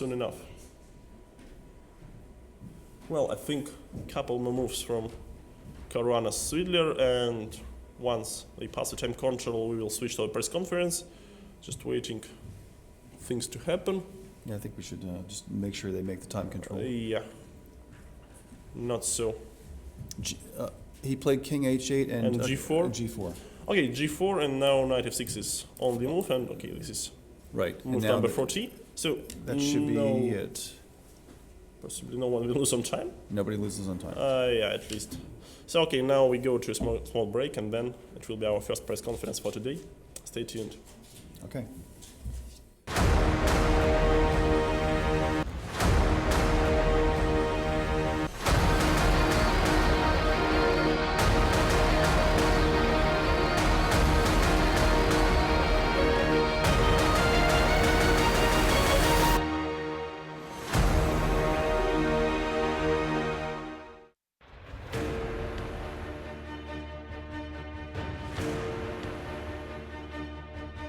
Millions of people try to achieve their goals. But there is only one who is going to make it. The one who strives for victory and goes forward no matter what happens. The one seeking success. The one whose victories are to be celebrated tomorrow. The leader carves his own pathway. Tashir.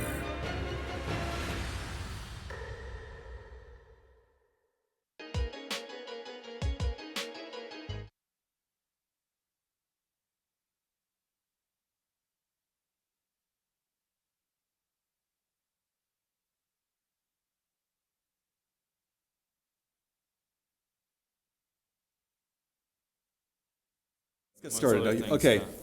Sorry about that. Anyway, why don't you take us through a bit of the game? We were somewhere. Where is it? Well, when do you want to start this? Okay. Yes. Yeah. Okay. Yeah. Go back yeah. to. Okay. Okay. Yes. Yeah. Okay. I decided to change my opening from the previous round. Okay, this is all pretty normal, and I was basically I came up with this D4 idea. Maybe it's been played before. But this is something you came up over the board, or it's no, before the game, of course. I mean, I played it right away. I mean, it's kind of a hard move to play instantly if you don't know what it is. But. It's quite critical, I have to say. Yeah. This is something you'd seen? Huh? You had seen this? No, I don't remember. Okay. No, I've seen it somewhere, obviously, but. Actually, it was very funny that many years ago, I think like almost 20 years ago, B4 was popular, but then in a blindfold against Lothier, I took. And then it was a big collapse. So it goes like take, queen b3, a5, and then it's very... And now the difference is that if pawns are exchanged, of course, then the bishop can protect the piece. But now it's... This. Yeah, yeah, but of course I just go knight takes. No, now it doesn't work. Yeah, exactly. Yeah, yeah, knight e4 maybe, but so yeah. It was supposed it's like b4. It was critical, but knight b4 is strong. So yeah, so then you take. So okay, and d4 looks also very good because what I didn't like after knight a4 was that at some point I thought you'd move to e7 and then knight takes b4. No, I guess. Or bishop b6, both moves. Yeah, but I was afraid but this one knight also, b4 and then it was probably kind of a preparation. So. Yeah, it's an interesting position, but yeah, I mean it's fine. But of course ED is playing for draw, but I'm not even sure that white manages because in the game. Yeah, right here. Of course, rook e8 was much stronger. Yeah, so it's. I didn't like though. I mean somehow. I thought knight d1. No, but okay, so wait, so bishop, yeah? bishop somewhere, I don't know. Okay, knight d4. Knight d4. So castle is not, no, take a bishop g4, so it's not working. Ah, yeah, right, bishop g4. So it's a big trouble now. I didn't yeah, like it at all. d1 takes and just b6, I guess. Or a5. Yeah, or, yeah. Some pins. Okay. Yeah, no, this is bad. This is not fun, yeah. Yeah. So yeah, maybe rook e8 is better. Because in the game, I mean, it's... No, this is just equal, I guess. No, but here I should go knight c4 and kind of, I think I'm probably a little bit better still. But okay. It's very small, very really, small. Yeah. Okay, but then it's also... or sorry, no, I mean here I should have gone knight c4, sorry. This move, knight c4. But after e5? Yeah, now just something simple like rook b8. Okay, but then I jump to e4. Yeah, knight e4. And knight c5 next. No, I thought it was just... wait, sorry, not rook b2? Knight c5 and then I collect. Ah, sorry, no, okay, yeah. So rook d4, knight c5, b6, yeah, like this. Well, but I think... and just takes and some rook e1. At the moment I take the bishop, it can never be worse for white. Yeah, it should be equal, yeah. I mean, it's all just completely in fact, h6 I was surprised, because now I even started dreaming of some advantage. And I think even rook d4 was a mistake, because b5 immediately is stronger. No, okay, but b5 I thought just a4, a6 takes, and bishop c6. Oh yeah, but then so if you just take on b4, it's a yeah, just a draw. No, I was trying to play on. That's why I didn't do this. Okay. No, but I think it's dangerous. Yeah. There should be. So now okay, rook c3 I think is what I did. Rook d2. And now I thought a4 and then yeah, okay, like this. This shouldn't be bad, but of course I could immediately exchange all the pawns. I could take and play rook a1. Yeah, I mean takes. Wait, what takes here? I thought takes taking rook a1. But then you take but then you take knight e5. Sorry. So it's not so easy then. Okay, compared to the game. Wait, but no, it's not really. Yeah, because I go to f7 and I have. So it's not. Not. Yeah, no, it's not so easy. Maybe, yeah. So okay, now bishop b7, and now, now in fact I. What about a5 here? Yeah, of course. Yeah, this is the a5 question. and g3, of course. Yeah, a5, knight d5. And we were looking at rook g3. Yeah, because if knight b4, there's bishop c8. Of exactly, course. exactly. And then there's. Then it's dangerous. Yeah, very dangerous. But okay, so if I just move the king. King h1. Yeah, okay. H1. Okay. Yeah. H1. Okay, not a big deal. Takes. Take. Bishop c8? No. No, now the knight's on f4. That's the whole. Then I'm not really threatened. Yeah, you don't have a threat. Rook a2. No, Yeah, now the knight's perfect on f4. Okay. Now black It's is just true. much better. It's true. No, but of course I completely misplayed it. It should be Yeah, I mean, easy it still even should now. be. I guess about here. Yeah, this is the position. So what's the I'm not. I think my rook is on. Yeah, on this is C. the position. Like G3, this. knight No, or you what mean- I did was bishop e4. Yeah, now rook e2 and No, now- but I think I did it immediately instead of. What I did was bishop e4 instead of e2? rook c. Yeah. Ah, you mean here? Ah, here. No, before I think. yeah. I think I did it now. I think now I played bishop e4 because my idea, or not. I'm not sure. I thought you played rook. No, maybe you I played think- bishop e. I yeah, think you did. Yeah, which I was think a you did. mistake, probably. Yeah, I think you did play bishop e4. Yeah, bishop e4, knight c4. Now, yeah. But no. of course, what I had to play was probably immediately rook g3 and then bishop f3. Ah, you mean rook g3? Yeah. Yeah, and then. What? Like, Well, but and now bishop. But I got completely Yeah, but okay, it's- confused yeah. that okay, it should be equal. Just. Yeah, because okay. But now the I game, just collapsed. Yeah, now okay, here already. No, I think no, but this is should be also. You mean just takes in bishop d3, or? Yeah, of course. But this is so simple. I mean, rook b2. Well, but still, it should be draw. Maybe I don't know somehow. It should be, yeah. Should be, but. But it's not it's like not right away. 100%. Yeah. Yeah, that is true. Okay, Still work to do, right? Yeah. It's like pawn already. Yeah, this is not so easy. I mean, this No, one is white it's not. suffers. So. Yeah, but okay, in the game, of course, rook a1 No, but just, rook a1 yeah, is- just loses to. But it was anyway bad. Yeah, it just loses to knight e5, and okay, the rest is pretty simple. So at this point, one more round to go. How do you guys feel? I mean, this has obviously been, for both of you, not quite exactly how you planned it to be. I mean, overall. I mean, okay, it's not like I don't think my games matter about the final stand for the who the winner will be. So okay. But what about personally? I mean, forget the rest of the people. Okay, just waiting the tournament to be over, basically. Have you had? Can you remember a tournament this difficult for you? In fact, what I did in London a few months ago was similar, but with less rounds, like I think. But I'm really like the last 6 months they're a complete disaster. But okay, well, anyway, I think what really matters is who the winner will be. Oh, of course, it's the only place not that the matters. second, third places or the last one. I don't think. And Hikaru, obviously, you kind of bounced back at this point. I mean, Yeah, I mean, well, obviously the tournament started off badly. I mean, I think if I had probably drawn that game against Levon in the 5th round, things might have been different for me. But you know, I still had my chance. I mean, probably the one chance I had was against Fabiano, when kind of I pretty much decided to play something a little bit crazy, where one of us was going to win. But I think, you know, at the end of the day, the most important thing is to try and play well and salvage what I can. I mean, to be on even when I was on -2 is, I mean, much better. And I think more importantly, it shows that, you know, even though I never was really in contention, I still have a chance to finish quite well in the standings, and that's always nice. I mean, considering that the first place was never really a possibility. So, I mean, sometimes you do well, sometimes you don't. But it's been this story of my life. It's the story of competitive chess in general, isn't it? Yeah, but I mean, like Veslin, I mean, I've kind of had a pretty mediocre 6 months as well. I mean, kind of for me, Norway last year was when I really peaked, and I haven't played so well since. So I mean, it hasn't been great, but I mean, you're not always going to do well, so you just learn and move on. So I guess we'll probably go to a break and then come back.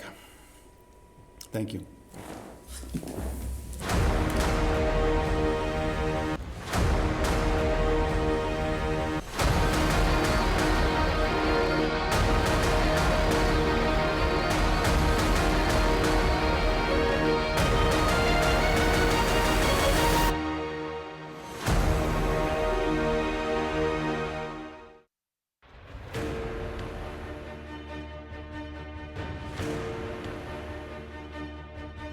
Millions of people try to achieve their goals.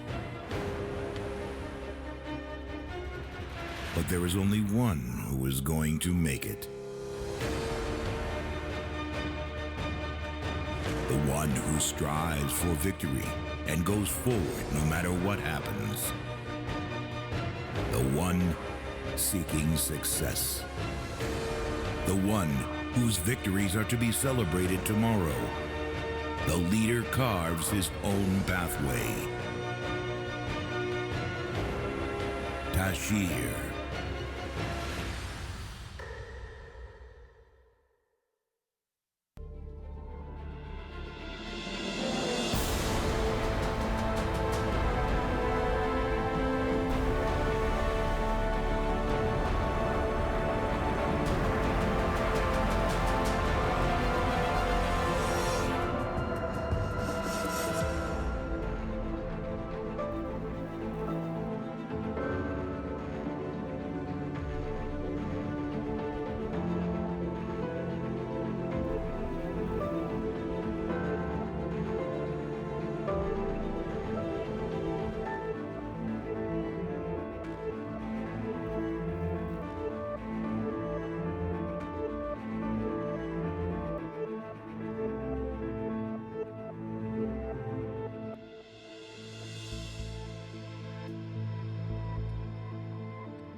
Well, welcome back. While 3 games are still running, are still in progress, we got Yegor back to our live coverage. Oh, it's so nice where have you been for such a long time, Yegor? I think you got a tan.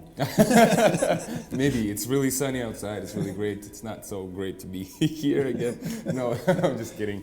I did enjoy the getting out, for a change, because we do spend a lot of time here. Quite an interesting event that I've been to. There's a lot of people at the second location, as I call it, the Russian. Russian studio. The Russian studio, let's call it that. It's a different atmosphere because they have commentators speaking out loud, not just you guys here on TV, but they're actually there, and the audience could hear it, and it sounds like something is happening there. It's a little quieter. It's very quiet, obviously, because the players are playing chess, but and there were the blondes against the brunettes. Whoa. So we're on the wrong matches here. Right? Wow, that's just so it's being edited right now, but it was pretty fun. Can you tell us who won, or is that going to be a secret? Well, let's wait for that one. I'm not sure anybody of them won, but they're so. They're really excited about chess. They seem to really enjoy chess. But at the same time, they do it with humor. They understand that there's no importance of that event concerning the actual tournament at all. But it's just to attract attention, and it's working. I did an interview with one of the blondes, and so I just asked her, Victoria, did you prepare for this game? And then I thought maybe I should just joke, like, did you go to a salon or something? But I was like, no, I don't do it. And then she's like, yeah, I went to a salon. So No. You actually asked her, are you a natural blonde? Yes. Well, that's another question, which, no, I think that you should never ask them because, I don't think she is. Okay. Suspicious. Okay. Yeah, anyway. Moving on. Now to our questions on Twitter. Thanks for sending them using hashtag Moscow Candidates. There's a question from Shyam2411. Enjoying commentary. has there been a case where the lucky draw person has won the candidates? The lucky draw person? Yeah. No, the wild card? I guess they mean the wild card. I don't know. I can't think of a case, but it's not something I know off the top of my head. Yeah. The wild card exists as a sponsor's exemption, essentially. But one of the criteria is that it has to be obviously a very, very strong player. Yeah. And right now it's Aronian. It's Aronian. I mean, and he's proven to be very. So I'd have to do a little bit of research. There's not a huge number of candidate tournaments that there have been with a wild card, so there's not a lot of research involved. But off the top of my head, I don't think so. Jan, do you remember? Well, basically I have nothing to add, but I think a wild card holder has neither won a tournament. I mean, in the last few years at least. Okay, I want to get back to the Anand situation, because we were saying that he basically built the Indian chess school industry culture. Yeah, he's inspired the country. Yeah, most likely the inspiration factor is not about he was a person who actually built it, but then the little children look at how wishy they. Exactly. Well, that's kind of an example for them. That's an example to follow. And we were saying how he became the first Indian grandmaster, and one of our listeners or viewers, whose name is Grimy Jennings, said that the first Indian grandmaster was in fact Mir Sultan Khan. Well, actually, not really. No, we don't think so, because of course it was one of the strongest players of his time. The beginning of late 1920s, early 1930s, I believe. Yeah, more or less. He did his best, I think. Yeah, but I don't think the title of international grandmaster existed. Well, not officially. It wasn't created until 1950 by the World Chess Federation. It had been bestowed, if you will, before that, but there was no official capacity title. Khan was an amazing player. I mean, don't get me wrong. I mean, he came sort of from out of nowhere, and he managed to beat many of the top players in the world, absolutely. and was probably in strength-wise top 6 or 7 at one point in the world. But he only played for about 3 or 4 years, and then he went back to India and never basically played again. He had no interest in it, as it turned out. He did, but he didn't play, among the strongest players. So not many games after these 30s, not so many games of Han recorded. Right, and anyway, the technical thing is the technical definition or answer is there was no international grandmaster. Maybe someone else. I'm not so sure, because it's a tricky question, because I really doubt, not now, because so many people looks like uncertain at that point. Well, 1914 you have 5 people called grandmasters in the St. Petersburg tournament. Yes. But again, if you're talking about it from what I was thinking about it in terms of a real technical title. Yeah. By the way, I think it was Russian Emperor Nikolai II who invented the title of Grandmaster. Although there was a tournament before that where it was used. So it's a very hard thing to pin down. Okay, I think we have time for one more question. There are more, I'll be back with them. But this one is from username Srini Siva 2. Which game do you consider to be a deciding factor in the tournament? I guess which to look out for. What's the most? Today or in general? Well, it's, in general. One more question, But it's really hard to answer these. It's like we never know until they're done. We're getting asked this question like every day. What game is the most important? What game to be a deciding factor? Which round will be a decider? I mean, it's all the same, because right now all of them are pretty much. Right now, yes. Right now, okay. Let's call it. Which games are ongoing? So, not to miss one. Yeah. Okay. Now listen. Caruana Svidler, then Aronian Karjakin, and then Anand Giri. Yeah. All three, can be a decisive factor. I mean, it depends on the result, of course, but I cannot be sure that all 3 games will end in a draw. I would say even more. I think at least 2 of them will end decisively. Decisively, yes. That's it. Send us more. I'll be back with them. But now we have to go back to the actual chess. Back to the action. Yeah, long time no see. Well, so what do we start with? I think Aronian Karjakin. Because this endgame is... I'm really curious about it. It's not so often. Okay, let's say I don't know Once where we again, left off. to recall what has happened, let's switch to move, let's say, number 33. 33, okay, for example, Queen B7. Queen D8, Queen takes on C7. So that's how we got so far. Right. Bishop D5, Rook C5. A2. A2, Bishop C3, Bishop G8. Right. Bishop A1, Rook B8, and here after Rook B8, Levon decided to go for an active setup, not bringing his rook to the first rank, which is really logical. Maybe it's the right way to play this position. He played simply Rook A5. Okay. Well, yes, so he played Rook A5, and after Rook B1, simply went for Bishop C3. The only possible drawback is that D3 becomes too weak right now. It's really hard to protect it, but it looks like Levon decided just to give up on this pawn and to centralize his king. After Rook D1, he played King F3, Rook takes D3 check, and now King E2. Whoa. Once again, catch up with our breath. All right. Well. Okay. Now it's officially a piece for 2 pawns. Not much for the 10 cannot. Yeah, and that pawn is a monster. I mean, it keeps white tied down. If Levon manages to keep this pawn, then yes, if Sergey managed to keep this pawn alive.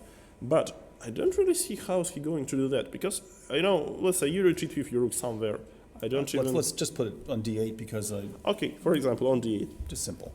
And now I try to improve my position into some way. I don't know how, but of course, my desired setup is Bishop A1, maybe a Knight C3. Oh, Bishop somewhere. So Bishop is safe, Knight goes to C3, and with the next move I just take this pawn. So you want to try Bishop A1? For example. Okay. I think after Bishop A1, the counterplay is connected with Rook B8. So let's show this briefly. If Rook B8 is the go for dubious Knight C3, then Rook B1 wins back a piece, as it seems to me. That's right, because he can't take. Okay, and this leads to a draw. So, Sergey is thinking, spending his time. Of course, it's a very big achievement for him that he managed to take this D3 pawn to win it, because now, imagine. By the way, he played Rook D8, but frankly speaking, if we, let's say, make few dubious moves, I like to do this. I really find this instructive. So, for example, Rook D8. Let's say Black don't see how to save this pawn. For example, Bishop D2, and let's say as a for example H5, Knight C3, King F7, for example, Knight takes. Let's say Bishop takes, Rook takes. This is actually not a very lost position. This might be a draw. Fortress. Because of Rook D7 or something like that? Or? Yeah, maybe even not Rook D7. I put my king here to an extremely safe place. And the way how you improve it is not so simple. For example, if you play F4, okay, we start with the statement that a rook and bishop doesn't win against a rook. So all we need is to keep our pawns, and trade them if they have a chance. And good news for Levon that he didn't play H4, because this position is already, it's not a draw, but it's drawish, by the way. And of course, I believe there is a way for white to improve and maybe even to win. But it really takes a lot. By the way, it takes a lot of our time, so I think it will be one more long day in the office. So this is the possible outcome. But once again, I'm not so sure that we should give up this pawn that easily. If there's a reason not to give up that pawn, we shouldn't. By the way, another interesting statement. So imagine if we get to the position. For example, here we play Rook B8, Knight C3, Rook B1. Of course, Knight B1 would be a mistake, but Knight A2 is a nice move. Right. And if you play Rook E1, Knight C1, Rook takes A5, Bishop takes A5. This also might look like a dead lost position, but I don't think it actually going to be that simple. It's here. It's always a tricky. All the same ideas. Yeah. By the way, here is a little bit different because the H square is controlled, and it's controlled. So we can never rely on exchanges, on mainly first exchanges. But if if it would be white bishop, let's say on A4 and black bishop on E7. Much if we manage to at least if we manage to trade these 2 pawns, for example, e for f2, then it would be, I think it would be a theoretical draw. I have analyzed, I have managed this position once in my practical game and I managed to win, but then, I spent quite some time analyzing this. I was really curious. And it's not so simple. So I think it's, well... So there's still, no matter what happens, there's still some chances for Sergey Karjakin to... Well, I would even say that it's slightly more close to a draw at the moment, than it is than to win, unless Levon shows some brilliant plan. Well, for the moment, he's still thinking. At the moment, he's thinking, this is a brilliant chance for him because, a piece is always a piece, so while he has an extra piece. By the way, I'll show you right now why bishop b2 is bad, because after bishop c4, check, yes. We can never go for queen e3, and because d3. our rook d3 is winning on spurs, so king f3 is, maybe even f5 can work, and d2 is hanging. So, of course, it's a cooperative, but what about once again, king e1, of course? Yeah, and king e1, I think it runs into rook b8, and in this position, rook b1 and raise with a check. So we should play bishop c3, and this is obviously an improvement for black, so they won a couple of tempi. Okay. Of course, I think knight d2 or something, trying to... It's hard to get the knight to a square where it can attack the pawn if you can't play just bishop d2 and knight c3, because... if you can transport... Bishop d2 fails to bishop c4, so it's due to some tactical reason. Yeah. So once again, I'm not so sure that if this is actually lost, well, I think that's a good moment to switch to another game. Another game, I would start with Anand Giri. All right. Let's, Anand Giri is quite interesting. At this moment, we passed through time control. Mm-hmm. So Giri won a second pawn, but white pieces became very active, and obviously Anand is trying to launch some attack. Well, after queen b2 check takes b to king g1 was played, of course not king g3 because of b4. Right. Then what did they do? Well, let me check this once again. Rook c8, an interesting one, attacking c3 pawn. Of course. Because, for example, now bishop d5 is not so good because of, I think, simply queen takes c3, and this is only a check. So no king h8 would be a blunder of the mate after knight g6, but king g7 leaves white.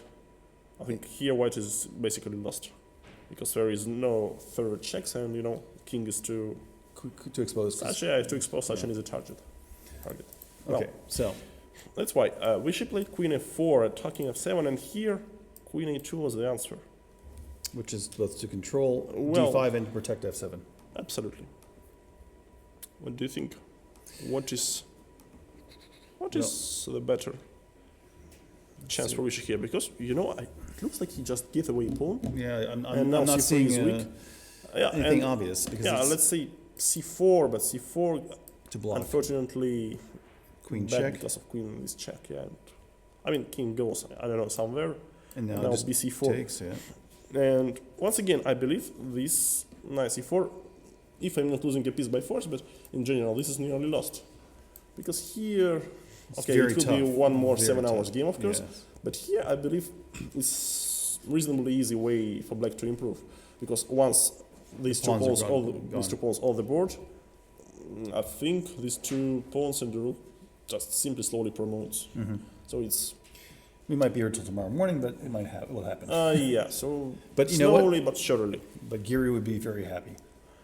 Well, once again, I'm not sure because Giri is a magician of drawing.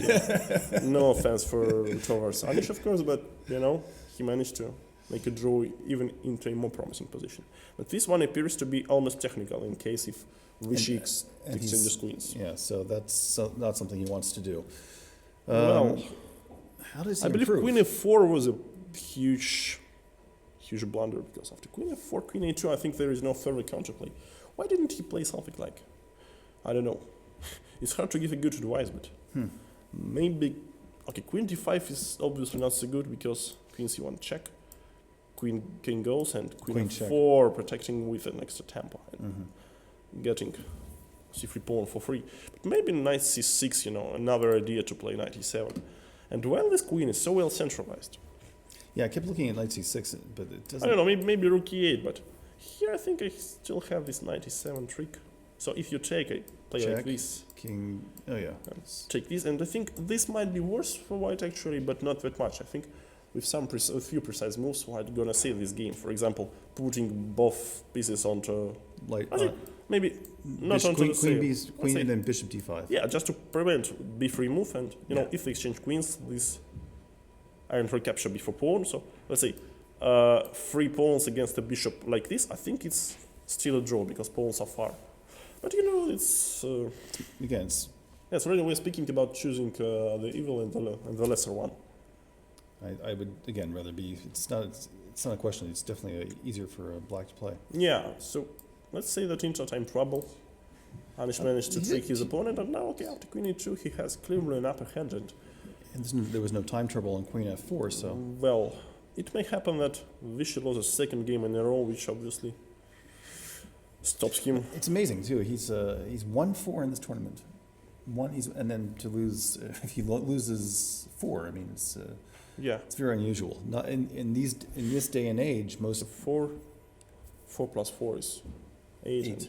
8 out of the 13 only, games. Only 4 draws. Well, it would be 5 draws. 5 draws, yeah. But I mean, it's very unusual at this level for somebody to win so much and lose so much. Very unusual for Vishy because he normally wins a few, but he never loses. Yeah. I mean, he is really solid player of that level, and he can just play a solid moves and can never get into trouble.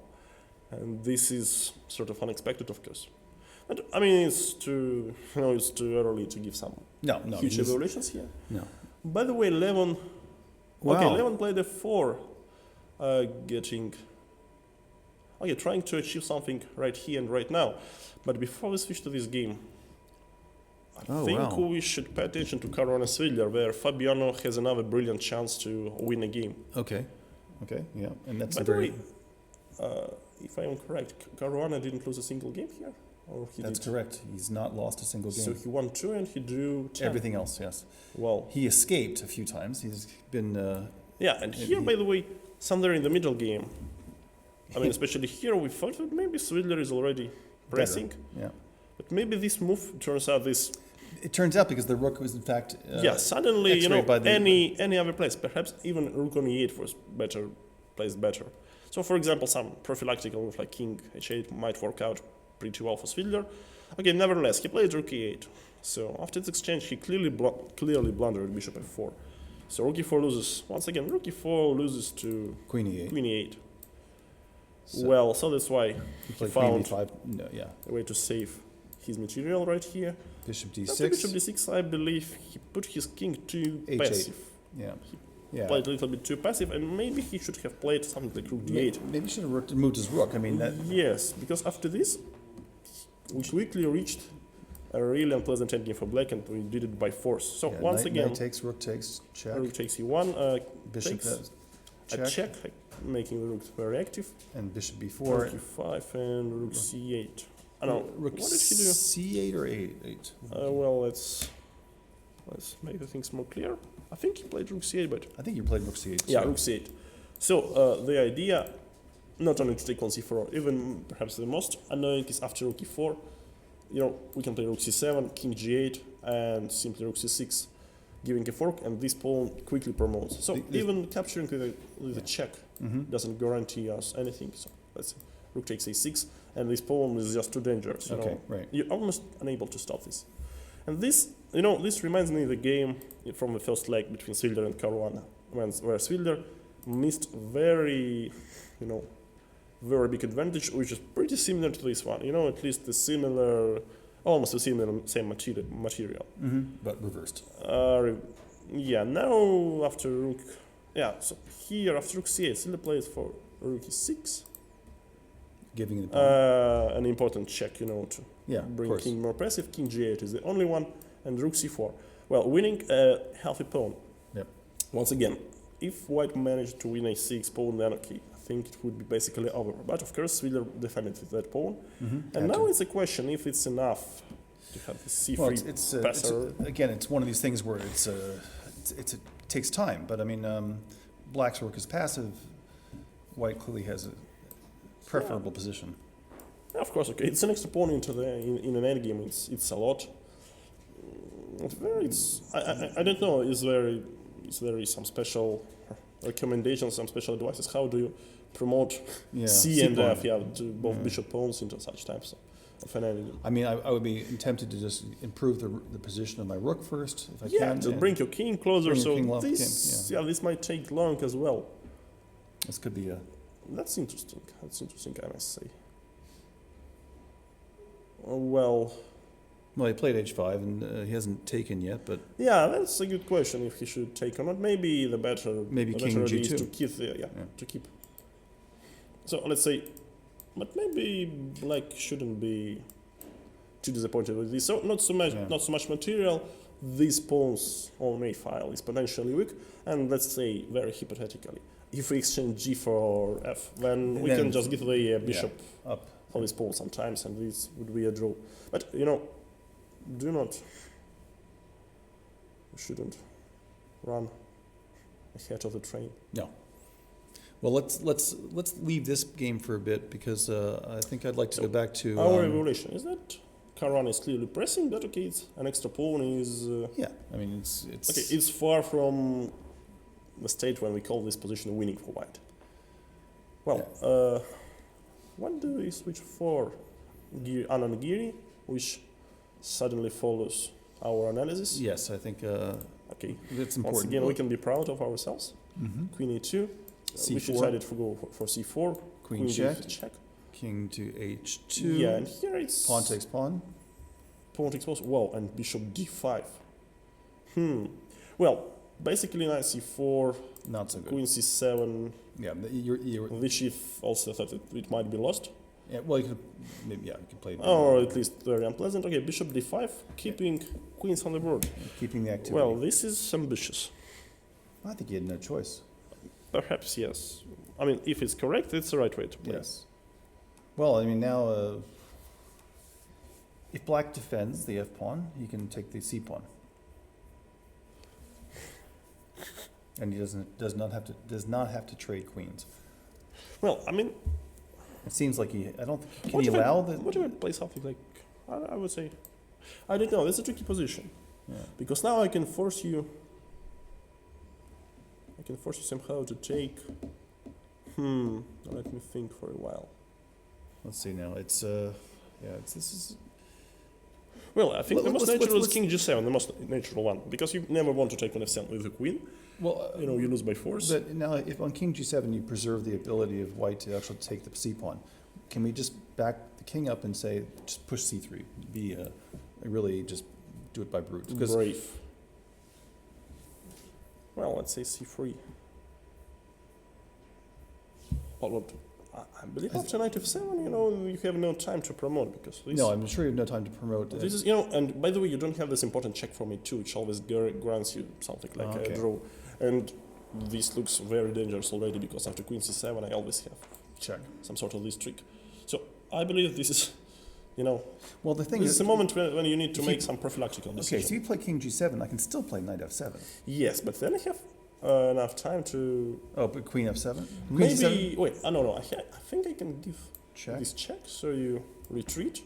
I can play like this. You retreat, and for example, why not to? I'm not so sure. Why not to go for this? Queen h6. Queen h6 blundering. That's why. Yeah, this is what I was looking at with knight f7 because the queen h6 is the idea. Yeah, that's why I see. Okay, if queen h6 is so dangerous. Okay, basically. I think knight f7 is the idea, not to take the pawn on c4. Well, so bishop f7 is not an idea. No, I think knight f7 is the idea. Maybe we can play. I don't know. Let's play rook c5. Okay. Yeah, because. So if we provoke you taking on f7, the only question if you are able to win a c pawn as well, but it doesn't seem to me you can because all your pieces are hanging. Because now queen c7. And this just loses you one more. Okay, not one more. Loses you a piece. You cannot protect everything. So. Maybe this is not a good move to play. Maybe rook c5 is a reasonable move to play because you don't want knight f7. So that's the only way to protect from this. Yeah. Well, you can protect it more passively with rook c7 or rook f8, but the problem with those is that then white just takes the pawn on c4 with no problem, and the pressure maintains the pressure on the f7 point. So rook c5 is more enterprising. So once again, if I take here, I think I can still go for queen c7. And queen f7 is never a solution, No. because here I Too much hangs. take back, and after king g7. By the way, that's a curious moment, because if I take like this, is that a fortress? this is supposed to be lost, but sometimes it is actually not. Mhm. So maybe there is a slight chances of making a draw. I am not so sure. But it's a very curious moment in this game. Because I don't know what is another option for us, because bishop f7, bounce all our pieces together, and queen c7 looks unavoidable. So maybe queen, I don't know, some funny move like queen d4, making one another pin. And now queen t7, which is pinning. Well, but everyone is pinned. What But to now do? white just moves his king. Yeah, maybe why not? And here, perhaps we can take here and play c3. wow. Or maybe this is just, a dream. No, it's actually easier, because I think even... Okay, first of all, knight d3 is knight c1 should be proven to be bad. And also this one looks somewhat acceptable, because after this you don't have any checks, and I capture this pawn. Right. Okay. So I can keep it on c3 for sure, but maybe this is enough for white to found some counterplay, or maybe not. So let's go back to then king g2 or queen. So takes d5 is a questionable one, but if I play c3 here, okay, then maybe this might already work. But in fact, yeah, we'll just. Well, you take queen h8 wins as a queen, yes. Here counterplay is really strong. Okay, so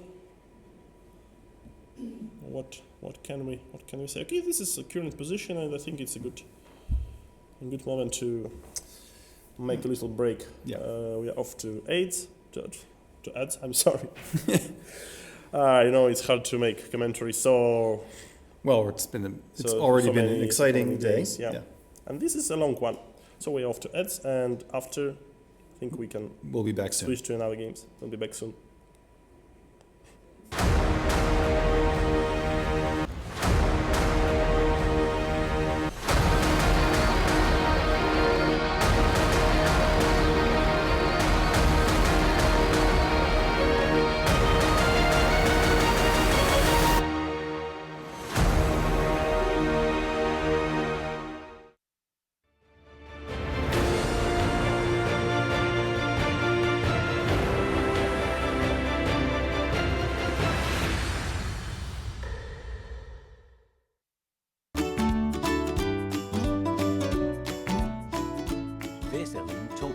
Vasilin Topalov has a ferocious will to win. While all players who reach the elite ranks of the chess world must possess talent and be fiercely competitive, very few have ever matched Topalov's fervor for the game. By the mid-1990s, when he was in his early 20s, Topalov had barged into the world's elite and was regularly competing in world-class tournaments. Though he was undoubtedly talented, he could not break the grip that elite players like Vladimir Kramnik, Viswanathan Anand, and in particular Garry Kasparov had on the top prizes. But Kasparov's retirement in 2005 finally opened the door and allowed Topalov to shine. A few months later, Topalov won the World Championship Tournament in San Luis, Argentina, and shortly afterward, Topalov ascended to #1 in the world rankings. Topalov's reign was short-lived as he narrowly lost a title match to Kramnik in 2006 and struggled for a couple of years afterward. But he regrouped and regained the #1 spot in 2008 and held on to it for more than a year. He made another run for the summit in 2010 when he qualified as the challenger for the World Championship. Playing in Sofia, the capital of his home country of Bulgaria, Topalov once again narrowly lost a title match, this time to Anand. After this second setback, Topalov went into a bit of a spiral, falling to number 13 in the world rankings by October 2012. But once again, he showed his resilience and began a comeback, rising to number 2 late last year after he won the Norway Chess Super Tournament. He is always well prepared, and with his desire to win, he is a dangerous and formidable opponent.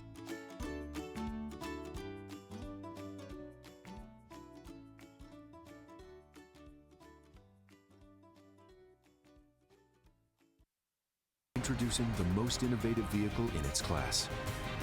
BMW Executive Lounge, a personal space for comfort and well-being. The all-new BMW 7 Series.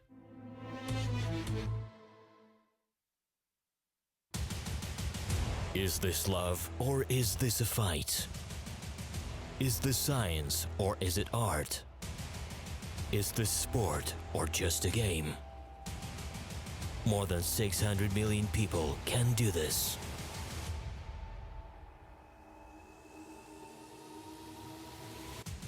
Throughout 15 centuries of history, it is famous around the globe, and there are no age limits. And there's more. It is recommended to be taught in schools. Using the most up-to-date technology, it can even help alleviate Alzheimer's disease. This is chess. There are around 200 countries. There are no limits regarding gender or age. This is the World Championships. While there are also youth, women's and seniors World Championships. A great duo, legendary names. It is the history of our lives. This is the World Chess Federation, FIDE. Play with us. We are one family. Let's play chess. Your move.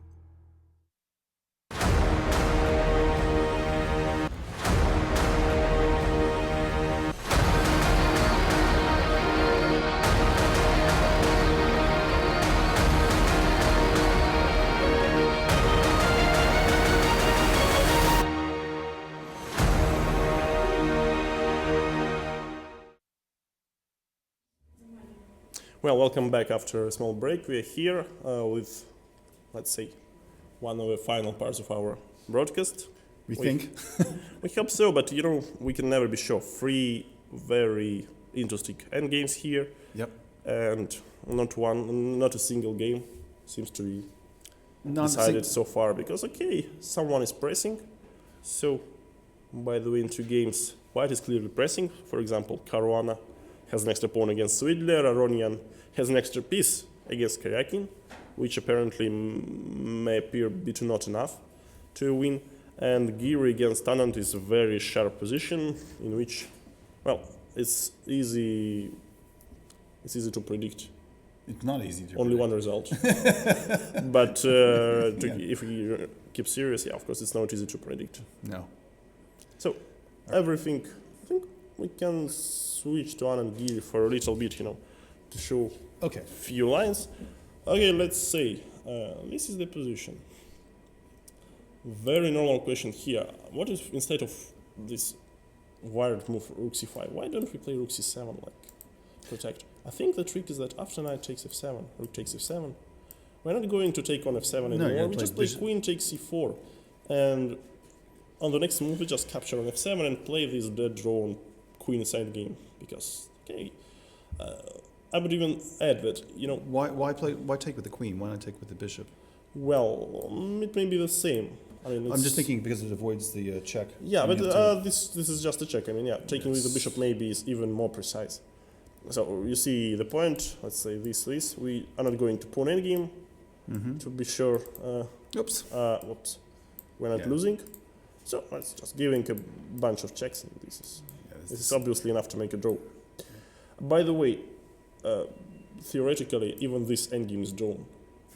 Okay, that's not going to happen, I think, but you know, this endgame is drawn because of some beautiful stalemate idea. So king hangs out at the h1 square, and then opponent comes closer. It's always some stuff like stalemate. That is interesting. I would not have known that. Yeah, but it's not so easy. I mean, to reach this position. But the fact that both rook c7 and rook f8 run into the same problem. Yeah, but okay, rook f8 is very passive itself. I mean, well, I'm saying play. Yeah, of course. Like this. Let's say rook c7 then. Just yeah. But the fact that Anand can basically force this type of an endgame means that Giri's options are somewhat limited, because if he tries to be aggressive, we know that knight f7 is coming. Yeah, so that's why Yanis is thinking already for 20 minutes or maybe even more, or like this, because yeah, this is the crucial moment into the game. Yeah, if he finds rook c5, which I believe is the most fighting testing move, yeah, then I won't be too surprised if he managed to win this. But on the other hand, another moves, you know, because king g7, king f7, I mean, it doesn't look to me like enough. Okay, maybe there is some trick. Let's say, for example, queen a2, king goes to g1 or to h1. If I give you this check, what are you going to do? So, frankly speaking, what is my idea? Let's say after king h2, queen c2. Okay. King h1 is not a move which can be played because of queen d1. Right. So I provoke you, protecting on. To recall your bishop back to protect from g2. Now, because now the queen h6 doesn't work anymore. So that's why probably I should start with bishop g2 right now, straight away. Because I don't believe that my king can go forward, so it looks like it doesn't work. But now there's also maybe simply queen h6 is not a threat. Yeah. Now rook f8, right? I'm not sure about his position. Is it a perpetual check or I missed something? Maybe. Okay, let's take a look. Takes, check. Okay, clearly when going to e7, so we hang around this place. Queen e5. Okay, in case of queen h6, queen e3 check, g5. This check. So in case of queen h5, I always have queen g4. Okay, let's say king g6, queen e6, rook f6. Looks like there is no perpetual. No, but no, wait, queen e8. Queen e8 and go here. Yeah, okay. And this is over. Yeah. So I shouldn't. Well, looks like I shouldn't give away. But what else can I do? Well, once you've played bishop g2, you're committed. So, if that's true, maybe I missed something. Wait, what? Because it doesn't seem to me like we actually miscalculated. Okay, maybe there is some special brilliancy which I normally don't think. And maybe here we play something like king. Okay, king h1, let's say. Okay, not king h1. Because king h1 is nice, but it changes nothing. Because let's say in this position, you only made I play queen d1, and here I play rook d8, protecting the ultimate d5 square. There's another possibility. Instead of queen e5, and I don't know if this makes it after rook f8, bishop g2, rook f8. Not queen to e5, queen to d4. Does that make a difference? What's the difference? Yeah. By the way, I don't get it. The idea is that now queen at d7. I'm trying to keep your king away from. But I don't think you can really do this. Okay, you're right. No, doesn't matter. So I mean, you give a check here. In case of queen e7, I start with rook f7, queen e3. Yeah, it's the same. Okay. King. I think king h6 is more or less all the same. Queen e3 check, g5. G5 is the same thing. Queen e6 is the only one. King g7 check goes here. Once again, we reach the same structure, and king hides in h6. So looks like king g7 is an interesting try. What do you think? Okay, in case of king, oh, by the way, Giri played rook f8. This is just come on, this is just a draw. Wow. Yeah, well, you're right, because now so unexpected. No offense, no kidding, nothing. Really. King g7 was such a, Well, at least rook c7 made some more sense. What did you miss? I mean, queen a2, once again, king, okay, for example, king shouldn't go backwards. Yeah, okay, that's why king g3. King marches forward. Queen, okay, I would say queen a3 check, so after king e4 we have queen e7. Okay. But you're never going to lose this, you always have a perpetual check, so that's why, why not to give an attempt to fight? And that's a big question for me, and I apparently don't find a good answer so far. No, well, as you said, rook f8 basically. But rook f8, I mean, it runs to any sort. I can simply take on c4, and I can take on f7. Sure, you don't even have, there's nothing else. This is simple now. So once again, rook f8 was played. Okay, it's a good moment to leave this game, and okay, we still have a question. Why don't you? Okay, rook c5 is not a human move, of course. No. But king g7. Okay. King g7 is a move to. King g7 was the most testing, right? Together with rook c5, it's not so. Okay, maybe this is just a losing line for white. I don't know. King g3. Let's say once again, king g3, queen a3, king h4.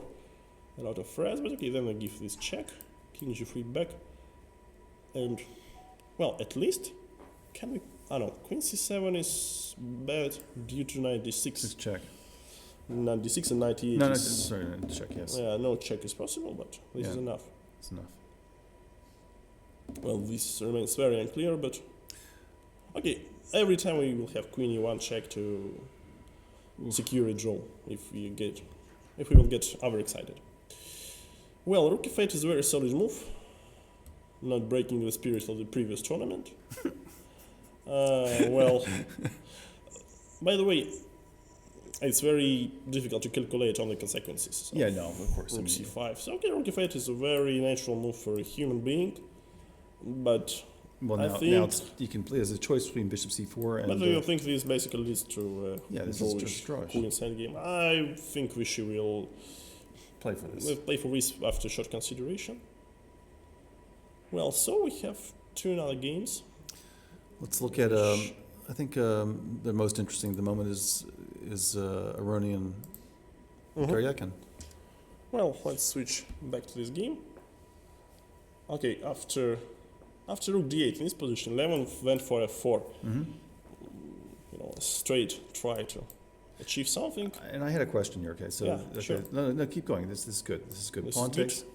Pawn takes, bishop check, king f2, and king g8. Oh, okay, because it was maybe knight f6. Maybe I was thinking he had a time for it.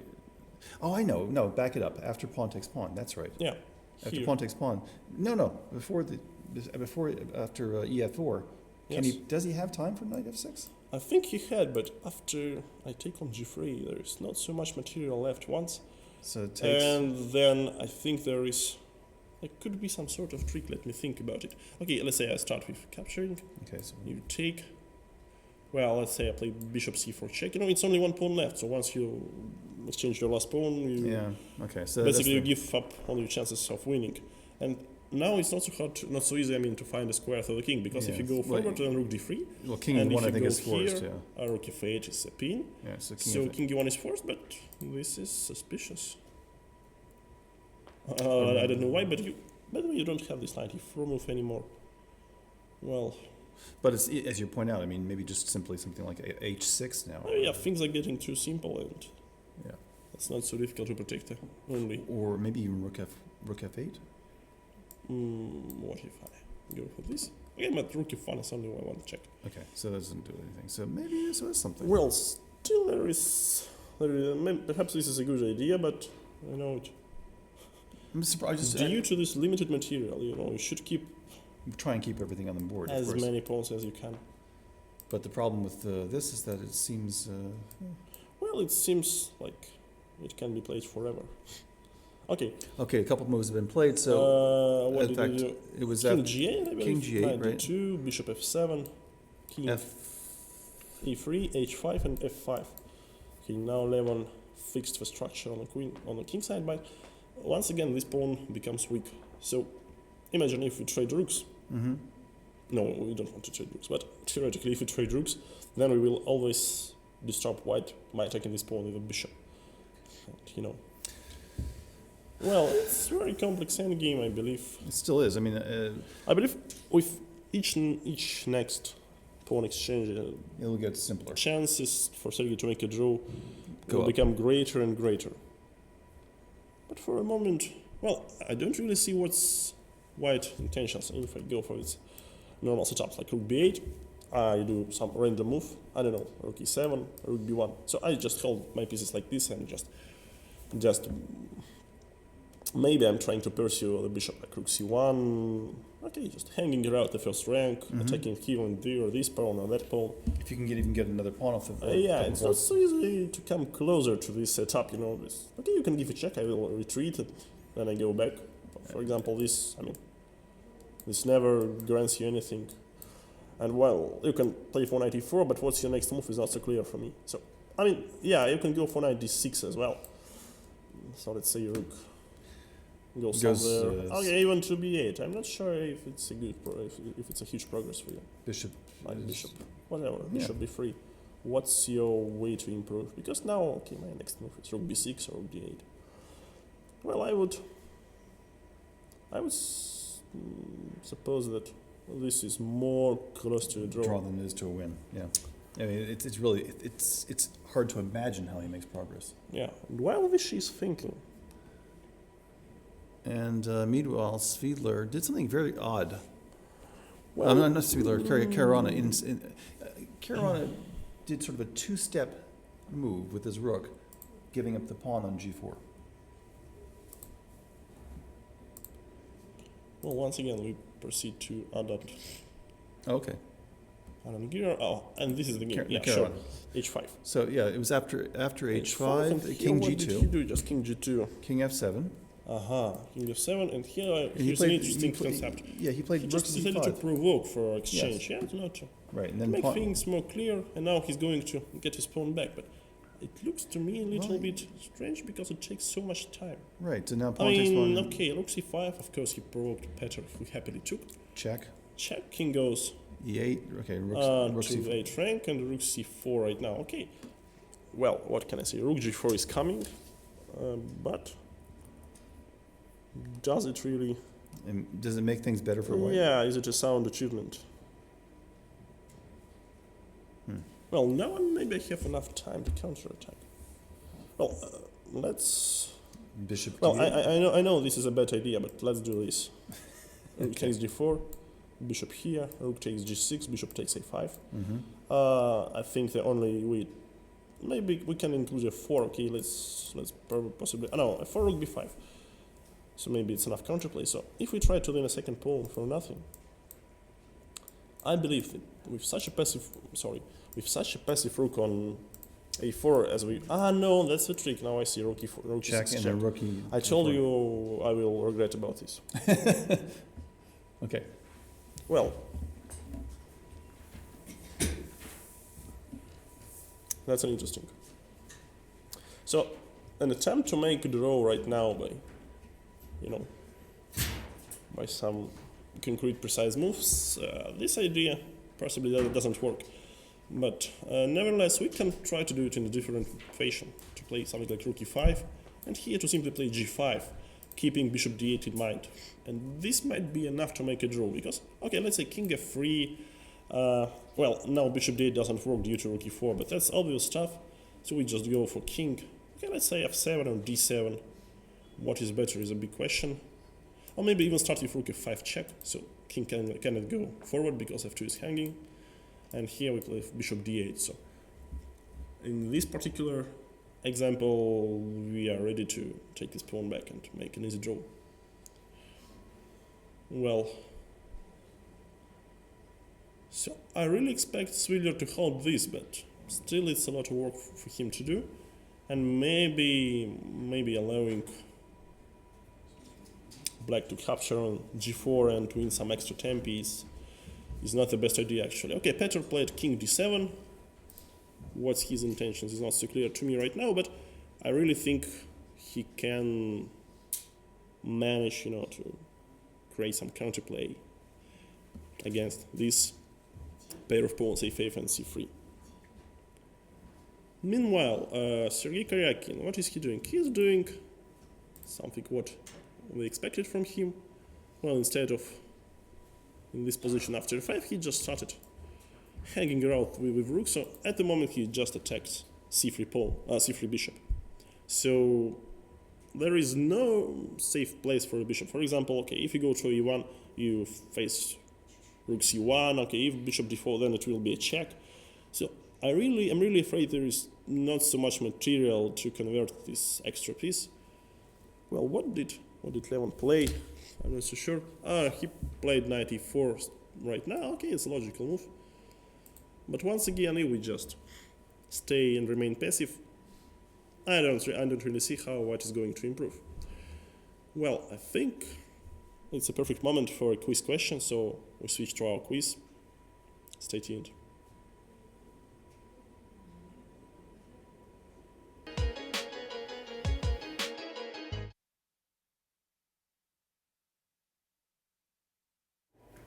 Hello. Well, it's time for our third quiz of the day. And the third quiz is, what famous player was arrested and nearly shot for treason in June 1919, and where did that happen? Again, the quiz question is, what famous player was arrested and nearly shot for treason in June 1919, and where did that happen? Please send your answers to #candidatesquiz. That's the only place to do it. #candidatesquiz.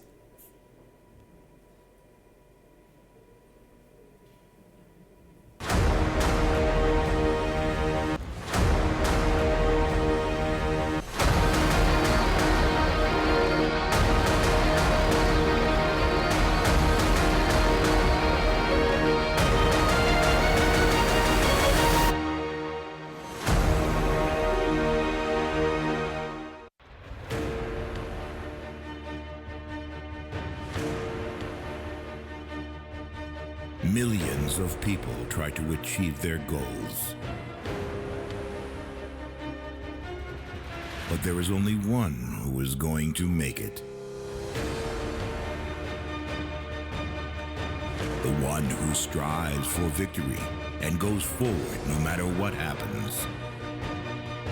The one seeking success. The one whose victories are to be celebrated tomorrow. The leader carves his own pathway. Tashir.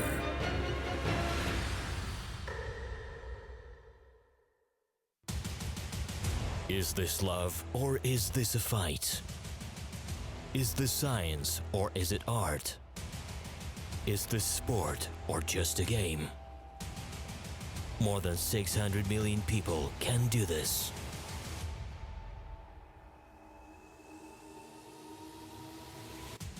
Throughout 15 centuries of history, it is famous around the globe, and there are no age limits. And there's more. It is recommended to be taught in schools.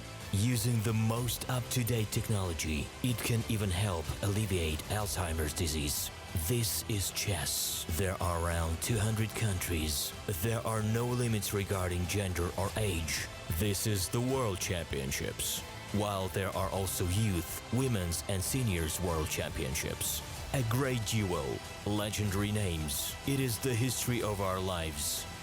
This is the World Chess Federation, FIDE. Play with us. We are one family. Let's play chess. Your move.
Anish Giri rarely makes mistakes. His precision gives him a singular distinction among the players in the candidates tournament. He is the only one with a plus score over his career against the world champion Magnus Carlsen. Giri has another distinction as well. At 21 years old, he is the youngest participant in the field. Nevertheless, despite his youth, he is one of the favorites in the tournament. Giri's background is a bit unusual. His father is Nepalese and his mother is Russian. He was born in St. Petersburg, Russia, where he learned to play chess. His family moved to Japan in 2002, where he continued to study the game mostly on his own with the help of computers. Finally, in 2008, his family moved again, this time to the Netherlands, where he became a grandmaster at 14. One of the youngest in history. He now lives in Holland and plays under the Dutch flag. Unsurprisingly, given his background, Giri speaks a half-dozen languages, many of them very well. He is also, given his age, surprisingly cosmopolitan. Last year, Giri married Sopiko Guramishvili, a Georgian international master. They are now the highest-ranked chess couple in the world. Giri is a cautious player, which is why he does not make a lot of mistakes and is difficult to beat. Whether such an approach can work in the candidates, or whether he will have to play more aggressively in order to win enough to challenge for the first place, remains to be seen. One thing that makes him dangerous is that he can adapt to his opponent's style.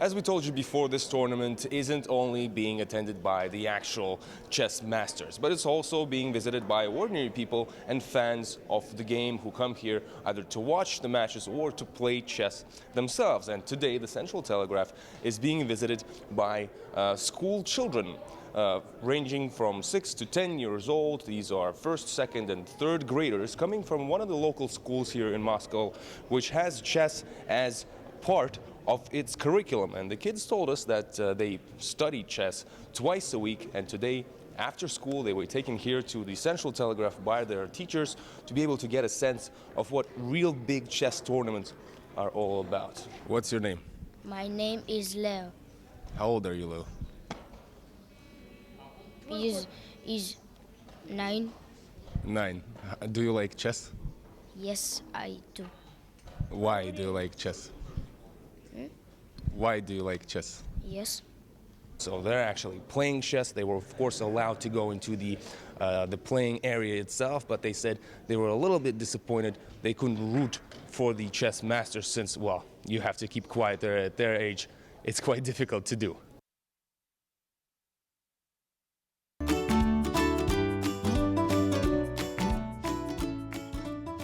Levon Aronian.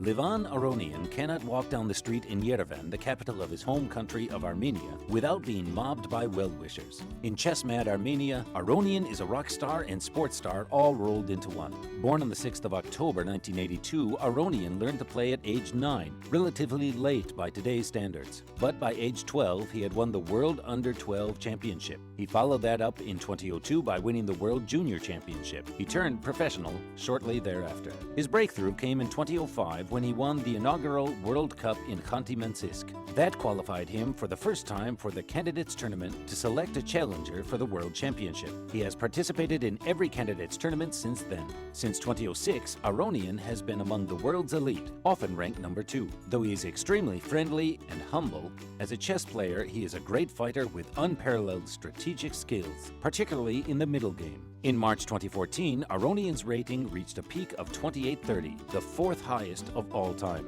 His rating and ranking began to slide after that, but he has bounced back last September by winning the Sinkfield Cup ahead of a world-class field, including Magnus Carlsen, the world champion. Afterward, Garry Kasparov, the 13th world champion, tweeted, "The chess world is a better place when Aronian is playing well." Aronian is now ranked number 4 and is playing in the candidates because he is a nominee of the main sponsor.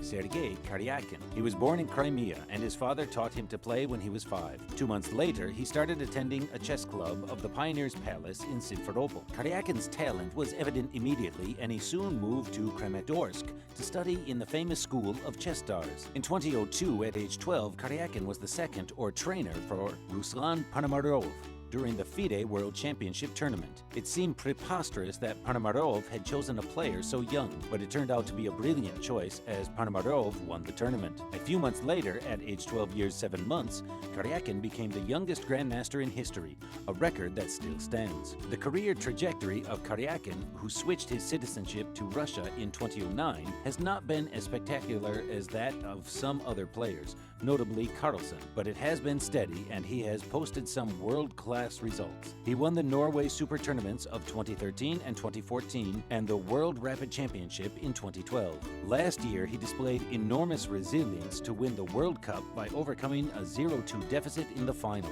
He finished second in the last candidates tournament in 2014, so there is no doubt that he has the experience and the ability to challenge for first place this time.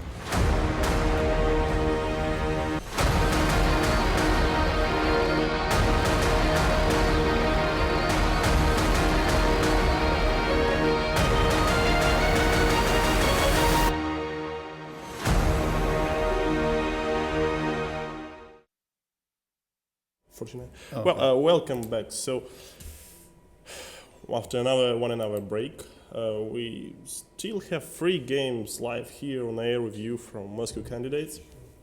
Well, so Fabiano Caruana is trying to convert a pawn into a full point, so it will nearly guarantee him, the sole lead before the last round, because it could be we can hardly imagine that Sergey Karjakin manages to win this position without a piece.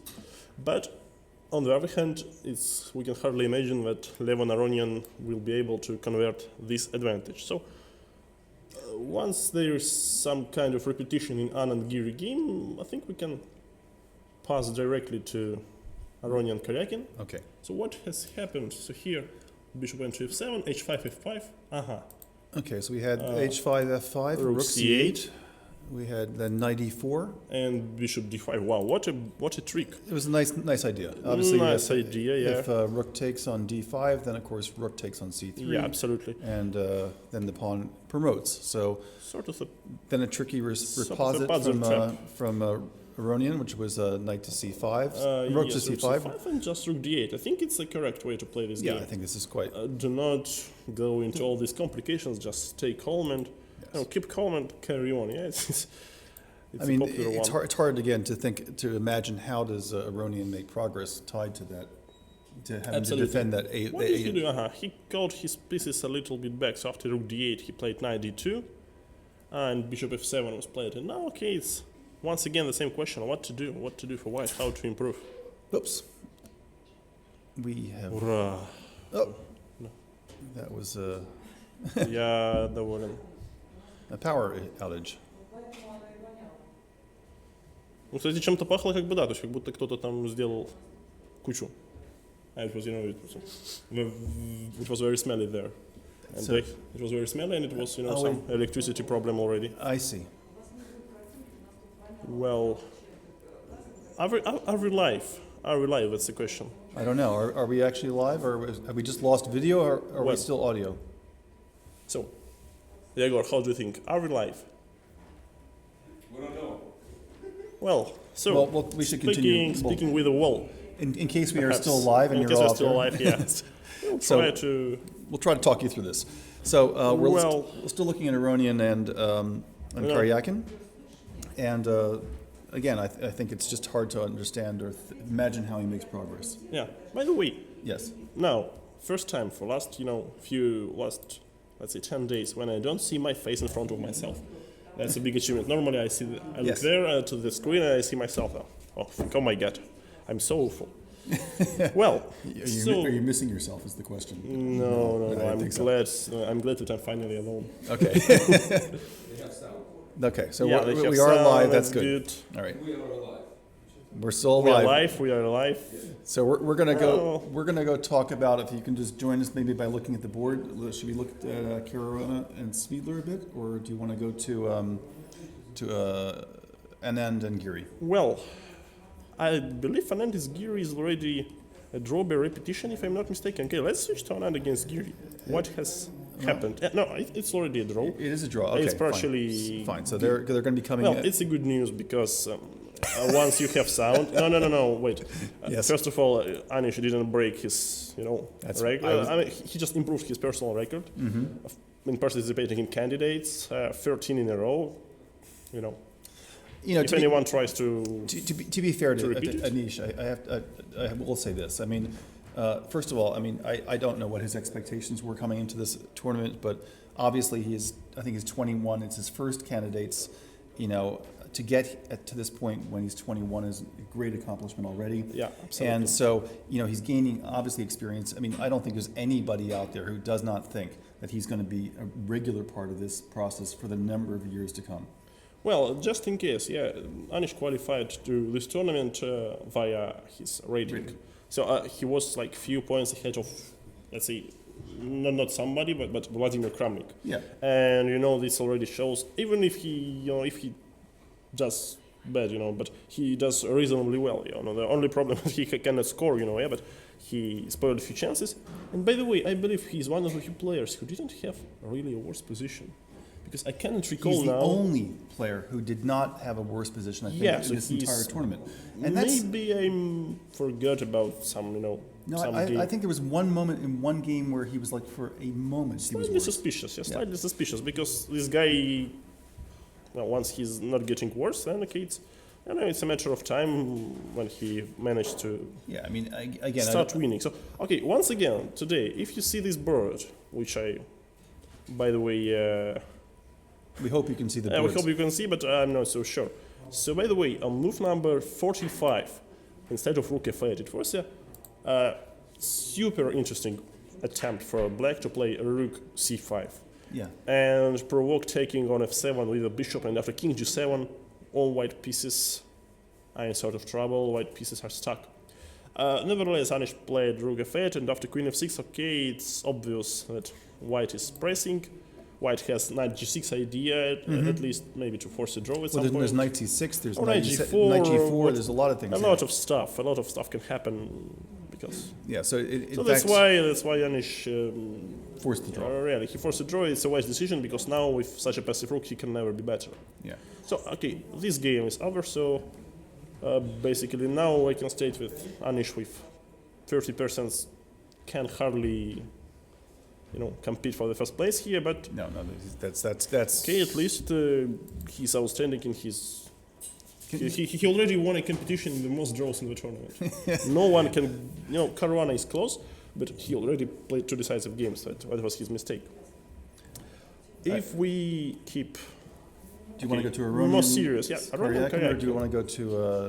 Aronian Karjakin once again. Okay.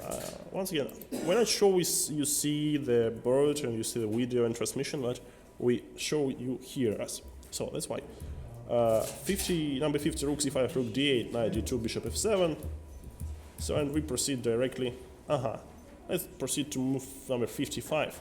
How did he get to? If you follow the board somewhere else. Bishop f7. Okay, let me just catch up with.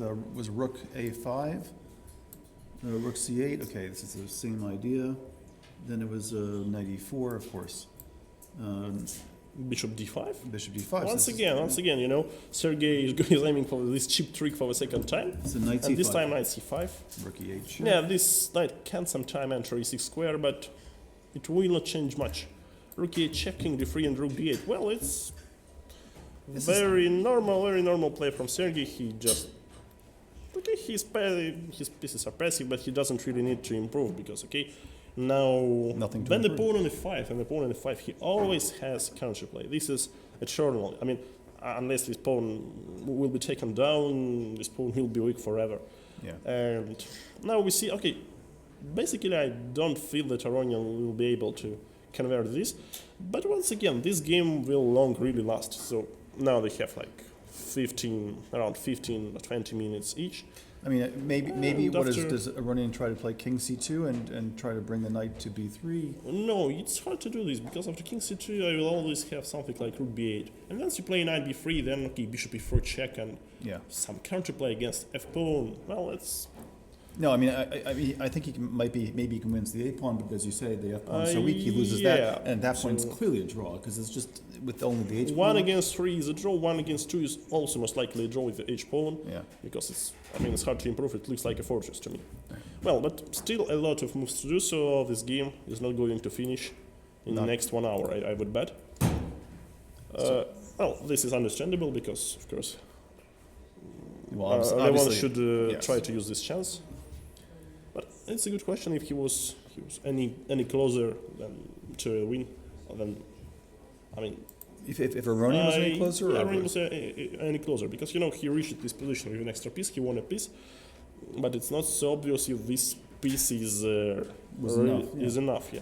I mean, maybe he played as well as he could, but maybe it was just a case where there was just never enough. Well, back to Caruana Svidler. Caruana is such a time trouble guy. After every time control, he has so little time. Now he's down to 6 minutes. Okay, it doesn't mean anything because it's a rather simple endgame. Yeah. It's easy to play, easy to evaluate. But okay, this rook c7. Okay, the last position we mentioned was rook c4, king d7, rook g4, bishop e5, c4, bishop c7, king f3. Oops. Everything. C4. Well, bishop c7. I guess we are back. C4, bishop c7, king f3, king f3, rook f6 check. Rook f6 check. Well, this is really solid because once again, okay, I think Fabiano will spend a lot of time trying to improve, but I don't really see how he's going to do this. Well, I think we can go for a break right now and return to you after a couple of seconds with a press conference with Viswanathan and Anand. Stay tuned. We'll be right back.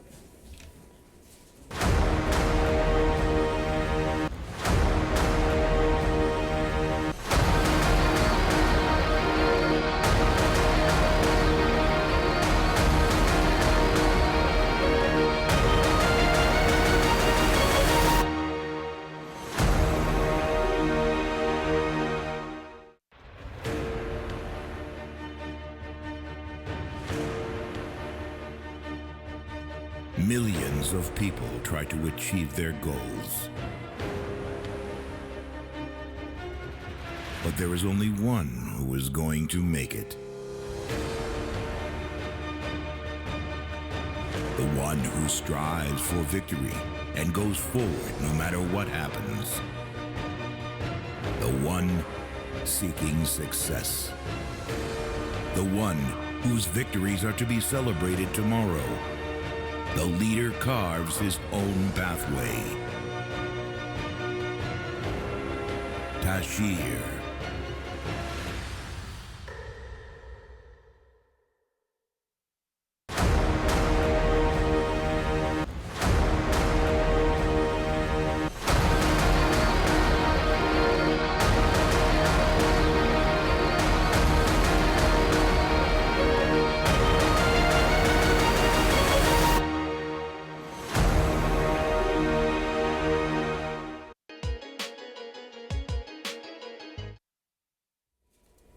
Welcome back. We are here with Viswanathan Anand and Anish Giri after their game, which ended in a draw. And obviously they're already talking about some of the specifics of the game. We were looking at something here during the analysis, and if you want to pick it up from that point, or if you want to start from someplace else in the game. Well, I got a good position from the opening. Here I already have options. I think knight d7 was possible with the idea d4 queen g6. Don't know what Vish was planning here. And yeah, the problem is that his position is about to collapse, but it's not so easy. And I didn't see anything better than this piece sacrifice. It was an interesting piece sacrifice, obviously. I mean, we were...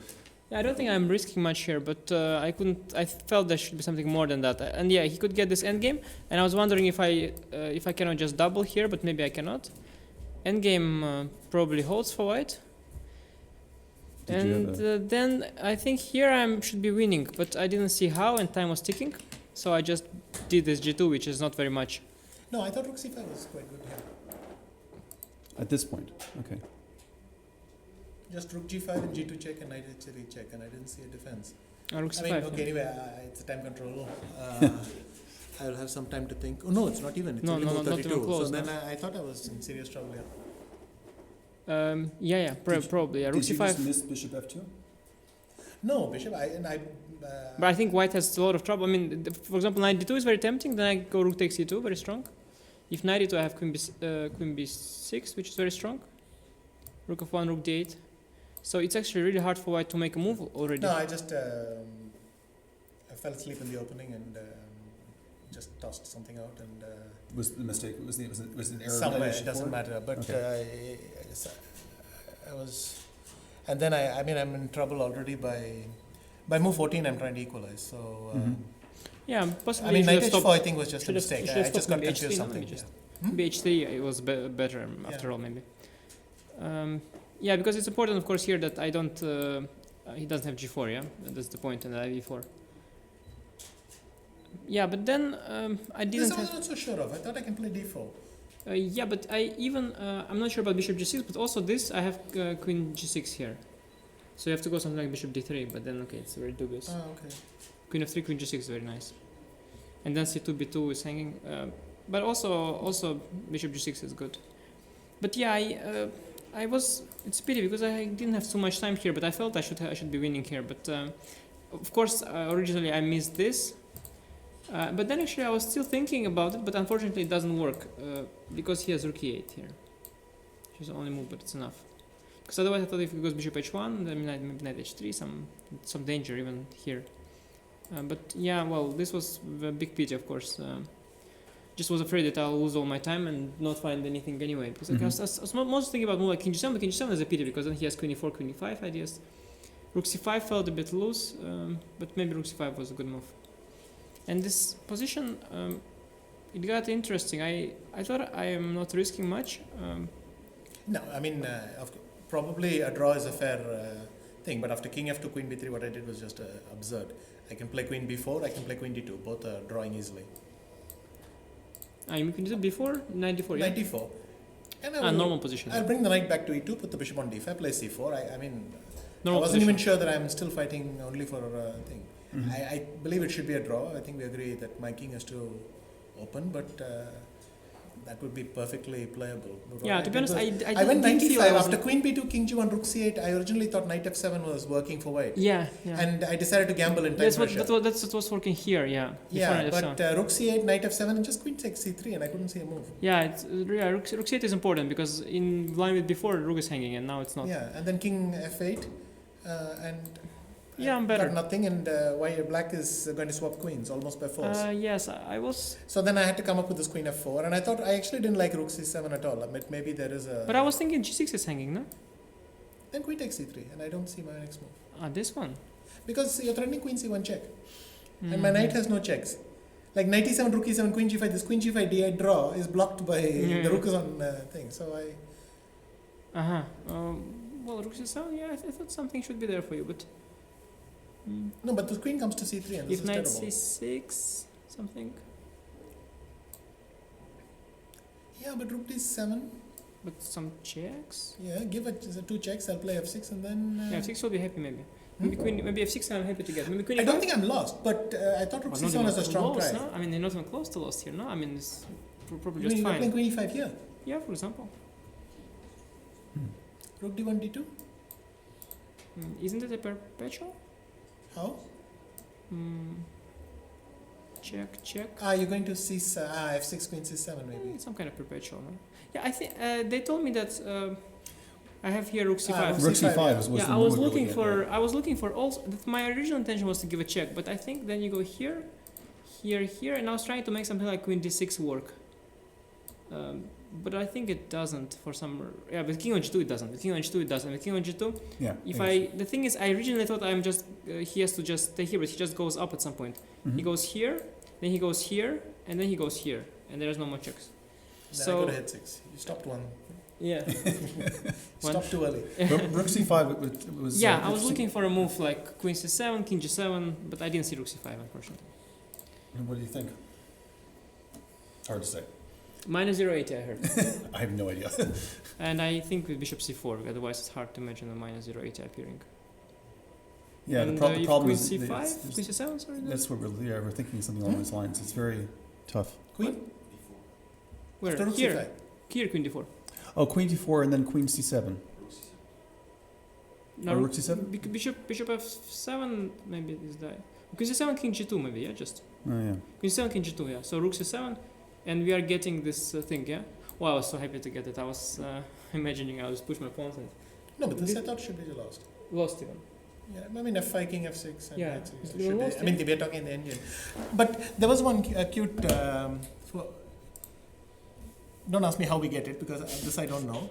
But let's say some move like queen e7. If not, yeah, I think knight f7, queen e2 is going to be a problem. Bishop g2. Then rook f8. Knight h6, king g7, and starting to wobble a bit. But this is a very cool draw, I thought. Oh yeah, well, this actually doesn't work. Queen takes a7, king g7, and I think this is a draw. Oh yeah. It could be. I'm not sure. Are you sure? Funny idea. Well, I had to entertain myself while you were thinking. Rook c5. This crap. Bishop e6. King f6. Bishop g8. Actually, you can't control all four squares. With pawn on h5, I think there is some line which works. Why would you put a pawn on h5? Yeah, and if it just never happens. Yeah, it never happens. You don't have time to do it. And so this works as well. Yeah, okay. No, but the rook c5, unfortunately. Yeah, I was looking for a move like this, but then I went crazy. I thought queen f6 might be forcing a draw, but okay, I thought that there was a trap that if he goes something like bishop c4. What is the trap? King g7. Knight f7. Well, I get it. I thought this the best I can get anyway. Yeah, this you'll play probably 200 moves, but it's not really. Yeah, but you don't like happening. It, do you? I think I almost do. With 30 seconds. Yeah, but fun. I didn't see rook. I mean, of course, I was looking for more than that. But after rook f8, queen f6, the guy is lucky that he has a. I mean, if knight g4, he can just resign. If queen c7, king g2, he can resign. Just only moves he's making. Yeah. I thought I should scare the little guy. So come on, get this check. Get this. No, but by a miracle, he goes back to a7 and he's clearing queen g1 check. Yeah, you could go to you could go to e4. I would have to go to a7. You could pick up your pawn. And then you probably cannot make any progress after anything like random check and then go back. I don't think I can make any progress. But it's not, of course, the way the game should end. No, but here knight g4 is not winning? Oh, wait, here, yes. Yeah, knight g4 looks pretty good. I have to stop you. How do I stop it? Queen c7? Yeah, queen c7, let's say. No, it's something. But it's tricky. He goes back just somehow. King g3, maybe? King g2. Tricky, no? Well, king g3, queen a7 is back to our original this queen g1 check idea. Yeah, but king h2. And then queen c7. You mean this? Okay, but this is extremely tricky already. Here. Well, you stop knight g4. H. Do I have a move if you go h4? Maybe h4. Maybe you're just lost. Okay, it would be really hard to imagine that I'm losing like this, but at least it would scare me somewhat, considering that I didn't deserve it, I think, today. You think you were worse today at this point? No, worse is, I mean, it's either a dead draw or... maybe you just lost. It's hard to imagine, no?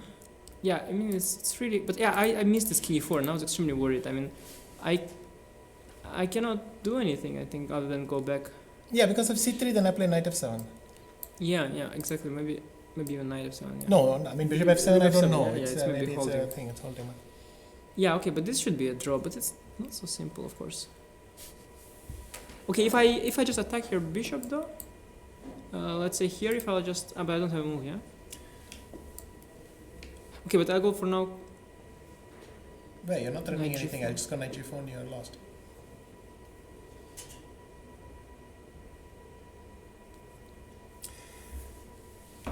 Yeah, that's weird. This kind of stuff is weird. Given how this game started, are you more or less satisfied with this result? No, I'm not. All right, well. No, I just saw king e4, but But you have to play it anyway. I mean, like, you don't have any risk. Yeah, bishop c4. And maybe already knight g4. But then rook e8 check. Yeah, this is the problem. I tried to force it, and after this check, suddenly king f8 came, and I thought he's wobbling Knight out. G4 is not good, yeah. But I could just take and make some more moves. For sure, yeah. It's not going to be. It's not so picnic here. simple. Yeah, but it has to be. I mean, by all the rules of the game, there shouldn't be such a position cannot be winning. No, I mean, nothing is going on somehow. But By everything we hold dear. Something you've learned today? Queen c7. Okay, h4. yeah, you can play h4. You don't have to, so you can play it. Yeah, I mean, I don't know. How do I stop? What is my idea ever? No, this extremely dangerous. I saw knight g4, and then after rook e8, I didn't see a way. And I should have just tried king e4 and bishop c4 because the guys are still in. But I must say, it's remarkable how bad a move rook f8 is. I mean, it's better not to make. It's better not to make a move, of course. I mean, this is remarkable what a move it is. I mean, it's absolutely unbelievable. Even rook c7 is better, isn't it? Or something? No, absolutely any move is. I literally tell you, any move. King g7, all the moves I considered. I just thought queen f6 is the idea. Knight takes g6. You know, I thought, okay, I'll make some move. He'll go knight g6, and that's knight g4. Yeah. And I panicked because I'm lost. So it was normal panic here. No, here you can go queen b8. Yeah, but you are. And queen b2 d2. This is the point. I saw this actually. I wanted to offer a draw with c3, but then I thought I'm going to offer it with some other move. After I show it to him, he says he saw it. I saw it. I saw it. No. I really saw it. I just thought that you. But by the way, after queen d2, maybe I have queen e5. We stopped a bit early. Queen b2 here, yeah. Yeah. King g3, queen d2. Is this working? But you want to? Is there something you want actually? If c2, let's say. You just play f6. Yeah. Yeah, you probably don't want much. No, I don't want this. No, I saw this as a draw, but I thought that I'm not playing for. I mean, I thought you were sort of lucky to make a draw already, so I thought, okay. No, not after bishop d5. After rook f8, I thought. No, I thought I'm so. going to play queen f6 and let's see what happens. You found a great move with idea knight g6 draw. And then this, and I sort of ran into these dark squares, but okay, king f3 was clever, and then king e4, queen a7, and then I got hung up on knight g4. But if I play bishop takes c4, maybe the guy doesn't have a move. Looks like black might have run out of squares, or things to do, rather. Yeah, but it's so funny that I really don't have a move. I mean, I honestly don't, and it's very... Maybe you give this... Yeah, but I'm not sure it matters at all what I'm doing. I mean, it's kind of... Probably you just do what you like, and the question is only if you can ever get a winning setup, no? Yeah, but I think actually you might have... The problem is your queen has to keep moving.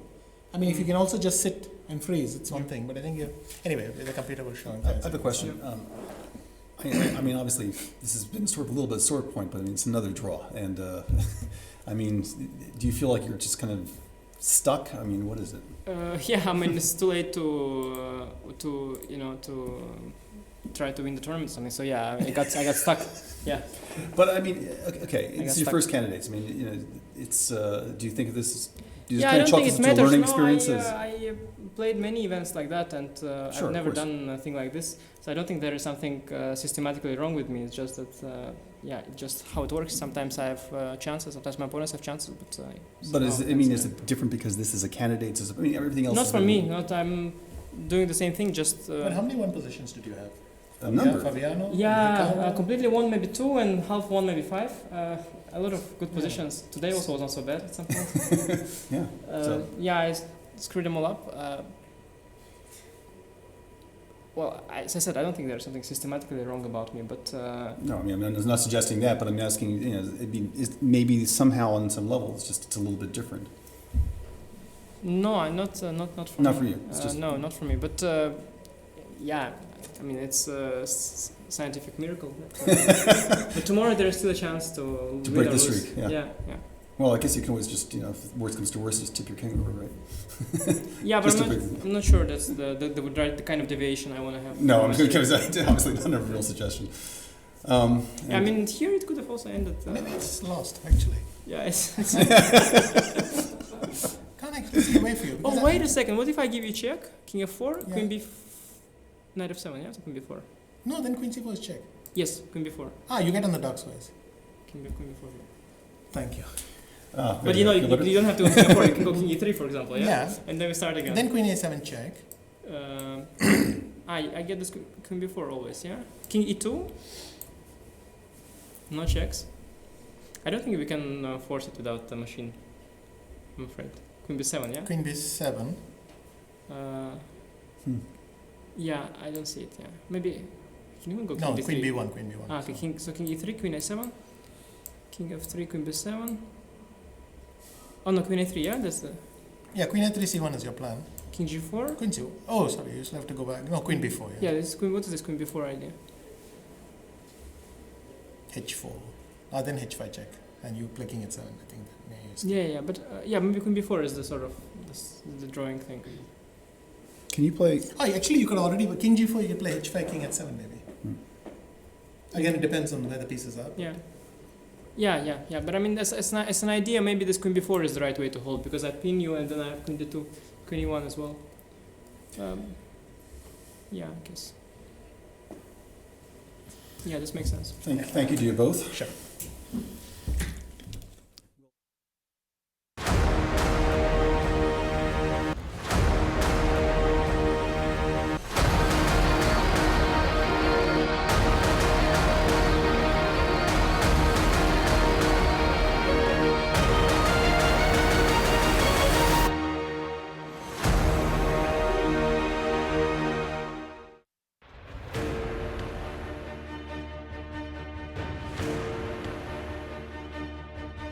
Millions of people try to achieve their goals.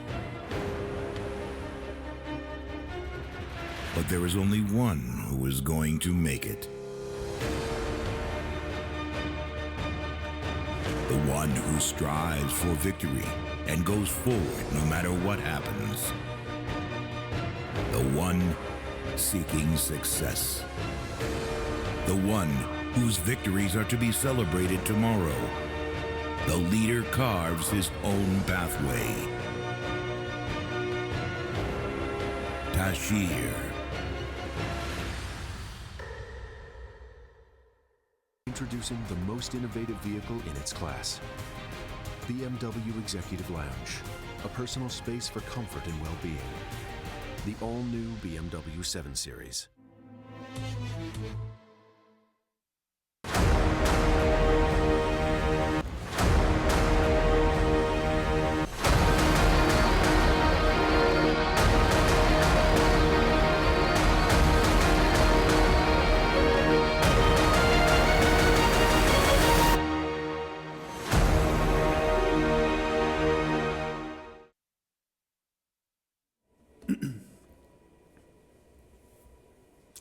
Welcome back. 2 more games are still live, and these 2 are games of our leaders. Yes. Caruana and Karjakin. Oh, and there's been a big development actually in Aronian and Karjakin because the rooks are off the board. Yes, it was an interesting decision by Sergey that he decided to force this exchange, and maybe once I said that pawn is on f5, yeah, and maybe it was a correct idea from Sergey. So let's restore all the moves. Okay, knight c5, rook e8, check, king d3, rook d8, bishop d4, rook e8. Bishop d4. Not so many things happened. Yeah, rook e8, king d2, and here finally rook a8. So maybe Sergey calculated it well if saw that f5 pawn is going to fall. So takes, king e3, king h7, h7. Okay. Yeah, king f4, king h6. Yep.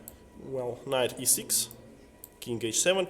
It would be possibly a mistake to allow white to play knight f8 because then, okay, let's show this eitherboard. Okay. Imagine if we make some move like bishop d5, then knight f8, and then suddenly our king is in a mating net. So this is already not so fine for us. So right. Bishop e3 is coming, and okay, maybe even then g5 may save us. May save us, but then you get the pawn takes pawn on plus on. Then we break our pawn structure. It's another story. So knight e6, king h7, just in time. Knight f8, king g8, knight g6. And here king f7, I think this is the right one, because after knight e7, once again, our king would be too passive. King f7, king e3, bishop c6, bishop b2, bishop d7. Hitting that f pawn, just as you said that he would. Yeah, as I said.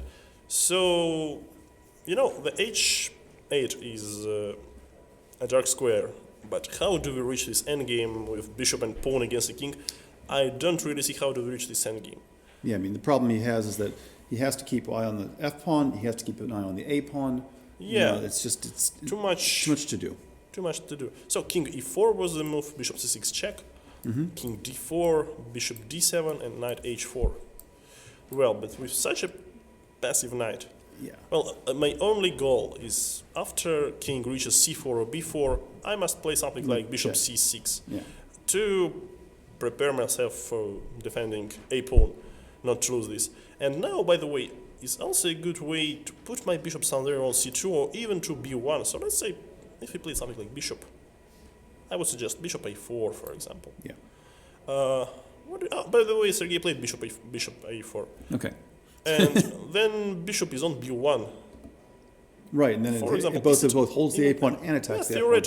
Theoretically, I'm not really sure there is a way for white to improve. Well, you can play king c3 now, but that doesn't really King help. c3, then bishop c6, and I make you to choose. Yeah, I mean, this to me at this point it feels like it's just By the way, going around in knight circles. on h4 is cut off. So after bishop c6, knight can only go forward, which is not, of course, which is not a bad option. Not a bad option for black. Right. Doesn't really help white. Well, and I think we can come to sort of the conclusion that we would be deeply impressed if Aronian was managed to win this. Yeah, I agree. It means Karjakin. Knight g2. Okay, knight g2, of course, not allowing.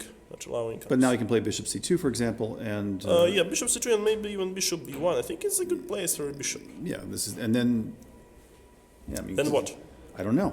If I'm Aronian, I don't know what I do at that point because bishop c2, knight e3, bishop b1, and then okay, you should march with your king to f4. It takes plenty of time. I would say plenty of time. So you need to, like king c3, king d2, king d2. Then I play bishop e4. You should play king f2. I mean, maybe even at some point black just decides forget it. No, I'll just I play don't. g6 or g5. No, I think g6. If only you know how do you exchange h pawn. Yeah. Okay. Otherwise, there is no need to remove the weakness from your opponents. It's true. The f5 is just a weakness. Yeah. So I really think he played bishop here c2. is enough to make a draw. Okay, we have one more game, which is more tense apparently. Caruana against Svidler. So let's switch to this board. So there was king e3, 55. 55, king d3, rook e6 check. Well, king once d3 again, and rook f6. Right. The repeated position once, king d3, rook e6, king d3, rook f6, and rook g5 was moved from Fabiano Caruana. He has 1 minute left and only one move to make to reach move number 60 when he gets additional 15 minutes, the last additional time to his time bank. So, I mean, I guess he can't take the pawn on f2 because the pawn on a6 then... Yeah, so. At the moment I think it's not a good idea, but if we calculate this precisely, okay, then we also will not take this. I thought maybe we can create some maybe just is king c6 and king b7. The black king maybe belongs on the queen side anyway. That's where the pawn majority is. You prepare then also to that's a good idea. to free the rook up for do whatever it needs to do. So why not king c6? By the way, Levon is trying to make an improvement, but I don't think it's so easy for him. I mean, now he can play knight c2. That's what my idea. Okay, I think we stay here for a couple of minutes. We stay at Svidler's game. Okay. So what is the way for white to improve? I mean, the f pawn is a little bit too weak, but somehow if we manage to bring our bishop more active from b4 maybe to e3, well, then things might change a little bit. But it's got to take. When you said that king belongs to queen's side, yes, maybe. But what if we? Maybe you just. And now I got your point. Maybe here, let's say after bishop. Let's say bishop d2, we can simply take on f2 already. Right, exactly. That was the part of my point. Was that after king c6, now already rook f2 is possible. And then by the way, Svidler played rook f2 right now. What did he calculate? That's interesting. I'm a little surprised. I think it's like rook f3 check and then rook f4. That's what I was thinking about because it's hard to improve. Yeah, suddenly. Rook f3 check. Right, okay. Yeah, optically, optically this never looks like a perpetual check, but basically, just look at this. It's very common stuff for all these endgames with rook and bishop. So after rook f3 check, where do you go? If you go forward, I keep giving checks, rook f4, rook f5. If you go backwards, king c2. Okay, then I can keep giving checks. That is first option, and then your king reaches, for example, a4. Or you can even just play rook to as well. f4. I think it's more or less the same. But then I give you some checks. You can go only forward. Then I give you one more, and after king a4, I just play rook b4. And this, maybe now you can play c5. Wasn't this? What about c5? By the way. What is the idea from Svidler? Well, maybe even here, maybe. No, here I already don't like black's position. Okay, a6 is falling, and then my king goes forward to b5. b5, yeah, that's actually true. No. Maybe he spotted a way to exchange his rooks, but if not, then he just blundered really in awful way. He actually did play king c2. Caruana's king is heading towards a4. I'm trying to understand what is Svidler's idea. What did he think about? Okay, maybe let's check. Rook f5. Okay. Oh yeah. Rook takes a6. Okay. And now some brave move like king c8, intending king b7 and winning a pawn back. And my point is that after c5, I can play king b7 to provoke your rook go away. So, maybe rook g6, for example, and just take on a5. And proceed to the well-known drawn endgame. Yes, okay. So c6 c6 check intermediate doesn't work because bishop becomes protected on on a5. So I can just play king c7. I think this maybe is his idea. Yeah, because with rook f2, rook f3 stuff doesn't work because king reaches a4 and c5, and this is a great improvement. But if we check this position once again, okay, after rook f5, obviously rook takes x6 is only idea. The only idea. And after king c8, maybe I'm missing, some stuff. But I don't see which sort of stuff there is. Since the pawn on a5 is going to be attacked, if you play king b3, it's just too slow. Well, king b3, I just play king b7, take on a5. Exactly. It's just a draw. Am I going to lose a Svidler position for real? I don't think so. No. Yeah, rook f5 has been played, and I think...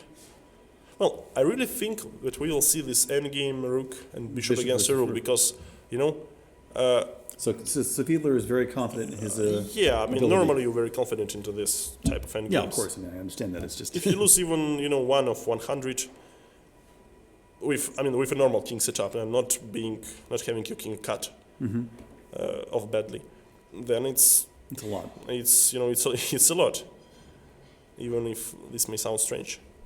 Yeah. So basically, Svidler is going to give away his bishop for the 2 pawns. For 2 pawns and fix a draw. Well, it's an interesting moment because, of course, I believe Fabiano respects his opponent a lot, but I think he must play on even this. Okay, imagine if we had Anish, of course he would play this on with rook and bishop. But okay, Fabiano might be a little different. He might maybe plays on for 15-20 moves. Yeah, he's least ambitious, but of course he will try to improve at least for a while. Yeah. So this looks like a draw by force right now. And looks like we are going to return to this system with on one decided game per round. And more importantly, that if both these games end in draws, which they certainly look like they will, that means the whole tournament comes down perhaps to tomorrow's game between Fabiano Caruana and Sergey Karjakin. But what did I think? Because if Karjakin makes a draw with white, he has better tie breaks than Fabiano, because they drew both games against each other. And he has 3 wins. And he has 3 wins instead. So comparing Caruana has to try to win. First of all, Caruana has to try to win with black. Yeah, very tomorrow, what normally can lead you to a loss. Yeah. On a social level, going like. But in this case, as everybody says, it doesn't matter if you finish 2 or 8. Yeah. The only position that counts is 1. That's it. Well, but we also have Viswanathan Anand, who could, if they drew and he won, he has... Who was he playing in the last round? How do you think? Well, we have to look at his record against both Karjakin and Caruana. Well, I believe he has 1-1 against Karjakin. Okay. And against Caruana? Caruana, well, he lost the second game, and the first game he drew. So he has a worse tiebreak. So what will happen? By the way, a three-way tie. I don't know. Three tie. That's interesting because like every day into the middle of a tournament we talk about. We talk about this. We are getting. Everyone is asking on Twitter, what is if players tie? Will there be some extra games? And looks like now, an interesting. It's for your theoretically because also Anand needs to win with black. Just not to forget this, but if Anand managed to win with black, then, he has a worse tiebreak than Caruana. Caruana has a worse tiebreak than Karjakin. And Karjakin has a worse tiebreaker against Anand if Anand wins and Karjakin draws, because head-to-head they're 1-1, but Anand has would have won 5 games. Yeah. So the extraordinary thing is that if Caruana and Karjakin draw and Anand wins tomorrow, then he has the best tiebreaker of the 3. Yeah. No. Yes. Well, wait a second, because the first tiebreak is a direct encounter. So then, right, but he loses to Caruana on that one. So it's like he loses. So Caruana is worse than Karjakin. Well, now I got the point. So onto the first tiebreak, Anand shares with Karjakin shares with Caruana, and Anand loses to Caruana. But it means that only 2 guys left, I think so. And then Caruana against Karjakin, they have direct encounter. There is a draw, and maybe then the number of wins. And that goes to Karjakin. It's a simple way to make a mistake. So if you have a direct idea what's going to happen, then just feel free to. We have to read the rules and regulations. But if you already read them, feel free to message us on Twitter. Please using do. Hashtag Moscow Candidates. Hashtag Moscow Candidates. Well, so once again, this is sort of an informal quiz. It's the most difficult quiz so far. Yes.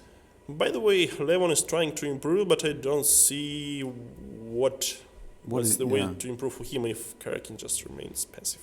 Karjakin just can move his king back and forth. Yeah, just king f7, king g8, king f7, king g8, do it forever. Okay, so this is what's happened in Caruana and Svidler is what we're saying, king c8, so he's going to... So probably it will be a rook and bishop against a rook, so at least a few more moves to be played there, for sure. And Aronian Karjakin, well, it's another setup, so now king is one to hold the a2 pawn, but then there is another problem. Because pawn on f5 can never be protected twice. Right. So while our king is on b2. So I think this is. A good save from Sergey Karjakin, as it seems to me right now. It's really a good save. Very good save, and what time control? They're approaching the last time control, or already at increment? Yes, I think it will be last time control to begin when Aronian runs out of his current time. So plus 15 minutes for Levon. It's already so many moves played, so a lot. Just not to forget, after each move you get 30 more seconds. Right. So and on increment this is pretty easy to play, especially. And what did Caruana do? Caruana played. That's interesting. That's a very curious moment. He refused to go to this rook and bishop against rook. He played king d3. Okay, let's get back to this game. So king d3. Mm-hmm. Well, what's wrong? What if I go king b7?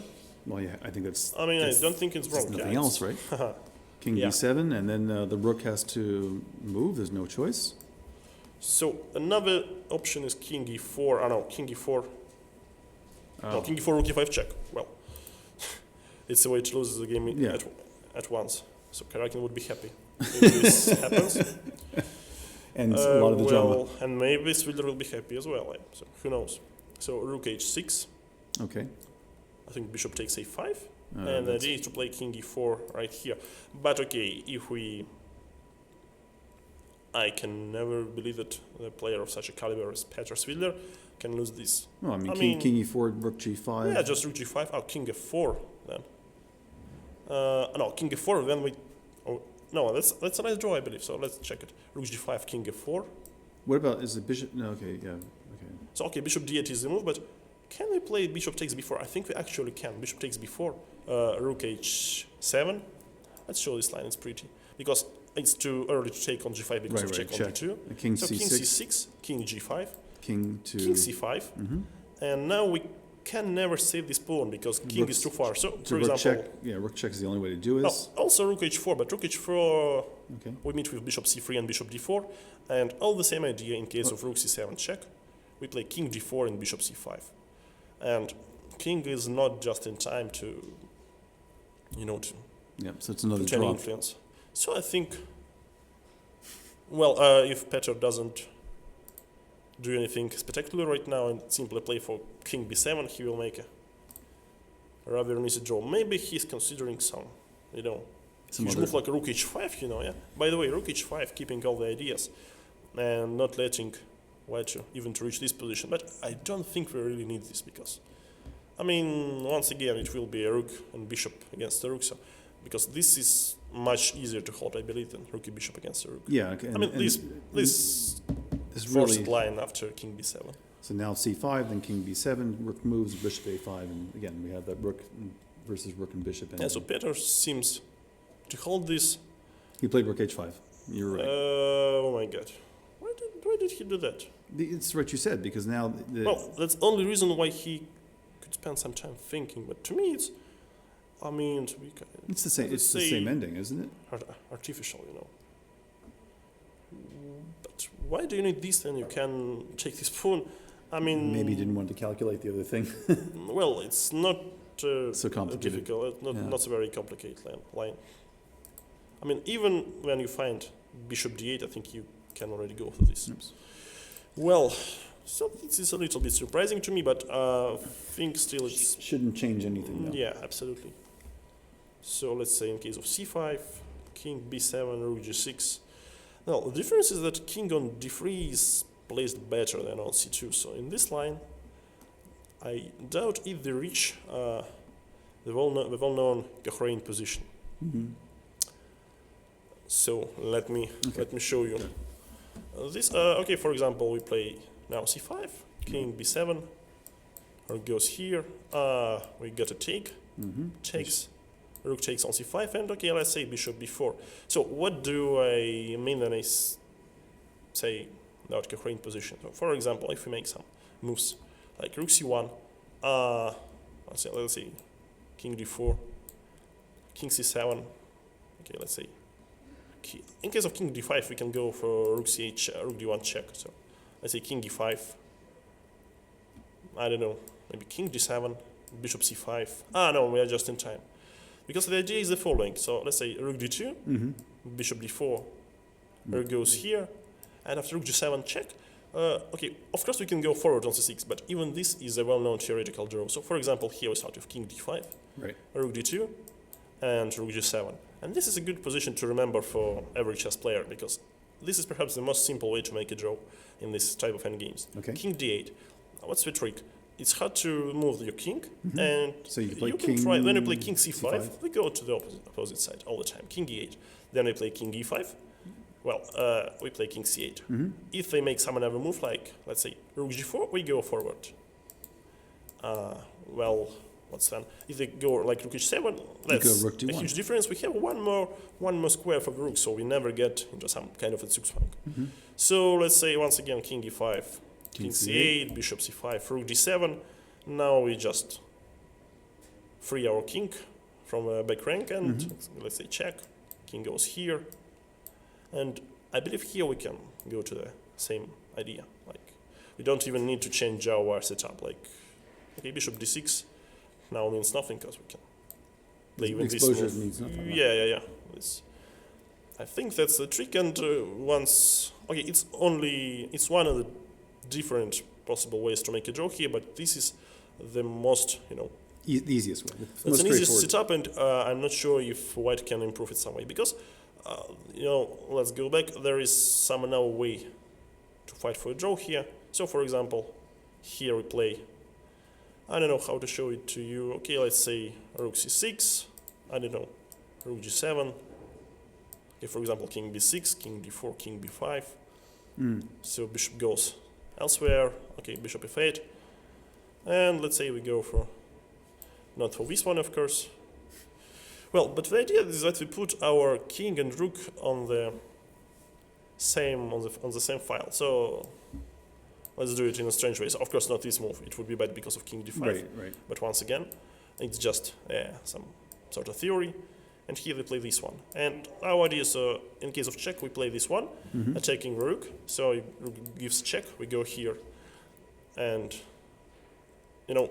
in this position, we can go for this one. And then king comes closer, we give this check. And this is a stalemate idea. But I'm afraid there is some slight chance of improving for the attacking side, I would say. Okay, c5 has been played, so this is well, once again, it's a question for me, why did Petr Svidler went for this endgame, but once again, I really believe that it's hard to mix up something here, and that's why it would be a rather simple draw for him. So, but it's round number 13, everyone is tired, and everything can happen. Fabiano. So we should go back to game Aronian Karjakin, at least. The structure has different. There's something to look at. Something has happened. So king d3. So far rook h5, c5. King, just to make sure we are up. g6. Yeah, up to bishop the game. a5, bishop a5, rook c5. Yeah. So now it's bishop b4. Yeah. Now it's the moment for Petr to choose his setup. But I think rook c6 is a nice one, as well as rook b5. And when, but I really think that he will choose rook c6. Okay, let's. Switch back. Let's switch back because nothing can happen either Petr holds this or he loses. Aronian decided that after getting his king to b2 that he needs to. it was a try. I know it was a try. No, it's just he must try as hard as it possible. Of course, but so bishop c2. Let's get back to this game and restore the moves. Okay, so bishop c2. Well, bishop c2 was number 69. Okay, knight e3, bishop b1. King c3, king g8. Bishop b1, knight, king c3. King g8, yeah, okay. Yeah. Knight c2, king h7. Yep. Knight e4, king h6. Knight b4? No. Knight d4, knight d4, of course. Yeah. Protecting the pawn, king h6. Bishop c1, check. King h7. King b2, king g8. Bishop d2. King b2. King g8, yeah, don't miss it, yeah, it's only one move. King g8, right. Here and there, yeah. Bishop d2, king h7, right. Bishop b4 somehow, king g8, bishop c3, king h7. Okay, and finally king c1, king h6, intending to play king g5, so provoked for h4, king h7, king d2, king g8, I think. Yeah, I think it was king g8, king f. King e3? Well, not to miss anything. Well, unlike something important has happened, but again, so king c1, h4, number 18, king g8, king e3, king h7, king f4. No. How do we get to king? Well, I think here king d2, king g8. Well, a little bit, familiar structure. King e3, king h7, king f4, bishop d3. Knight c6, king g8, knight b4, bishop b1, bishop b1, and okay, knight a6, unlike it's something new. Okay, 11 must try hard, but okay, you think it's more or less. Bishop c2, knight a6, king f7, knight c5, bishop b1. No, knight h6. Wait. Well, even if we, if we make a few moves incorrectly, it doesn't change the structure. So knight b4, bishop b1, knight h6, king f7, and knight c5. Maybe with some slight idea of knight c2, I don't know. Bishop c2, removing even this bishop idea. Knight e4 to block. I see. Yeah, now knight e4. And okay, now at least Sergey should protect the h-pawn, but he always has this. Or he doesn't, by the way. Oops. I think now he has a problem. No, it's not about a problem, but it's about he has to change his setup, I believe. Yeah. Or maybe, or maybe not. Well, things are getting more interesting right now because obviously he's now not in time. He should have kept his king on the other side on h7. Yes, that was important because now he doesn't have enough time to put his bishop to f7 to protect both h5 and e2. Whoa, that's. By the way, I think it's never late to go for the right plan. So, imagine here we go back like this. Knight to g3. Knight g3, we protect. king e3, king h7, king d2. By the way, it's already not so clear if we are in time or not. So maybe they will make us to play g6. How do you think? Well, if you can play bishop g. Well, bishop g4 means nothing yeah. as we come here. So play bishop f3, let's say. Yeah. King c2. Okay, king c1. If I'm afraid of some sudden checks. And we are losing a pawn. Oh my god. Are we? Bishop c, king h6, bishop no, check. No, it's a check. It's a check, and here yes. and back. Well, it's a little bit shocking to me, because now I'm no longer sure it's such a simple draw. Unless he decides he has to change the pawn structure by pushing g6. No, I think after g6 it might be already lost, because you can never trade your bishop for a knight. My god. If he's, you heard the same thought I have, which is that if in fact Aronian has figured out a way to win this pawn. Well, it's incredible improvement. Well, if it really leads to this type of position, then okay, we should consider what Levon. By the way, cannot we take on e4? Can it? Oh, it's now. Okay, I think they obviously cannot, but once again, take on e4. No, they will get into some. No, okay, no, that doesn't work. And so he's played bishop d1. In case of knight g3, how do we make a draw? The knight g3 does two things. It both protects f5 and attacks h5. Yes, and I think this is only by on the one square. By one tempo, I think he gets to the pawn on a2, or so it seems maybe h6 was h5 was a mistake. He should have played h6 too, not to create any potential weaknesses. Well, right. another interesting fact is, perhaps we can give away h pawn. It's not that important as a2 pawn. So.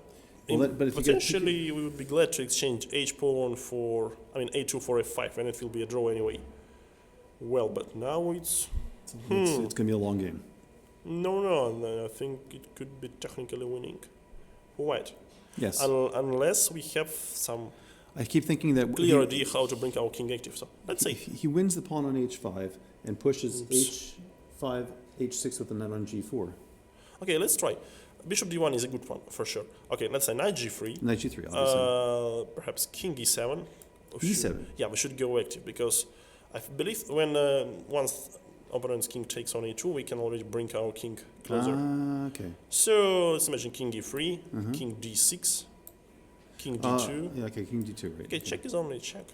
No, Sergey went to the opposite direction. Oh, that could be crucial.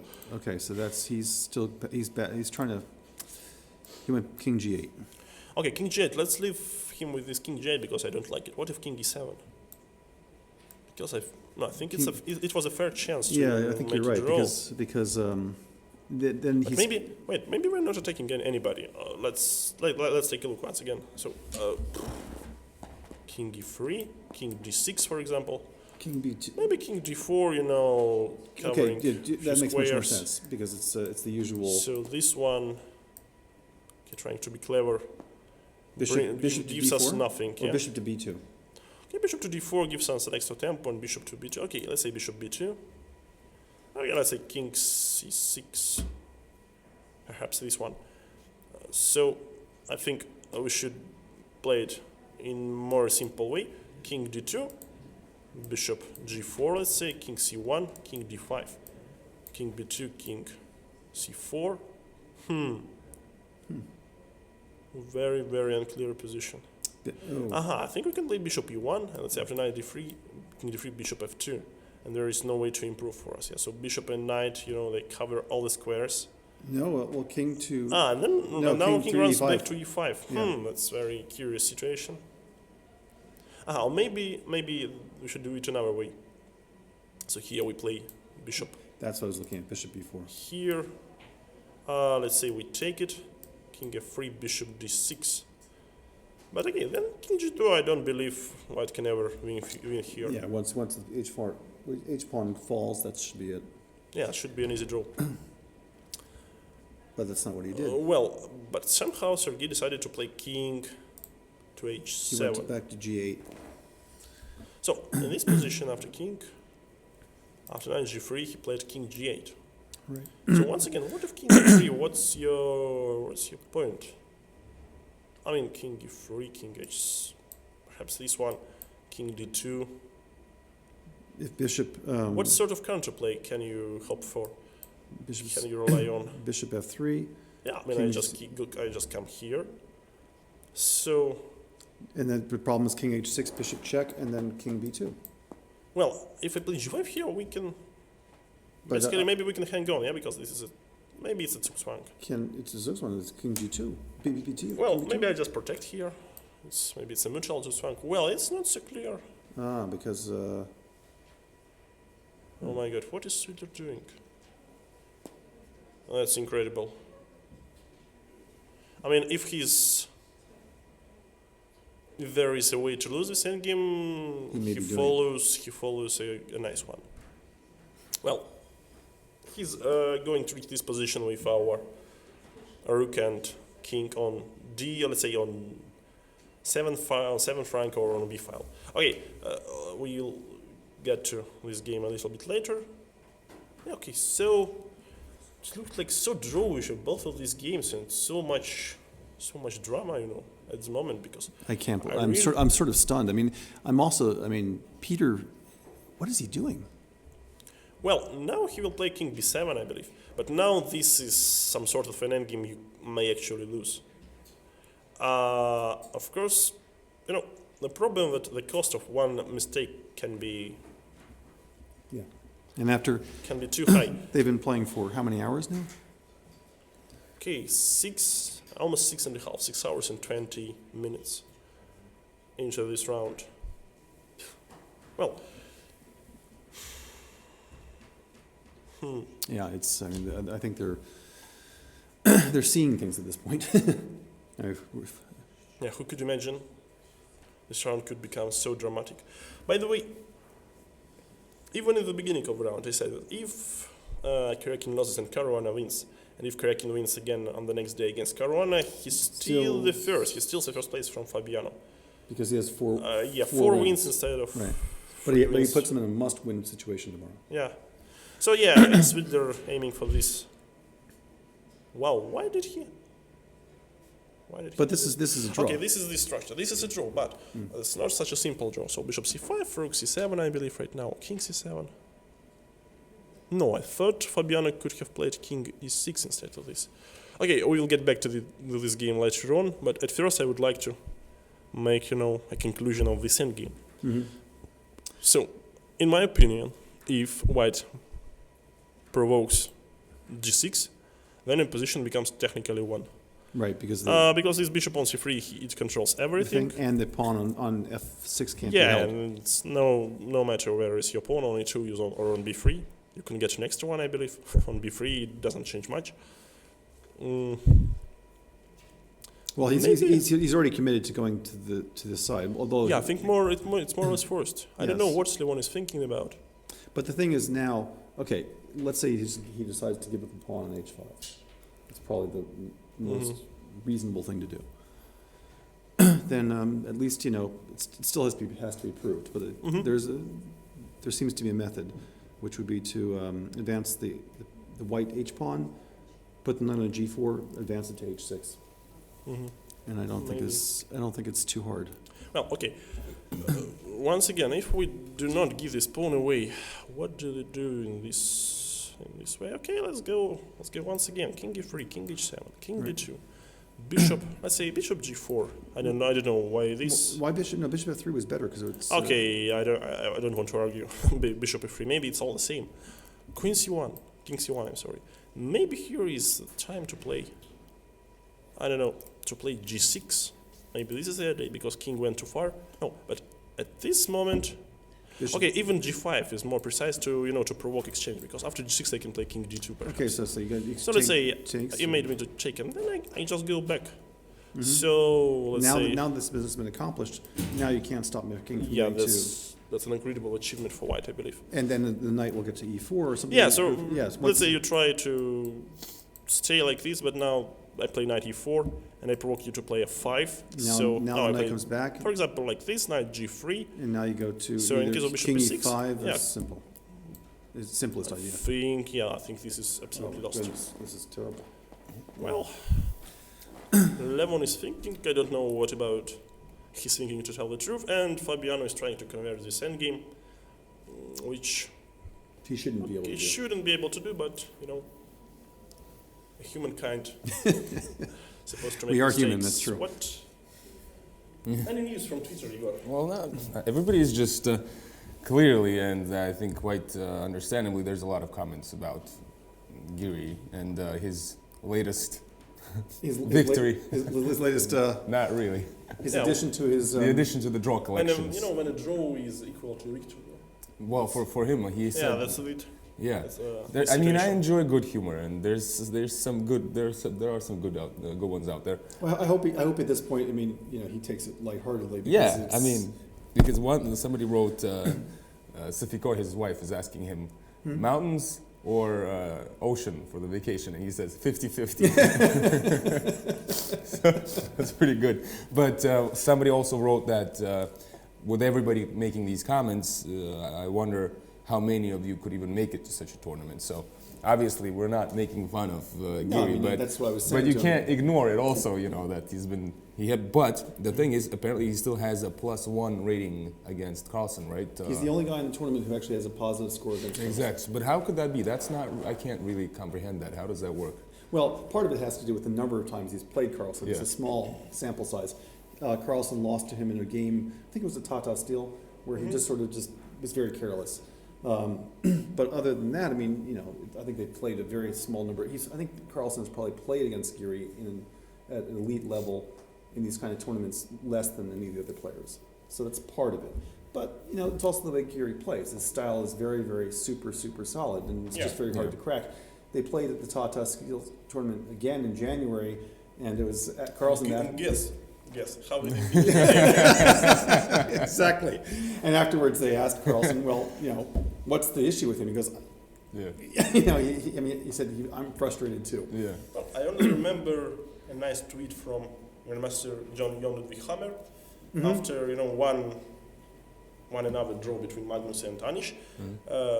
He wrote something like, okay, you play like a hurricane, you erase all the pieces from the board, make it drawish, make actually draw, and then you say, okay, I have a good score against Magnus. So not letting Magnus play is also a way to fight him, as it seems. Well, it's maybe provoke him eventually into making some sort of... By the way, now I think they got overexcited about Karjakin's game. Now I look at this position. And King F4, no? Yeah, a smart way to protect from Sergey. So I see. Okay. Nice. So there's a question to Jan from Twitter. Yeah. And this is from chess player 274. How can a chess player on the level of international master improve his play? Well, it's a good question because I think once you have reached the level of international master, you are particularly good in chess. I think the practice makes it also more you play against stronger opponents, more experience you get. That's why you make some progress in the chess game. So you play the game, no matter how did you play it, how did you finish. You won, you lost, you did like Anish.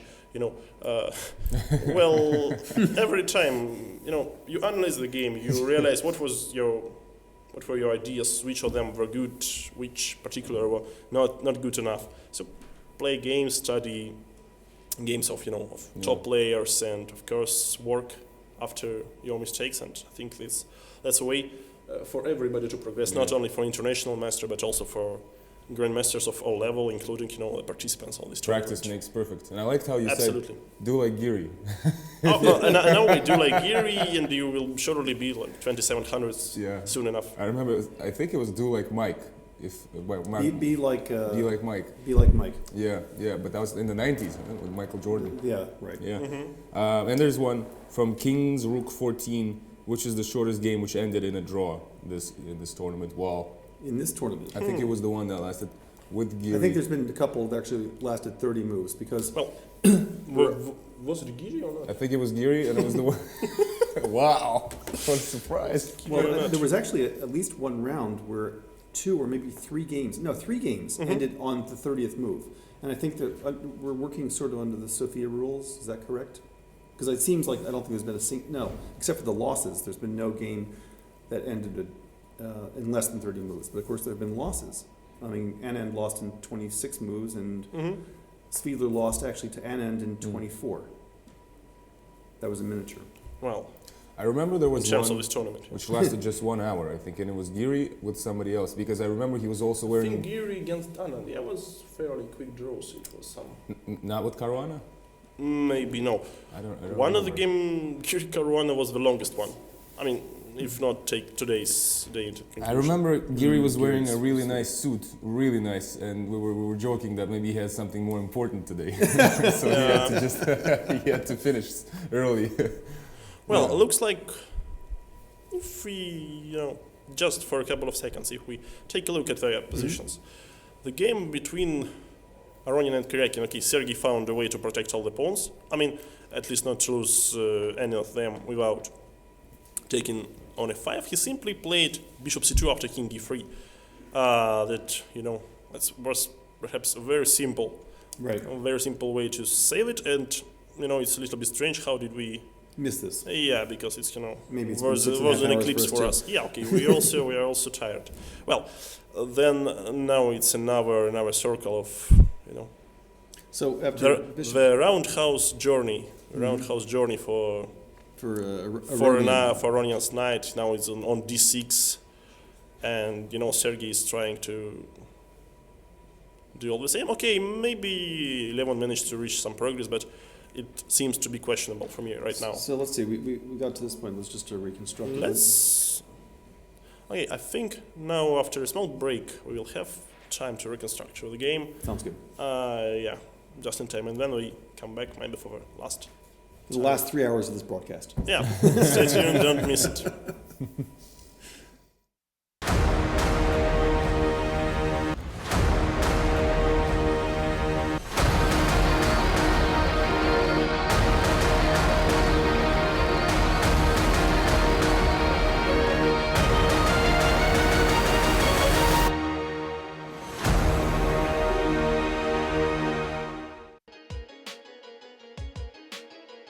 I'm now joined with the head of the key organizer of this event, Agon Company, Ilya Mirinzon. Thanks a lot for finding the time again. We spoke on the first day, and now I want to ask you, first of all, what are your thoughts about the tournament so far? Well, there are many answers. Obviously, we're quite happy with how it's going now, but chess is a sport, but it's also a sport show. So sport-wise, it's normal, basically, and sports show-wise, I think we're actually doing really well. And as you know, yesterday was the first major drama of the event. One of the players touched the king, and had to was forced to move, which created a huge, which drew huge attention to the event, and basically just showed that it's actually a sport in the end. And we're quite excited on how it was handled, how it was presented, and we're very looking forward to what's going to happen next. And even by the number of people who are coming to the site or write to us or come to the venue, we see how emotions kind of condense. Mm-hmm. So it's we're really excited. Would you say that so far the goal to attract more attention to chess among the general public is succeeding so far? Well, let me tell you something really important. And chess is a giant, worldwide, huge computer game. Mm-hmm. And basically, it has a specific face. These great players who are kind of who are pinnacle of a sport, but there is lots of people around who are playing chess just for fun. And even just today we got numbers from one of the major global chess sites, and it said that during the tournament the number of people who are actually playing chess went up 20%. So yeah, basically we're clearly getting lots of attention to the event, and we're hugely happy by the fact that actually people are not only watching the game but getting into it. So So far it's been quite nice. Well, that's really great news. Plus, I've been following Twitter. There's a lot of attention to chess in Twitter as well. But it's not by surprise that we're standing here. If you've not noticed, this is the official emblem, the logo, right? Yep. So can you tell me about the design, please? Yes, all right. Basically, if some of the people saw other events we do, they noticed that basically every event has its own logo. And the framework, like the fonts, the positioning was developed by a very fancy design firm called Pentagram. It's based in London. And they develop the guidelines, and every time we invite one of the designers or artists to create the logo or emblem for the tournament. This one was done by Russian artist Maxim Spivakov, and it's really like chess. So when we saw it, we immediately loved it, and we're still quite enjoying seeing it. And also, I'm not sure if your viewers saw the merchandising kiosk. Yeah, we did a separate story on that one. Yep. It's just that we're trying to find ways for the logo to become part of general chess memorabilia. So we produced lots of stuff, and we're actually experimenting with more. So we're expecting lots of people to see it on the streets. But again, chess is such a part of history. You are probably already on Wikipedia, so this obviously is a part of this event. Yep. And it'll definitely be a collector's item, and we just are happy with how design turned out. Well, I have my own one on my phone now. Did you buy it or you give it? Well, I'm not going to give out any secrets here. But I would actually like to invite some of our viewers, maybe in Moscow, passing through, just to come to Central Telegraph and watch this with your own eyes, get some of this memorabilia. The tickets are about €12 or something. Even less, I think. But basically, we're right now we produced only a limited edition of all of these posters and stuff like that. But we have so many requests online that we will probably, while the tournament is still on, you'll be able to buy them in America. And we'll see maybe for the championship match, which is going to happen in New York in November. Yep. We'll not only produce memorabilia, of course we'll do that, but also we're looking into opening a pop-up shop in Manhattan. That'll be fun. It sounds like important plans. No, just saying that it was always a dream of mine to have a small pop-up design shop in Manhattan, like a MoMA store. So now we're really trying to get it done. We'll see. Ilya, I know you're a busy man. I'm not going to keep you long. Thanks a lot for finding the time to chat. My pleasure. Thank you.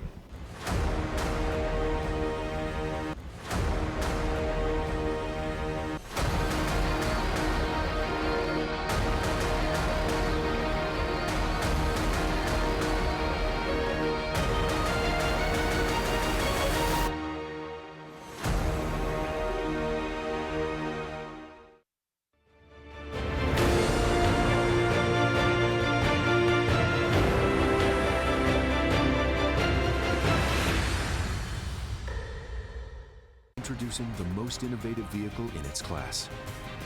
BMW Executive Lounge, a personal space for comfort and well-being. The all-new BMW 7 Series.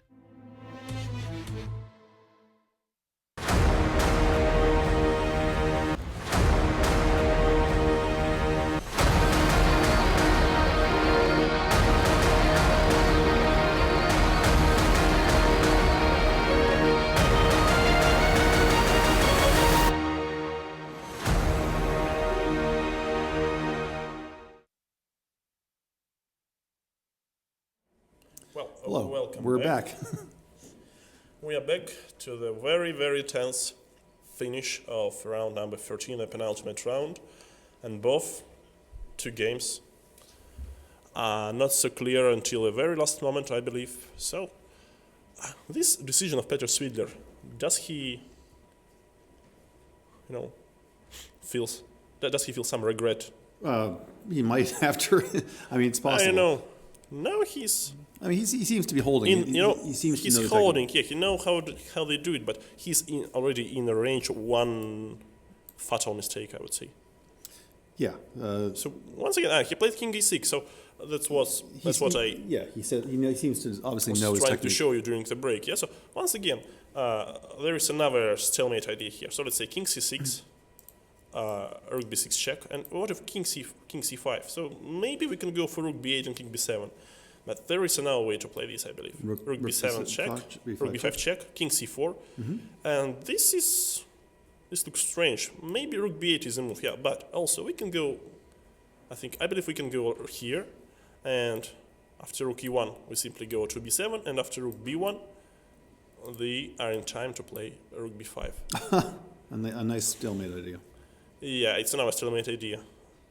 Now by the way, I'm not so sure that this idea is clever. Yeah, because rook a1 check. No, rook e1 check I can protect it. Okay. Until king b7, but I'll go to the I other can go direction. rook h1, and that's how you lose this game. Yeah. Even maybe this is not losing right now, but it looks already dangerous. Yeah, it looks very questionable. Like we, What about rook made f5 or something rook? wrong. Yeah, rook f5, and here we cut the king on this side, and this is lost. Yeah, that's it. So that's why we shouldn't go to this tricky stalemate. I believe we should. Maybe this idea works in another situation, because here it looks like it's. He's just in like time. it's So just rook wrong. rook a1. By the way, Fabiano played rook c6 check. Okay. Here it's another option. So now king b7 is obviously bad due to rook c7, and king remains in the corner. So that's why we should run away. King a5. As fast as we can. And that's what Svidler played. Yeah, obviously he played that. But what if... Well, once again, it feels really uncomfortable for Petr here. Okay, bishop c5 is something he's surely happy to see. Because after this move, he simply runs here, and then he goes to b3, and he's safe for a moment. Yeah, he's got on the box. And or here is another way, rook b7. He played rook b7. Rook b7 is the idea of king b5 and all the same structure. But personally, I would choose king b4, king b3. So, well, once you are not cut that badly that you have only one file or only one rank, then you may be... Svidler seems to know... Yeah, okay, Svidler of course knows what is he doing, but... Aronian and Karjakin, the bishop and knight have been exchanged. And it was a draw, agreed. And a draw agreed. Wow. Oh, that's tricky because you see with king on d6 moving king d6 and c6. This is a draw, yeah, because you cannot improve, your king cannot leave That's right. the center. That's a nice point. So how did we get to this position? Let's switch to this board. Yeah, let's go to this. Okay. So there was we got to king c5. So 98 bishop. Okay, 95. Let's start with 95. Which is I believe our viewers will forgive us if we skip a few moves. King d4, king e7, king c5 here, correct? Yes. King d7, bishop d3, king d5. King. Bishop c3, right? Bishop c3, bishop d3, king d5, bishop c2, and knight e4. Maybe. Knight e4. Maybe it was a draw offered by Levon, by the way, because it's strange, to exchange minor pieces in such a moment. So I think, or maybe it's another way to hold this draw because king remains on these two squares, c6 and d6, and it controls d5. And if you... And bishop, you can play bishop check. Yeah, bishop e4 is just a check, as we immediately go back to c5 or c6. And then he has to come back here, and then... Yeah, he has to retreat. And black's king can't approach because at some point white's king can run the direction. Maybe this is also a draw. So I'm curious if this has happened or it was just, when you put kings on the e4 and e5, you sometimes remove some pieces, and this was a board intention to put. Okay. Anyway, a great save for Sergey Karjakin. An important one. Very important one, and now. Okay, at least if result is correct.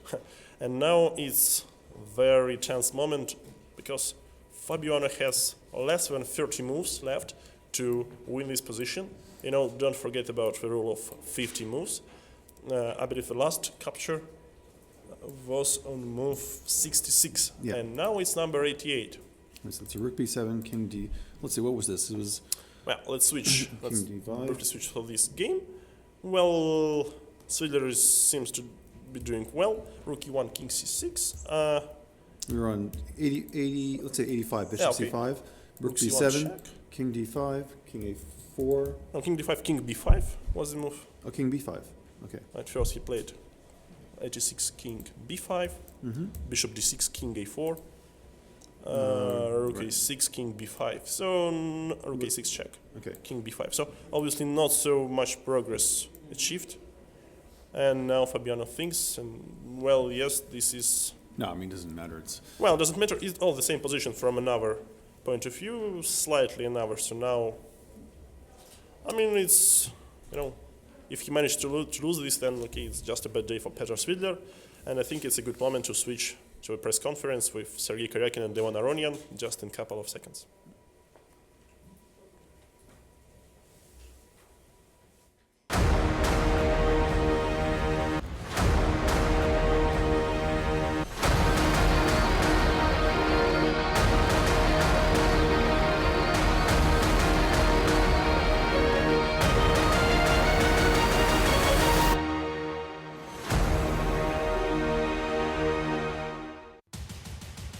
Is this love or is this a fight? Is this science or is it art? Is this sport or just a game? More than 600 million people can do this.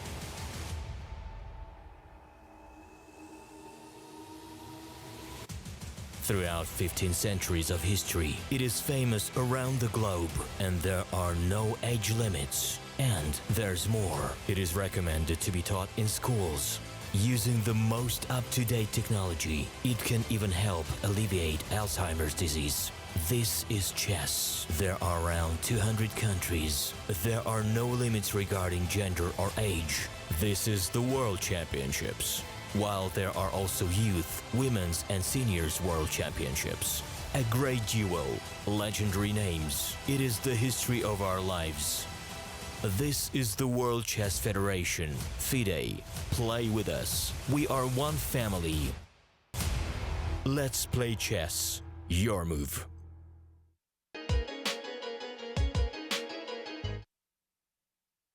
Well, welcome back. We're here with Levon Aronian and Sergey Karjakin to talk about the game from just finished, which ended in a draw. From our standpoint, a really fascinating game, and the fact that you guys seem to be talking so much about it already, I think it was definitely interesting to you as well. Do you want to take us through it and talk about what moments particularly interested you? Yeah, I think we can keep it a bit brief because it was a long game. It was a lot of it was a long game. There was a lot of things to talk about. Yeah, yeah. Actually, I was surprised with King H8. I thought it's very logical because you always want to take in some lines. Yeah, I thought you had to do this. I mean, you want it or not, as soon as you can. Yeah, probably. It was I was also calculating knight f5 moves. Can we get the? I just want to get the board up on the screen. For some reason. Yeah, yes, there we go. Thank you. Knight d4 here. Yeah, I just take e4. Yeah, this is probably good for white. This takes. I have a really good position, I think, with my pieces because a3 is not in danger anymore. Mm-hmm. So this I was kind of expecting. Yeah, bishop d5 led to this exciting variations arising with c6. Yeah, it was my first plan, of course, to play bishop d5, but then I found c6 and it was really very tricky. Yeah, this it's funny that here it's really important that white has rook b5, otherwise bishop 6. In this position, I calculated that I'm mating you first before you can promote. Yeah. Yeah, here, I was calculating. Queen d7, rook g8, and bishop e4, and mate is inevitable. So this was kind of important. So yeah, and c6 is this position. I spent quite some time. I mean, after bc, bishop e7, bishop g2, bishop f6, because this is very tricky. We were looking at this as well. Queen d5, knight f3, rook f8. I have to take on b5, I thought, because this didn't appeal so much to me. I don't know, with the knight on h3, I don't know, kind of looked too sharp. So I thought I'd take on b5, takes, and rook f3, bishop g7 here, ef, rook c8. I got to this point and I thought I at least have a draw, but I'm not sure if I'm winning or anything like that, because this bishop is a kind of a monster. But anyway, this happened. Thought e3. Yeah, I was very happy with my position around here. Yeah, because now that things don't work. But Sergey surprised me with knight a3. I thought he was planning to go for this. Which is not so bad for black. We had a question actually around this point. If you take it back, that's right. He played knight a3 because we were looking at after knight d5, maybe knight d6 here. Yeah, of course I saw this move. Yeah. Yeah. It was possible. I don't know. I thought it's. I don't know. I thought it's not so easy. Maybe I blundered. Right. Maybe I blundered something. I thought some b6. Bishop c6, queen d3. b6, bishop c6, and then the rook just retreats, and it's black's. Oh. Oh, okay. What do you mean rook c1? Sorry. Queen d3 and rook c1. Mm-hmm. So this was a good move. Yeah, knight d6 is. Yeah, I mean, we looked at. Now, of course. So you saw this tactic? We saw this tactic, yeah. Great. Yeah, pawn takes, rook takes. Oh, no, I saw we it. had time to sit around and move the pieces around. No, I saw it too, but I didn't trust it. I thought somehow. Yeah, I thought somehow you'll. But maybe this is not good for you, huh? But anyway, I thought that bishop e1 is just too strong because I'm forcing him to go for a passive position with c6. Mm-hmm. So, and this I had a feeling was losing for black. We were surprised as well, but turns out it wasn't so simple. Here there are millions of moves. Like knight g5 is extremely interesting. We looked at that as well. Yeah, knight g5, I thought. Because knight d6 doesn't work. Knight d6 is not so good because he takes, cd, bishop d5, and queen d7. I thought that's very important. And no, wait. What am I talking about? No, knight check. Immediately. Yeah. Immediately. Like take, and queen d7. Yes. Okay. Right. And rook b8 takes, and he has rook b1. No, but why not to take on b2 here? No, what am I talking about? No, you mean she takes d5 or rook b8? Yes. This queen d7 is extremely important for you here. Yeah. Otherwise, you're in trouble, I thought. Yeah, but I thought if I take on d5... Queen d5? Don't I have some move? I don't know. I didn't see one. Because knight b5 fails to rook b6. Rook b6, yeah, that's why actually. Yeah, so I thought this is very important, and the funny thing is that knight g5, the whole purpose of knight g5 to prevent this move, because I take queen a3, rook b1, queen f8 mate. Well, here you have that move. So I thought this is a good move, and I thought this is losing because of knight g5. Yeah. I probably collect everything, and this I thought is forced. Yeah, but actually I think it was also important line if queen g5, no, sorry, if queen g5, no, somehow it was positioned like this, takes f5. I was calculating. Yes, queen c5 doesn't work. Yeah. Now rook takes d5, which is important. I thought and rook d8, queen a3. But also here there is this important line that I saw that if you take on here, I take knight f7, here and queen e5. Yeah. And after c6, queen e6, I think. Yeah, I had this bishop c3 somewhere as well. Was kind of, but maybe not this position. Very strong. Yeah, white wins after queen e6. You mean c6, something like bishop c3, queen c3, knight h. No, it's not here. It's not here. Somewhere there. This was obviously an important game.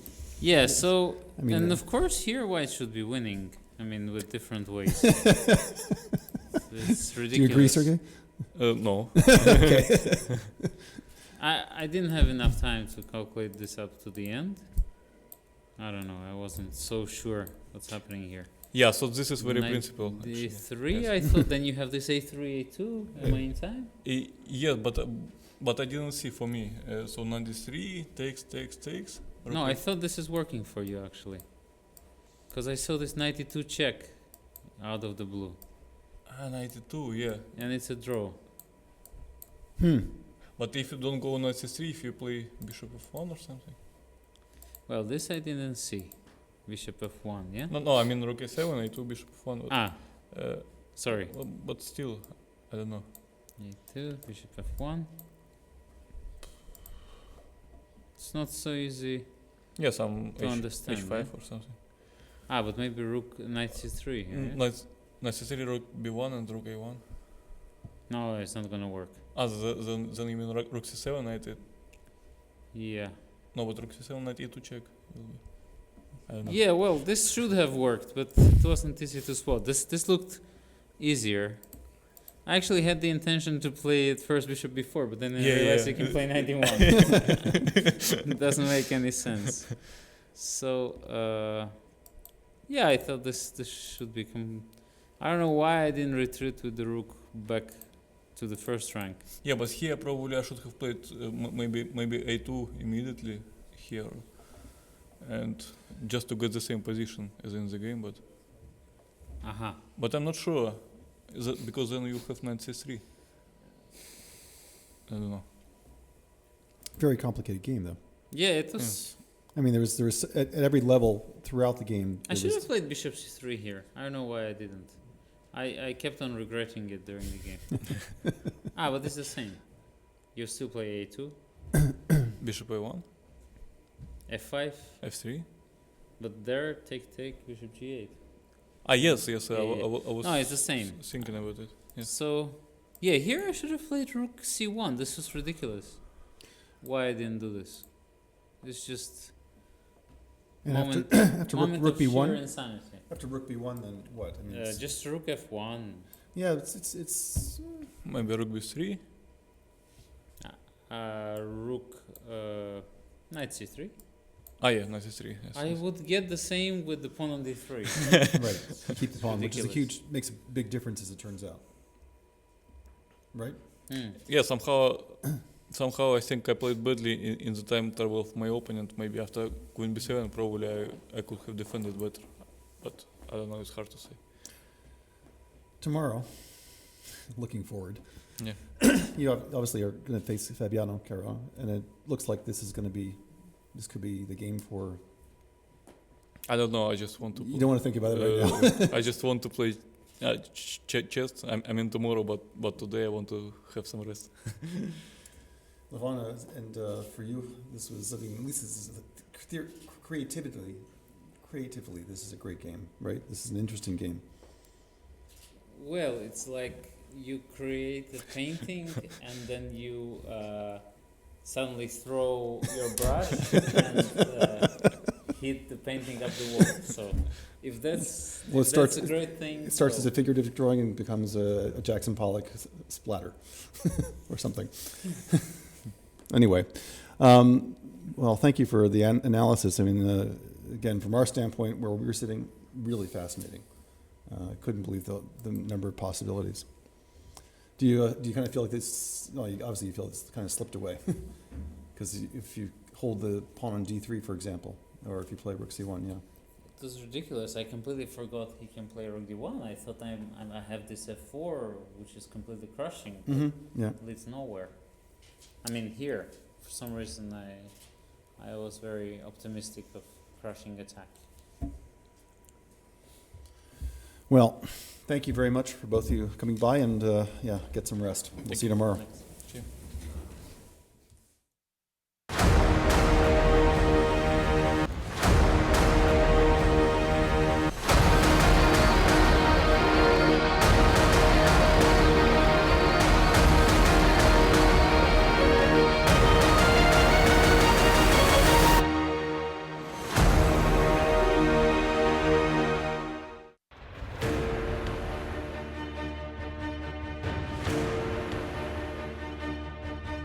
Millions of people try to achieve their goals. But there is only one who is going to make it. The one who strives for victory and goes forward no matter what happens. The one seeking success. The one whose victories are to be celebrated tomorrow. The leader carves his own pathway. Tashir.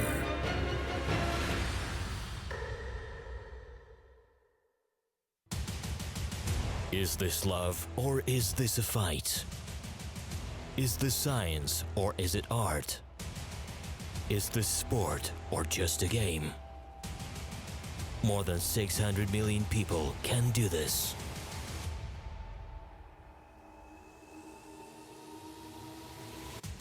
Throughout 15 centuries of history, it is famous around the globe, and there are no age limits. And there's more. It is recommended to be taught in schools. Using the most up-to-date technology, it can even help alleviate Alzheimer's disease. This is chess. There are around 200 countries. There are no limits regarding gender or age. This is the World Championships. While there are also youth, women's and seniors world championships. A great duo, legendary names. It is the history of our lives. This is the World Chess Federation, FIDE. Play with us. We are one family. Let's play chess. Your move.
Well, welcome back. So only one game is still in progress, but this game can change really everything.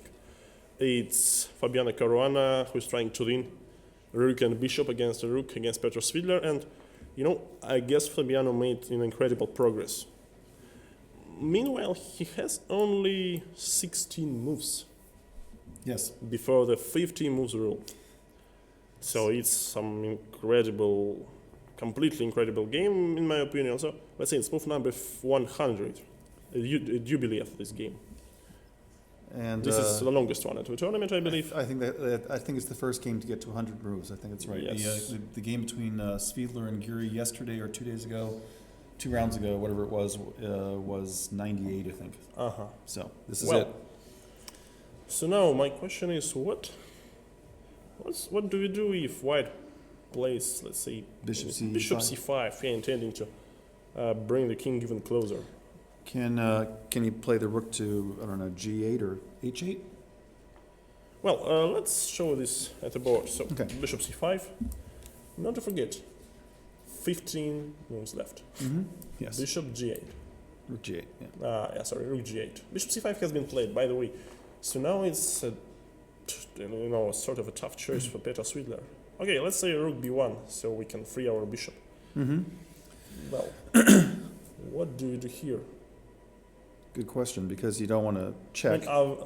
After rook h8 has been played, but after any of these checks, let's say here, after any of these checks, what do we do? Because king hides and cover is getting covered. Yes. With the bishop from any side, and this can become a real issue. Drama. Yeah. I mean, because I don't feel. I mean, unless Peter knows how to make a draw here, because personally, as for me, I'm not already sure this is a draw game. Of course, we can, we can use 6 yes, we can databases. That's actually a good idea. Why don't we look it up and just because it's interesting to know whether or not this actually is. By the for those again, who most people may or some people may know, but because all endgames with I think it's 6 or fewer pieces have been solved, right? Yeah, 6. I think now even 7. So 6. There's some 7, yes. Yeah, I think it's Nalimov base with 6 pieces and some another base. I don't remember how do we call it. So anyway, these table bases exist, and you can just plug the position into the table base, and it will literally tell you after every single possible move whether it's a win or a draw or what happens. So I think the only move for if it's still okay. I'm getting really excited because I'm not in this condition to calculate, so I just put this position down and try to see what's the evil. Well, not to be mistaken, rook here. Rook b7 to me strikes me as a slightly strange move. I would have. Well, I don't know. Well, black to move and let's say. So where is the evil? What did I do wrong? Well, while I'm thinking, if I'm thinking about this and trying to find the right move. Well, let's see. We know we can't check. What is this? What if white plays king c4? That's king c4. Is the my god. He played king. Okay, well, he played king a4. Oh my god. You think this is it? Yeah, king e4, king c4. Do I? Oh, king c. Oh my gosh, you're right. King c4. Okay, king c4. Obviously, he should give a check from h4. He has no choice. Yes, but this is bishop d4. But this is lost. Come on, or it isn't lost. Well, I'm really confused once I don't see the evil evolution and. Oh my goodness, I think it is lost. Is it really lost? King c4. I think it's it. Well, I give you a check from h4. Yeah, rook h4 is forced. No Bishop other move. d4, and I play something like rook a4 right now to protect. Rook Rook h5. I'm sorry, rook h5. Okay, right. So because how do you improve? Can you play the rook to the other side? No. Yes, you can, and then I play rook h3. Maybe this is how we make a draw here. Rook b1, rook h3 to protect from mate in 1. And he played rook h5, so that's what he did. Yeah, okay. If he plays anything else, he would be mated immediately. Yes, right, so. By the way, 12 moves before the 50 moves rule will be appeared to this game. Okay, so let's see. Okay. Well, it will be. You got to plug this into the database. I don't know. You're right. He can swing the rook back and forth between h3 and h5. White needs does White need a Zugzwang? That doesn't really exist because Black can still play rook to f5 or g5. So let's see. Rook b1, rook h3. Doesn't change anything. So rook check, rook a5. Can the rook swing back to the other side? Yeah, wait a second. Doesn't it rook be rook a7 check, rook a5, rook to, let's say, h? No, normally rook they play something like check and then rook h7, right. to shorten, right. Or maybe even not rook e7, maybe something else, to make the rook move on this. Well, you want to make the rook passive. Shorten, this somehow. I think this is the way to win this. So you rook a7 check, rook check, a5, and then the rook. Okay, let's say. And now you play. Oh, maybe you can play. No, I think rook even not rook e7. Sorry, rook g7 is the move here actually immediately while the rook is on h5. Oh, okay. To make it more short. So here we play rook g7. Maybe now rook b5 is the move here. So rook goes to b5. And rook b4 saves the game for us. Right. Okay. So that's why I think you need to do that's very exciting. I mean, really, it's not so often you see the stalemate. yeah, you know, normally when we play some rapid chess or blitz chess, this happens time to time. You know, it's very hard to hold this position sometimes. And, when you have constant time trouble and a really small increment. But in a classical game, especially in a candidates tournament, right? Okay. Well, he's not going to fall on time. I'm here, not probably. going to say it will be entirely the first case of losing, perhaps this position in the chess history. Yeah, I mean, top GM game, but it would be surely one of the few. Well, maybe this position is still drawish. I'm not so sure because. Well, I mean, I can't see other than rook a. I mean, rook a7 to me makes a logical sense because you have rook to. e7, you spend one more tempo. That's true. Okay, rook e7, rook e5. What's your progress? Again, well, maybe it's not. Rook e7, rook b5. So right, because then it's the same idea of rook b4 check. Okay, so it doesn't work. Let's try another way. If you check on b4, then king a5. Well, bishop f2. That's deep. That's surely a very deep idea. Oh, right, because. Yeah, protecting from this check, but what if I simply go like this? Maybe attacking the bishop, disturbing it. So now bishop e3. And if I go back. Well, but at least it's a great move to confuse your opponent. So your opponent clearly was clearly expecting some check or some direct threat. But this one is, on the contrary, really indirect. So you just. Well, you're hoping for like rook h2 yeah, or something what like has that. happened? Just rook g5 was played. Well, if it turns out that Petter knows theory that great, I mean, of course, it would be a shame to us all who expected him, to draw this no problem. No, on the contrary, to make a mistake. Yeah. Well, maybe it's still a draw. I think it looks like it may be. I'm really curious. He's also. Unfortunately, I cannot use. I don't know what's wrong with my laptop, but I see no moves. It's perhaps it's a destiny to calculate this myself. Well, let's use our brain power and see what we can do. Rook h7. Interesting. Okay. Was played. And what if I go for rook b5 right now? Do you have a way to improve? I don't think you do. No, I don't think so. No, I think rook b5 is a move right now. And this is still a draw, I believe. Yeah, rook b5 intending rook b4, so you cannot protect from this with your bishop because it will be stalemate. Stalemate, right. And if you do not do this, then you should play rook e7 check, rook e5, and then you lost another tempo. Yeah, you lost already 3 moves. So nothing. So, right. I believe in case of rook b5, it's rook g4 check is played. Okay, now. Does bishop this create d4, a problem? Bishop d5. Bishop d4, yeah. Maybe it's also a way to play this. Rook to f4 probably, right? Or even rook to... No, rook d5, of course. Rook d5, sorry. The first rule is not to forget. Not to be a checkmate, right? And mate is hanging. So, 9 moves. What sort of drama would it be if it would be technically one position? But imagine with 1 or 2 moves. I've seen it happen once. I've seen this happen a lot of times, Really? I believe some of the players have that confidence and that bad manners. They, they especially go for this lost position, lost endgame. Knowing that they're going to make it. Yeah, knowing it's not simply not a way. And sometimes they make the last move, let's say move number 60. Would be 116. 66, so let's say 115. 15, and the next move will be like. The intentionally losing. Let's say in this position, rook c5 check, and calling an arbiter. Right. I mean, it's the worst manner you can imagine. But why doesn't he play rook b5? Come on, what's wrong? Rook b5 is so logical to me, covering this file, and well, I'm really getting curious. Well, maybe we can ask him in a few minutes because hopefully he'll be done in a few minutes. Yeah, either it will be 50 moves rule draw, or it will be shocking victory of Fabiano Caruana. Yeah. Well, we don't have many moves to wait because it's.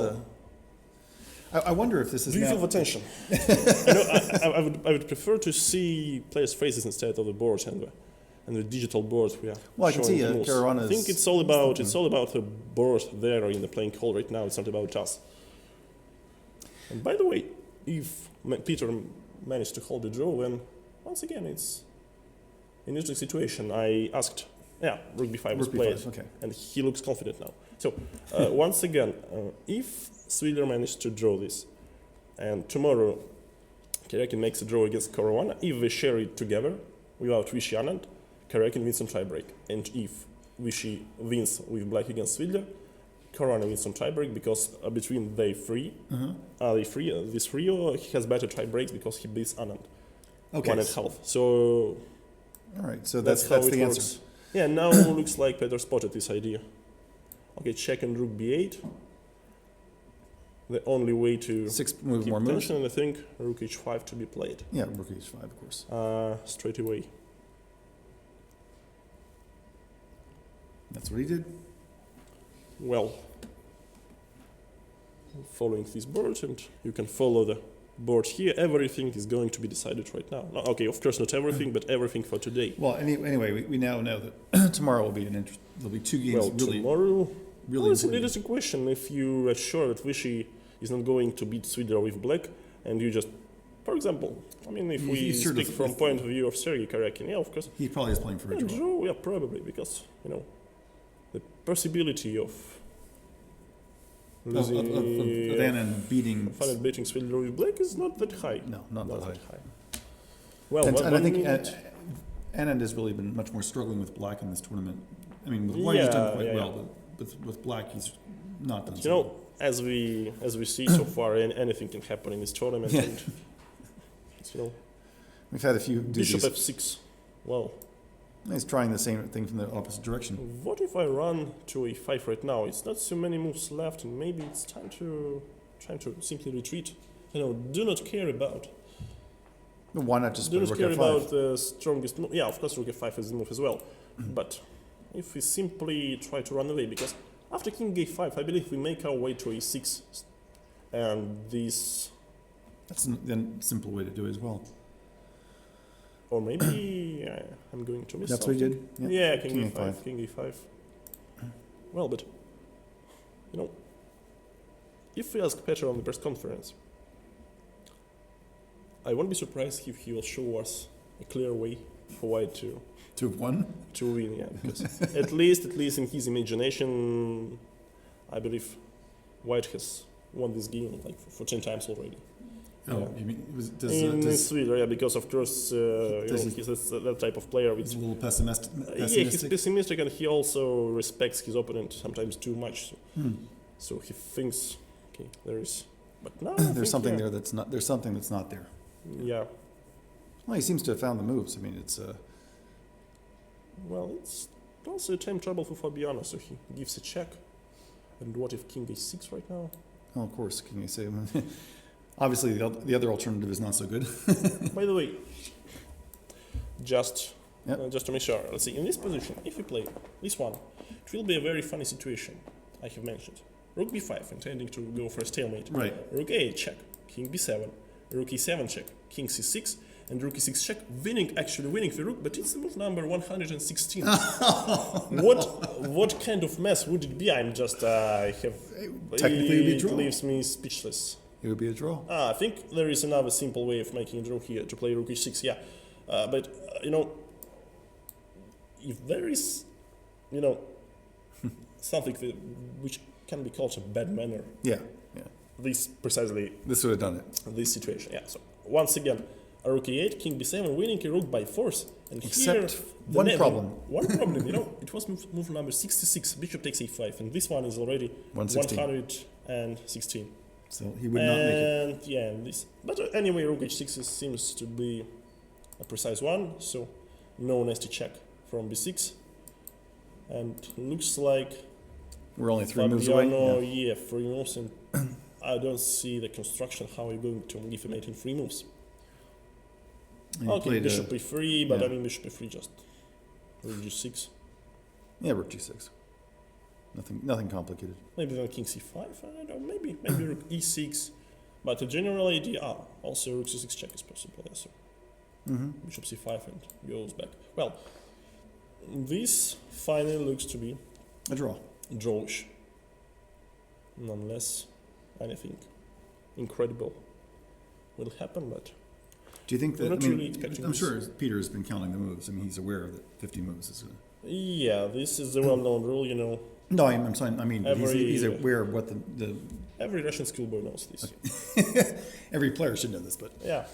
What I meant was that he's been paying attention. At some point, nearly this position, I already thought that this cannot be saved by Petr Svidler, but he showed us that he can do it really great. We're up to move. Is that really move 115? Rook e6, rook b3, 115, and they'll shake hands. I believe rook takes e3 is only move, which doesn't lead to a draw because basically because this one, I think this also capture on b6 will be move number 51. Oh yeah, but that would. Oh, I don't know. Okay. Okay. Anyway, it's always no reason to do this. just move someplace safe and call it a day. Yeah, just rook g6 and call an arbiter. Okay, rook c6 check. Okay. Seems to be good enough. So bishop c. King d5. Okay, king d5. But now what? Well, king d5 and. He's called the arbiter. Okay. Yeah. Yep, he's called the arbiter. Well, really a dramatic finish to this game. Yeah, okay. They agree for a draw. They agree. Okay, that's it. Well, I must say it was extremely tense last 30 moves of this game because at some point I was almost sure that Svidler is going to do something wrong. You know, it would be a real drama, but. Well, I think that they. By the way, someone who had clearly a table base writes us on Twitter, Sagar Sriramagiri at Sagar CH. Crazy drama in the Caruana Svidler game. Cannot expect anyone to find mate in 20 in rook d1. What is this, rook d1 and rook d3 after 7 hours of playing today? If you also save us on which move could disappear. If we could find out if there was in fact rook b2 was made in 18, which would have exceeded to a 50 move rule. Okay. So what was that? What was that? 105? So rook b2 number 1. Rook b2 was a. Yeah, it's a normal idea to to invite rook on the short side. So here there is a lot of squares of the rook, but here is a little bit less. Okay. I'm not surprised, but this would have exceeded once again the 50 moves rule. So it would be really a drama. Maybe Caruana knew that it was another 18 moves. Well, I think even if he knew, of course, if he played this, it would create some. If it would be possible to create even more tension in this game, it will surely do this. Well, we see players. They're still analyzing. Chatting about the game right now at the board. So it's amazing. You'd think after 7.5 hours that they'd had enough chess, but no. Yeah, Petr shows that he wasn't worse at all in the middle game. Yeah, I think he's correct, and I think he shows some another move instead of rook e8, maybe rook b8 at some point. Yeah, they're going back over the d4. Yeah, that's right. Well, I'm hoping they'll come in here and talk about it with us, and with all of you. So. Well, strangely enough, no decisive games into the leading group. No. I mean, it could happen almost everything. So Anand wasn't so comfortable against Giri at some point. It was even, let's say, minus 1.8. So it's really a lot if you're familiar with computer evaluation. After rook c5 instead of rook f8, already after the time control. Aronian was pressing very hard, but it looks like the end game with a pawn suddenly is simply not enough for him to play on, and I think he could have improved his play at some point. Yeah, well, I think he was clear that he thought he could have if he could have held the d pawn, but he lost, and obviously if he holds the d pawn, it probably changes a lot of things. Yeah, maybe if it was a way to keep the pawn on d3 alive.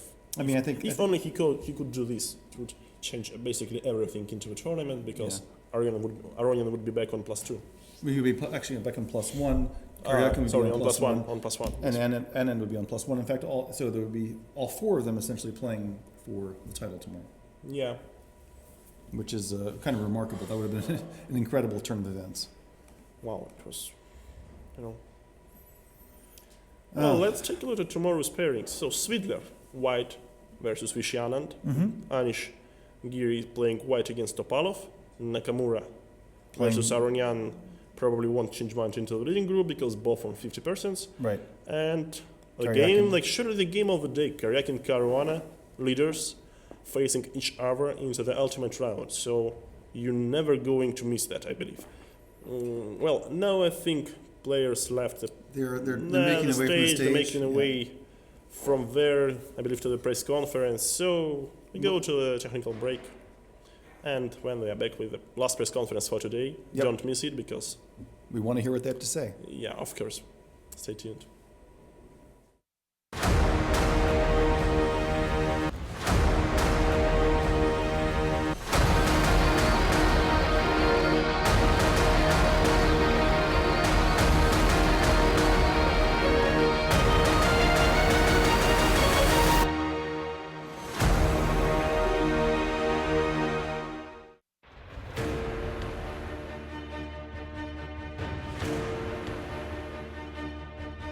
Millions of people try to achieve their goals. But there is only one who is going to make it. The one who strives for victory and goes forward no matter what happens. The one seeking success. The one whose victories are to be celebrated tomorrow. The leader carves his own pathway. Tashir.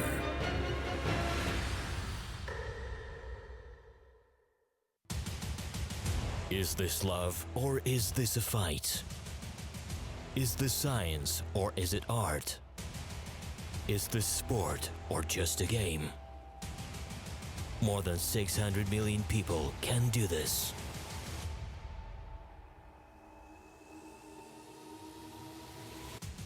Throughout 15 centuries of history, it is famous around the globe, and there are no age limits. And there's more. It is recommended to be taught in schools. Using the most up-to-date technology, it can even help alleviate Alzheimer's disease. This is chess. There are around 200 countries. There are no limits regarding gender or age. This is the World Championships. While there are also youth, women's and seniors world championships. A great duo, legendary names. It is the history of our lives. This is the World Chess Federation, FIDE. Play with us. We are one family. Let's play chess. Your move.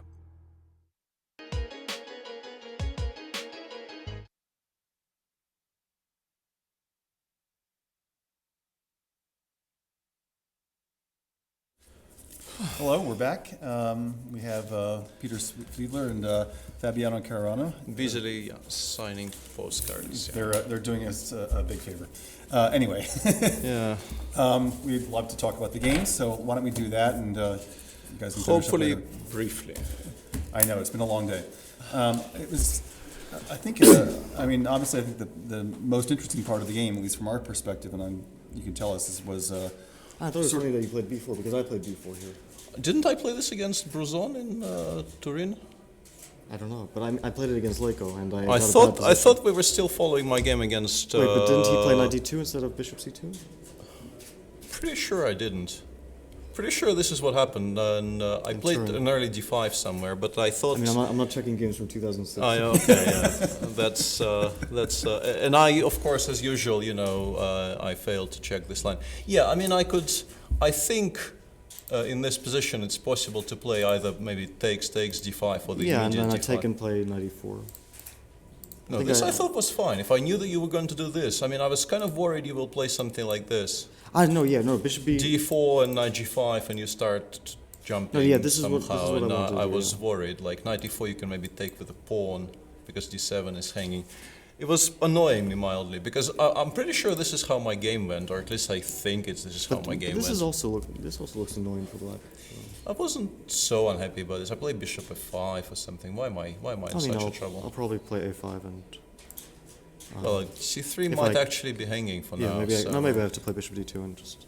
Yeah, no, you do have this a5 bishop a4 play, but this I wouldn't have been heartbroken. But yeah, I thought, okay, let's play something slower, bishop f8. Yeah. I mean, I'm just curious. I mean, because you guys are obviously, I mean, you're very wrapped up in the game and you know all the things that are going on. But if you can step back for a second and explain a little bit about, some of what's going on here, because you want the strategic plans and things. No. It is 10 p.m. No, I know that, but I mean, just. I mean, I can do an additional, video on. I mean, I've done a video series on this, so I can continue in the same vein. But I think it's better to stop on some critical moments. Yeah, absolutely, I agree with you. Yeah. Okay. Well, anyway. I don't know. I mean, I could pass it instead of d5, but. Yeah, I thought you would play like knight a7 or something. Yeah, but it's kind of very slow. You go bishop b3 probably, and if I put it on b5, you will eventually, I think, just play c4. Yeah. And it seemed a bit pointless. Yeah, I mean, I considered this, of course, because this is you're always going to be a bit worse. Yeah, it's very natural, but I thought d5 was. I mean, this I just thought was very strong at first. Yeah, I somehow throughout the game, as you can see, I mean, I thought if you take on d5, it shouldn't be so bad. And here, I clearly underestimated just how unpleasant this position will be. And knight b8, I mean, it's an incredibly ugly move, but if, I mean, I couldn't really see anything better. And I think the critical line here, after bishop b3, bishop b6, I'm sure you considered it for like the entire time, knight c5. I think you better. You mean knight c3, knight d6, rook e6, and queen c2? Knight d5, you go, I think... And then bishop b2, right? In some order, it doesn't matter. Bishop b2, knight c6, d4. And I think you end up being slightly better here. Because I missed d4 from far off. Even if you play e4, it's maybe not so Yeah, but I will be slightly worse, I think. Takes. Yeah, bishop c4. You will be. You maybe put the knight here. I can do it. I can have this position with my move. I can start with knight c4. You go queen b1 anyway. Okay, yeah. Mm-hmm. Yeah, like d4, knight cb4, queen b1, and sadly, this is what I was going to do. Yeah, takes. I think you're slightly better, but not very much. Okay, yeah. I mean, I was getting very ambitious at this point. It's tolerable. Maybe I shouldn't take on. Maybe I shouldn't go back. I should. Well, you could allow me to like take on bishop a4. d2. Yeah, I was considering something like this, or bishop a3, but I take. I go queen d7. Well, if it makes sense. Okay, queen takes is more natural. Yeah, queen d7. Put it back on c6 because if the light square bishops are gone, my life becomes immeasurably simpler.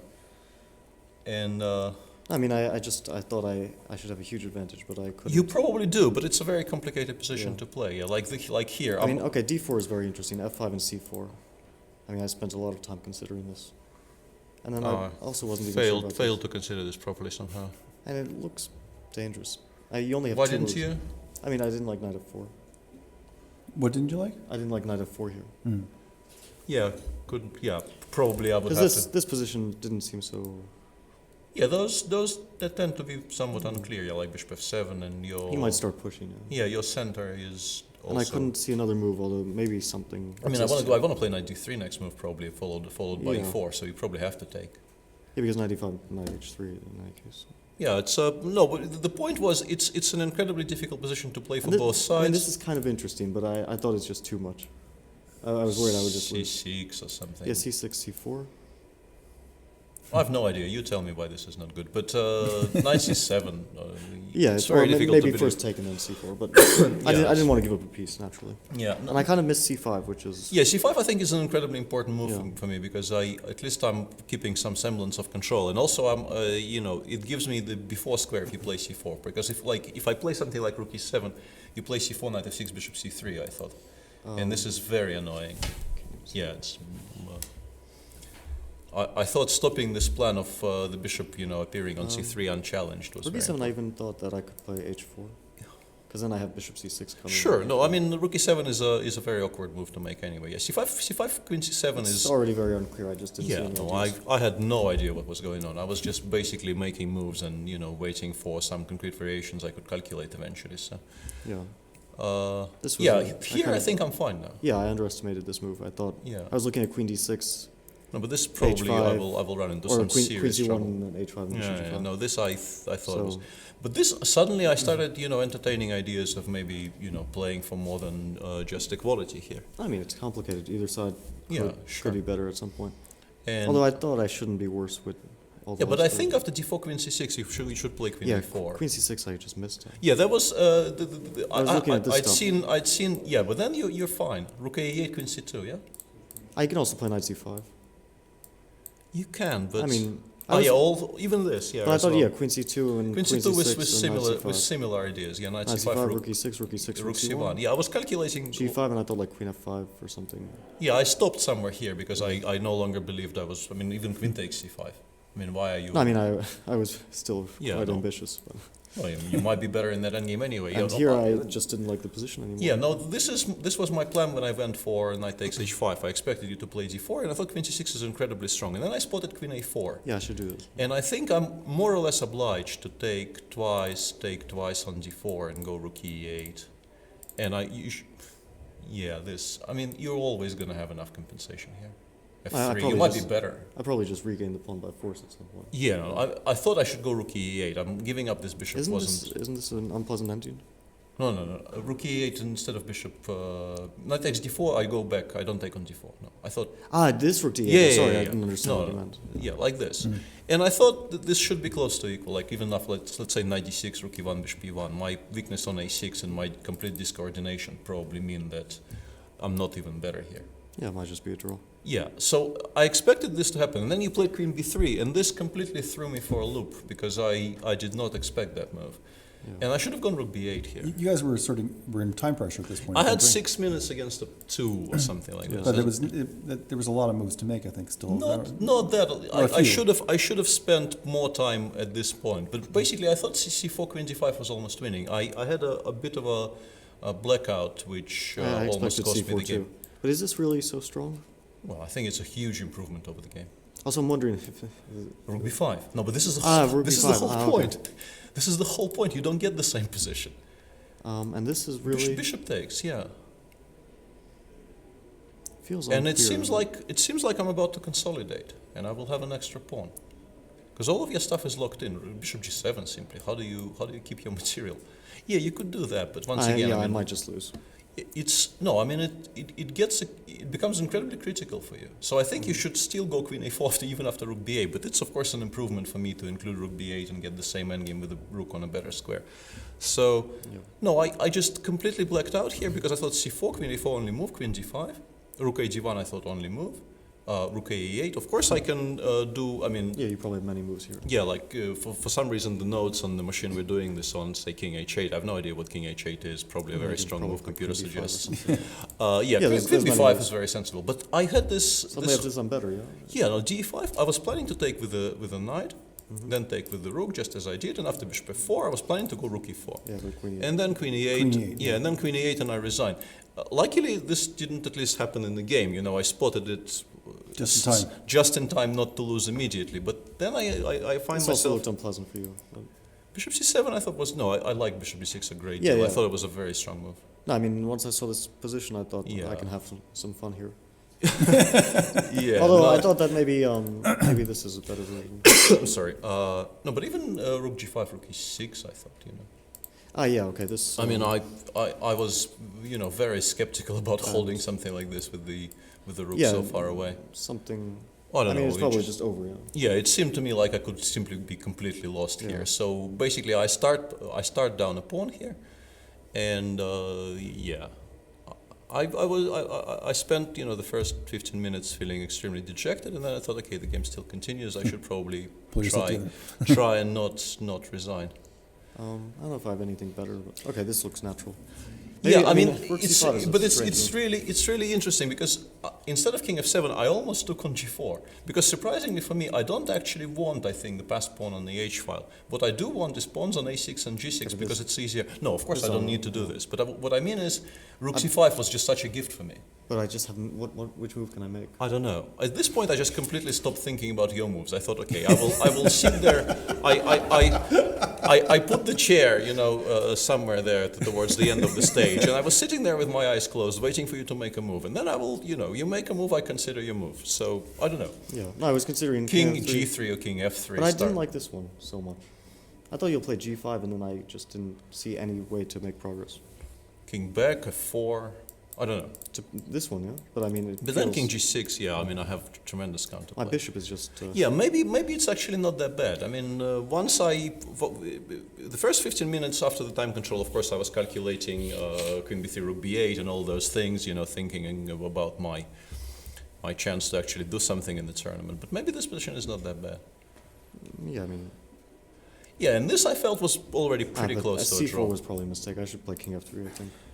But I'm not sure how you're making any progress anyway. I put it on C7 and I wait. And Even I play Rook D4 and then put my King on G4? I mean, I'd love to do that. How do you even win after that? I Okay, don't King know, C6, King G4, Rook F6. I start, yeah, I mean, but then you can't make any progress. But Actually, Rook F5 probably is an immediate draw here, first and foremost, which is a bit of a problem for you. And no, I thought. Okay, so once I get the King to C6 and I have this kind of a setup, I felt it was incredibly difficult for you to get anywhere near my pieces actually. So maybe I'll give a check. King D7, I think. Even King B7. No, but King B7 I don't like. I think I need to keep it in the center. Yeah, it's not easy to do. It's incredibly difficult for you to actually make any progress. And yeah, we got to this position. I mean, G5 is almost an immediate draw, but you actually have. Because Rook F5 is a huge threat. But you have Rook D4 check, King C6, Rook E4. Yeah, no, but I thought Rook E4 immediately. No, Rook E4 immediately, Rook F5 is a draw, I think. Rook E7? King D8. And I thought I was going to do this, and then take your G-pawn. Huh? Ah. And play... But you lose F2, no? Oh, wait, Bishop A5. No, this I think is just a draw, no? King E8 and Bishop E6 check, and it's an immediate draw. No, but unfortunately you have this check and then back to E4. And I'm not in time because after Rook F5 you go Rook E6 check and C5. And this position I might actually lose. Because if you get C5, C6 check, yeah, this is a whole different position, of course. You know, I'm passive and my king is driven back to the 8th. But the big question, he played Rook G5 and move 59, and I sat there thinking, okay, Rook takes F2 forces, Rook takes Rook versus Bishop, but I can also pass. This, yeah? Just attack this pawn. But can't you go King E4? No, King E4 now you can give a check. King D5? And you can take. Ah. And this is a much worse version. Because you just get back to King E6. G4? King Rook E6. Ah, Rook E6. Yeah. Yeah. Yeah, that was probably stronger. So King E2, Rook F4. I was kind of desperately trying to make this. Oh, no. This I actually considered. Rook G6, Rook C4, Bishop E1. How do I... I thought you will do this and you will play.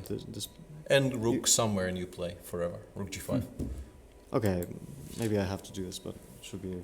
Should be a reasonably simple draw, I guess. Yeah, that was probably a better practical decision. But I thought, okay... There was another possibility here, I think, that you probably, you must have seen, so there's a point here when you could have, I think, just played king around to B7 and then... like this, or...? Yeah, exactly. I think I'll slowly win this. Oh, no, I'm sorry. It was, no, it's not this position. It's not this but once again, we shouldn't probably dig too deep into this endgame because everybody is a bit, tired. Yeah. This is nice. At least yeah, this is a very nice line, yeah. Rook G5. That was it. And check, yeah. No, but this isn't it, because if I play a natural move like this, and then if I go to F8, then Rook H5. Rook H5, and I still get my Rook and Bishop, yeah. But then I have this intermediate move, and if you go to 6th rank, then... Rook H6, okay, yeah. Check. And if here... Sorry, not here. King C8, Rook H8, yeah. And I had a feeling this will lose somehow. And Bishop A5, yeah. And then I just bring my king up. Yeah, no, but then I'm sort of supposed to know how to make a draw in a Rook against Rook and Bishop. And I was doing fine for a while, but then I just went somewhat crazy, as I expected I would eventually. No, but the thing is that the second rank defense, when it's on your side, is very simple, but then it gets a bit confusing when it's on this side. Yeah, I've had this conversation with lots of people actually, whether, Can't you just rotate the board 90 degrees? No, the question is, at this point, can I get up and stand here, like to the left of the screen, so to speak? Is it against the rules? Yeah, am I allowed to actually get up and change a seat? And I've discussed it with everybody. People who know me are completely bored of this subject. But you know, this is a captive audience, so I'll mention it. I'll try it. Because I think it would actually make sense to do this, because yeah, here like king a4, bishop c5, I should have gone king b3, of course, and then I probably can switch to some other. Although it changes nothing, we're still in the same position. No, king a4 is. I mean, if you play rook b8, what do I do? Rook d7. You actually shift me here, I thought. Okay, well, yeah, we're back in. Yeah, you kind of shift me from. No, wait, king a6. It's still the same position. Ah, yeah, yeah. I should have. Yeah, of course I should have done this. This is what we had on. Yeah, of course I should have done this. Yeah, this is just completely ridiculous. Yeah, and here I suddenly thought I. No, but this. Yeah, I went king a4 very fast, and now suddenly realized I'm getting the Philidor. And I started, you know, looking at the score sheet. I stopped looking at the board and started looking at the score sheet. Counting moves. Yeah, I mean, you have to play rook b8, otherwise just immediately dead. Yeah, I think I lose if I do anything else. Yeah, and then apparently somebody on Twitter said that you could play rook something. 105 rook b2, but it's 105 rook b2 apparently. It's 18 wins. moves according to the database table basis, but it's of course Bishop at that F2, point yeah. it's 123, which is 57 moves. No, I mean, after I've solved this Philidor position so many times, and I just forget every time what I'm supposed But to also, do. I mean, it's a minute. It's a minute, and yeah, no, I had about 5 minutes, which yeah, isn't quite enough. Gusti will never forgive me if I don't say the stakes is high. So the stakes definitely is high. So it's not easy to do this. No, I mean I've drawn queen against rook once in a similar situation, so it's possible to do. Thanks, guys. Sure. Obviously, it's about time to get some sleep Yeah. tomorrow. And big games, yeah. Especially. Well, anyway, thank you very much. Yeah, sure. Thanks. Have a good evening.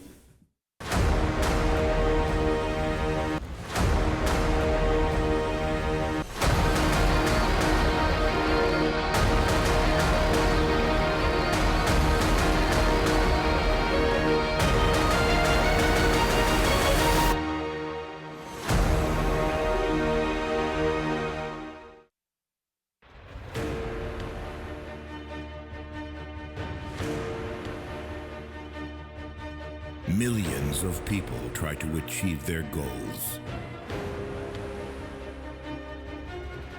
But there is only one who is going to make it. The one who strives for victory and goes forward no matter what happens. The one seeking success. The one whose victories are to be celebrated tomorrow. The leader carves his own pathway. Tashir.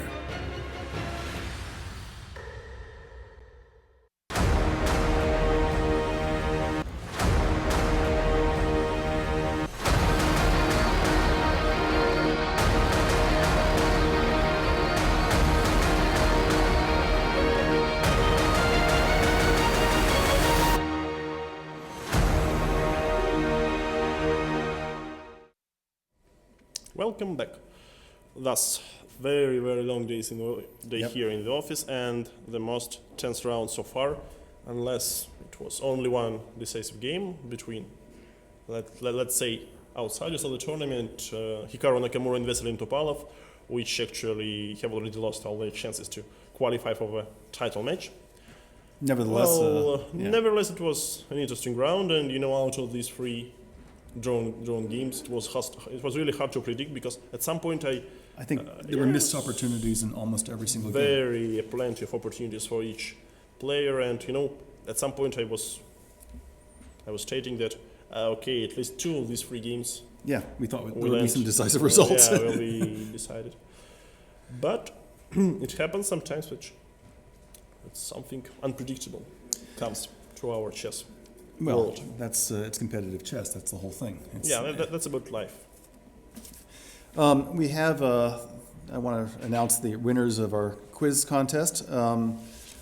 Our first quiz, which was who was the youngest person to beat a grandmaster tournament, was won by Chess Life is Infinity. Our second question, which was the largest number of chess games ever played simultaneously, where and when was that? Which was Oh, I should tell you who what the answer was, I guess. That was A1 Liang, who beat a grandmaster when he was 9 years old. What is the largest number of chess games ever played simultaneously, and where and when did it happen? The winner was, I'm going to say, Trond Arne Husdal. Yeah. I think that's right. Ausdal. And the answer was 20,500 games in Ahmedabad, India, in December 2010. By the way, why is that? Why is this some special number for India, or it's just? I think it's just how they organize it. Just a world record. Yeah, perhaps. and one of the candidates was actually there as the guest of honor. Not surprisingly. Guess who? Mr. Anand, yes. Vishy was there. And then the third question, which was, which famous player was arrested and almost shot for treason in June 1919, and where did it happen? And the answer was Alexander Alekhine, and it was in Odessa. And the winner was Douglas Griffin. So congratulations to the winners. Thanks for tuning in.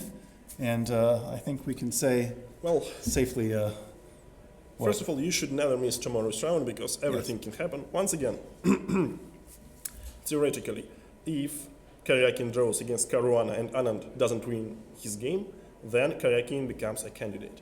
If Karjakin draws Caruana and Anand wins his game, then Caruana becomes a candidate. So now these two scenarios.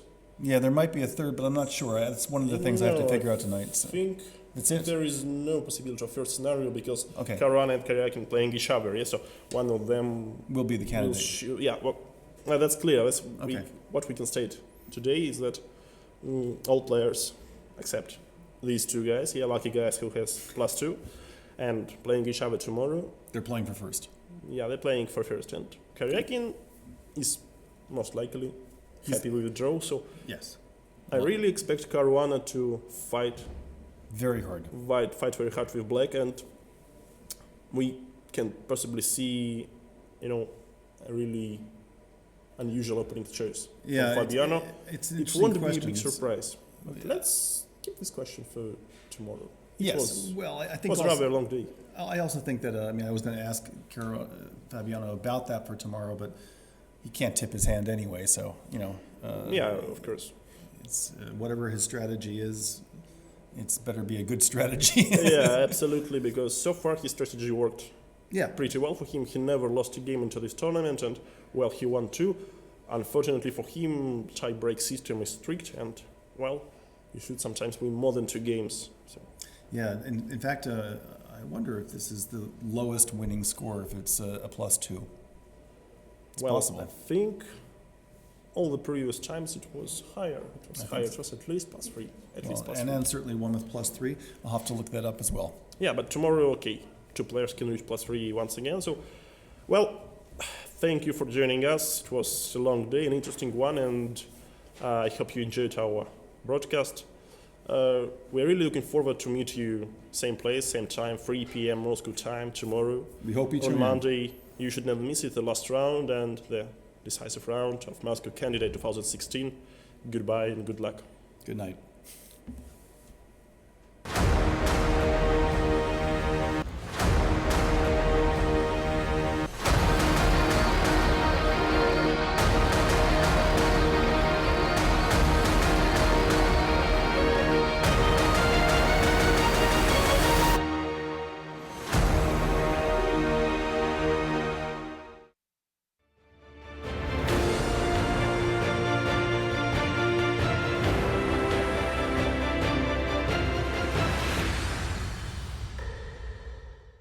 Introducing the most innovative vehicle in its class.